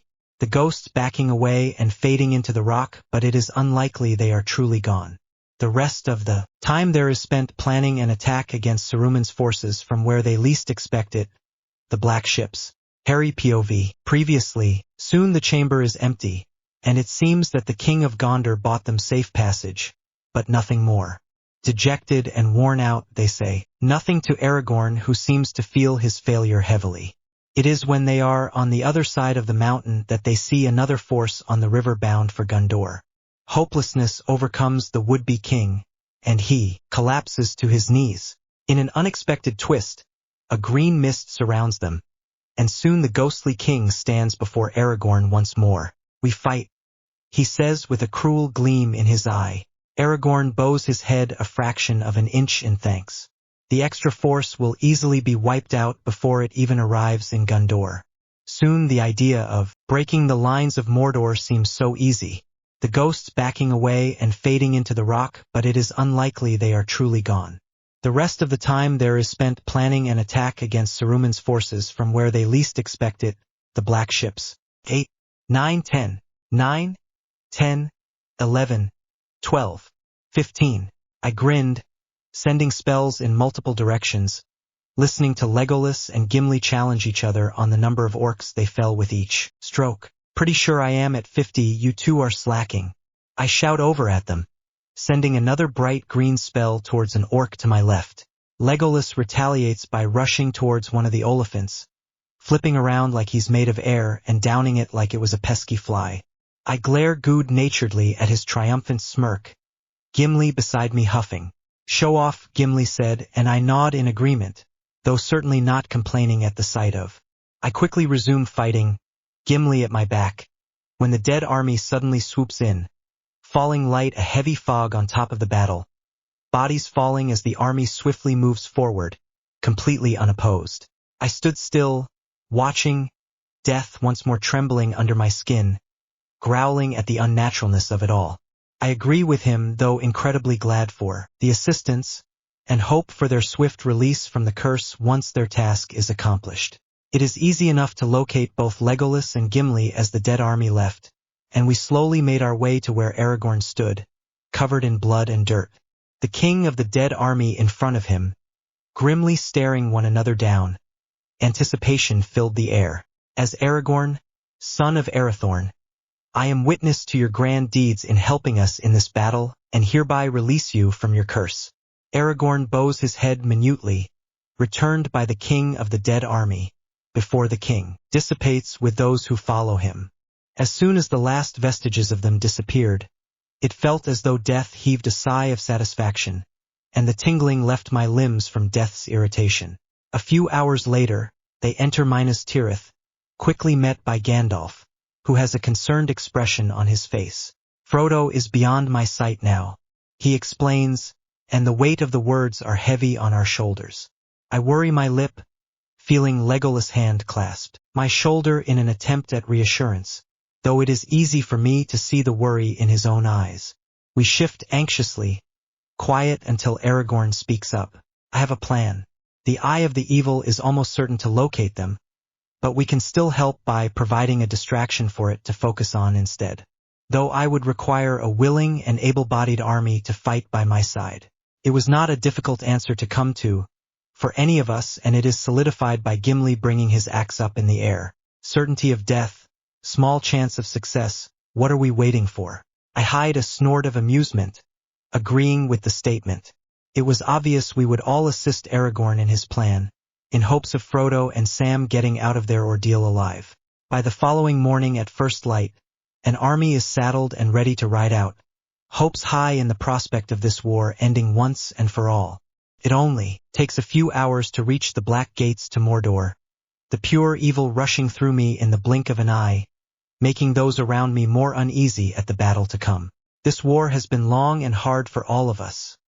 We've lost more than we have gained. What we are facing here and now is the end. The end of this war, the end of our suffering, the end of all the death and destruction we have been forced to endure.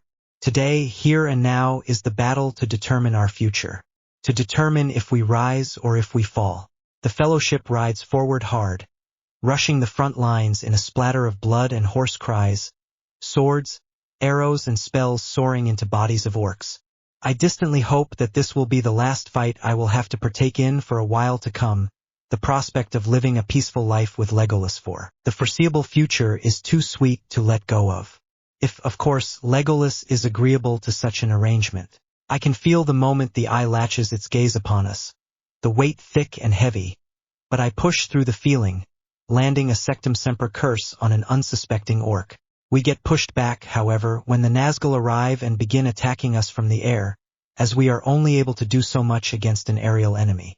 I try to hit them with a curse, only for the Nazgul to simply veer to the left and out of the way, only for the Nazgul to be gripped from above by a pair of giant talons belonging to an even bigger eagle. I stare at them in shock for a few moments, then force my attention back to the battle when a sudden shout catches my attention. Aragorn, Legolas and Gimli are running towards the man, easily reaching him and helping Aragorn stand.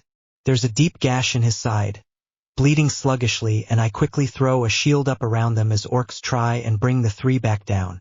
But then the eye suddenly diverts its attention from us, and I shout over to Legolas, "The eye!" And he immediately looks over to where it sits. Something must have happened. Legolas says back, frowning, arm held securely around Aragorn until he is steady enough to stand on his own.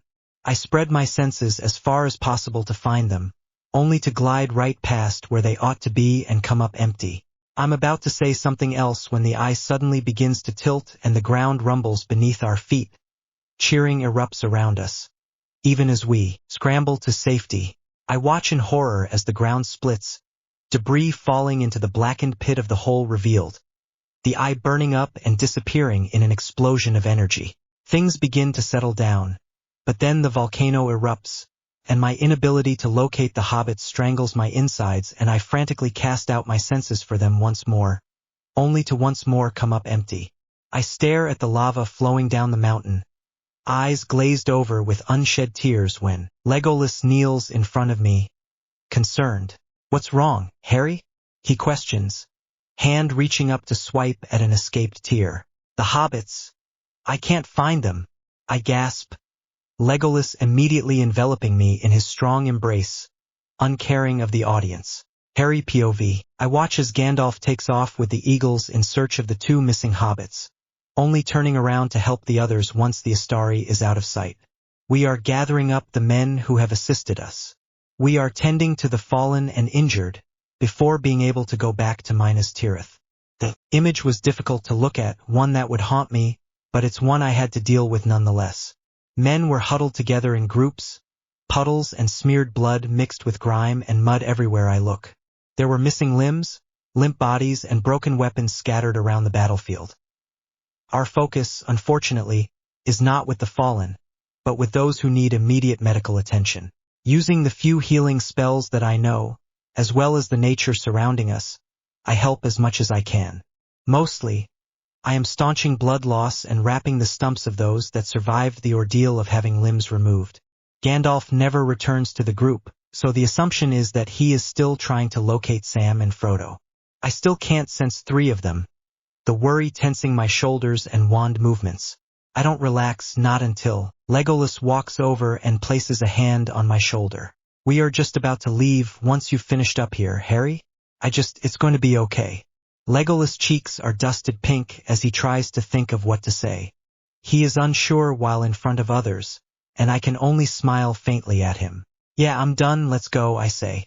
Turning to the man I had just been wrapping a nasty gash for, I ask, "Can you stand?" "Yes, thank you." The male nods, unsteadily getting to his own feet and heading towards the waiting group. We are soon on our way to Minas Tirith, and we arrive barely 10 minutes later. To our surprise, Gandalf had also returned, a mere half an hour before. "Are they?" Aragorn cuts himself off, not willing to finish the thought or ask the question. Gandalf's grave expression wasn't promising. He sighed, nodding towards a nearby room. "Alive, yes, but they are injured. I got to them just in time," Gandalf says heavily. "You should go to rest and eat. Sam and Frodo will likely sleep for the day and night." We all nod, leaving for the kitchens, Legolas remaining beside me as Aragorn and Gimli take the lead. Merry and Pippin are the only ones that do not come with us. They refuse to leave their friends, and so Aragorn promises to bring them food. I reluctantly follow. Legolas' gaze barely leaves me, as though a question was burning inside of him. I am afraid to talk to the elf, unsure of how the conversation about our feelings might go, if that is even what he wants to talk about. I know that I love him and would gladly spend the rest of my life with him. But would he? I heave a sigh, sitting at the nearest empty seat, staring down at the dark wood of the table. I am distantly wondering at the lack of food appearing from the kitchens. Where are the house elves working? Then a tapping on my shoulder brings me quickly out of the exhaustion-induced daze. Aragorn's concerned face coming into focus. Legolas beside him holding 2 plates of food. "Ah, sorry. Guess I forgot where I was for a moment. Thanks for bringing me a plate, Legolas. You just concerned us is all, Harry. Eat, then go get some rest. Both of you," Aragorn says, quickly leaving the room after. Legolas grips my hand in his for a few seconds, then letting go to eat his own food. I agree with Aragorn, Harry. Everything else can wait until later. For now, eat. Okay? His voice is soft, helping me relax slightly. I nod, bringing a piece of fruit up to take a bite. We spend the rest of the meal in a comfortable silence. After the meal, we find the room we were allowed to borrow and curled up together, falling into a blissfully blank sleep. Where's Aragorn been lately? I've hardly seen him around. I ask. The question has been bugging me for the past 3 days as things settle down around us. We hadn't yet had this conversation yet, due to being otherwise distracted with the war ending. Since the Fellowship is still at Minas Tirith, resting, it seems like a good time to ask about Aragorn's absence. He is getting prepared to take the throne of Gondor. He will be distracted for some time. Legolas responds as he inspects his arrows for damage. He looks up at me then, a strange emotion in his gaze as he speaks. What is it that you plan to do now, Harry? Are you going back to the other world you came from? My voice trailed off, looking away when my chest tightens. What am I going to do now? I want to stay here with Legolas, but, oh honestly Harry, where has your Gryffindor courage gone? He obviously feels the same about you, you already know this. Just say something. He's not going to say no. I hear Hermione berating me, the sound of her imaginary voice making me flinch. I continue to hesitate despite her tone, due to worry and a sudden spark of uncertainty. Only Legolas takes the silence as something else and sighs heavily as he gets up. I see, well, it makes sense, I suppose. You probably want to return there now that the war here is over. In my panic, I stand up, and there is a rush to my head as I grab onto Legolas' sleeve and pull him down with me. Landing with a harsh thump, I realize I'm practically straddling him. Legolas' eyes are wide, filled with shock for a few seconds, but then they close, and as they open, a cloud of indifference fills them instead. I steel myself, not wanting to risk him leaving again. I take a deep breath and begin talking. Look, I'm not good at this. I never have been. We have been traveling together for almost a year now, and I'm definitely closer to you than anyone else here in Arda. No one else knows about death or me being the master of death. No one knows that I am incapable of dying. No one else knows I can speak to snakes. No one else knows as much about my past as you do. No one knows me like you do. Back where I come from, everyone died. I don't want to go back and don't plan on ever doing so. That means that I'm here, for good. And if I can spend that time with someone, I'd rather it be with someone that I love. I paused, my cheeks flushed with embarrassment. I want to spend that time with you, Legolas. I love you, so don't you dare walk away without letting me explain. Maybe things have moved too quickly, but for me it feels like it's been a decade since getting here and meeting everyone, especially you.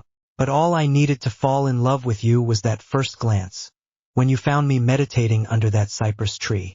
I would like to think my friends would wholeheartedly approve of you being the one to help me from falling farther into the darkness. By the time I finished talking, my chest was shaking with each inhale and exhale. My nerves were on edge as I waited for a response.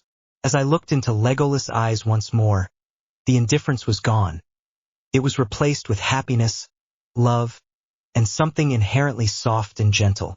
We should go to Mirkwood when we leave here, so that my father can meet you, my love, Legolas says softly, a hand gently brushing against my cheek before settling there.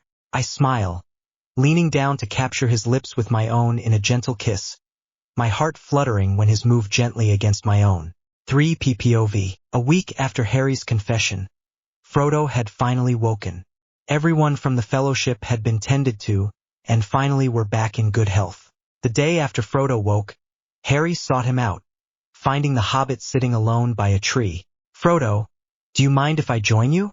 Harry asked, sitting down as Frodo nods with a small smile. How are you feeling? Frodo looks up at Harry, considering the question. Humming faintly, he replied, good, considering. Harry simply nods, understanding the burden that Frodo had had to bear and the pain of being the one bearing it. I figured as much. But now you can choose what to do with the rest of your life. You don't have the ring hovering over you anymore. However, I feel it necessary to remind you that Sam, Merry and Pippin are always going to be your friends, and you should do your best to not shut them out. Harry spoke from experience. He understands what it is like, having a huge burden on your shoulders and not knowing what to do afterwards. Not having someone ask what you want to do with the rest of your life. However, it's also easy to forget that those who stuck by are still there during the darker days after everything that's happened. Keep them close, Frodo, and let them keep you on your feet. They care a great deal for you, and I know that you do for them. Legolas and I will visit as often as we can. Harry smiled, looking up at the blue sky devoid of clouds. Thanks, Harry. I will certainly do my best. It's hard though, you know? The question was rhetorical, but Harry nodded all the same. Seeing the others approaching and knowing that Frodo, being the hero of this war, would have many other visitors, he got up to leave. Before walking away from the hobbit, he smiled and replied, I know. It was time for Aragorn to be crowned. He was the rightful king of Gondor. Harry couldn't help but repeatedly gaze around the huge crowd in search of Legolas. He had disappeared some time ago without much explanation.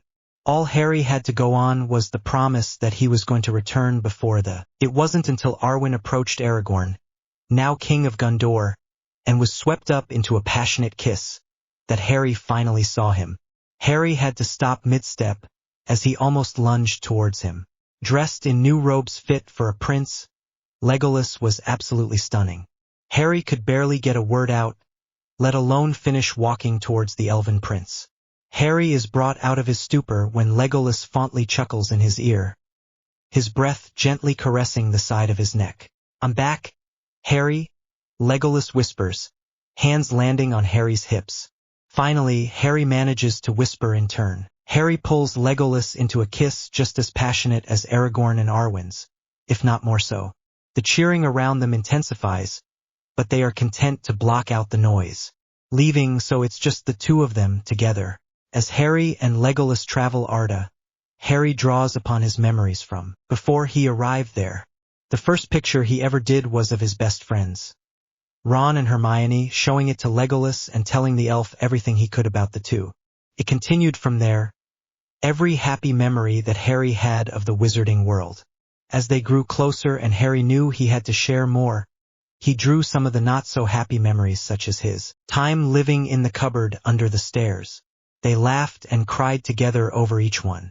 Then Harry told Legolas about his parents, what he knew of them, and Voldemort's role in the war and the end of his old life. There were a few things Harry knew for sure. He was home with someone he loved, and being the master of death isn't so bad after all, especially since it helped him find true happiness in the arms of Legolas Greenleaf, at least until the next big adventure, if there ever was one.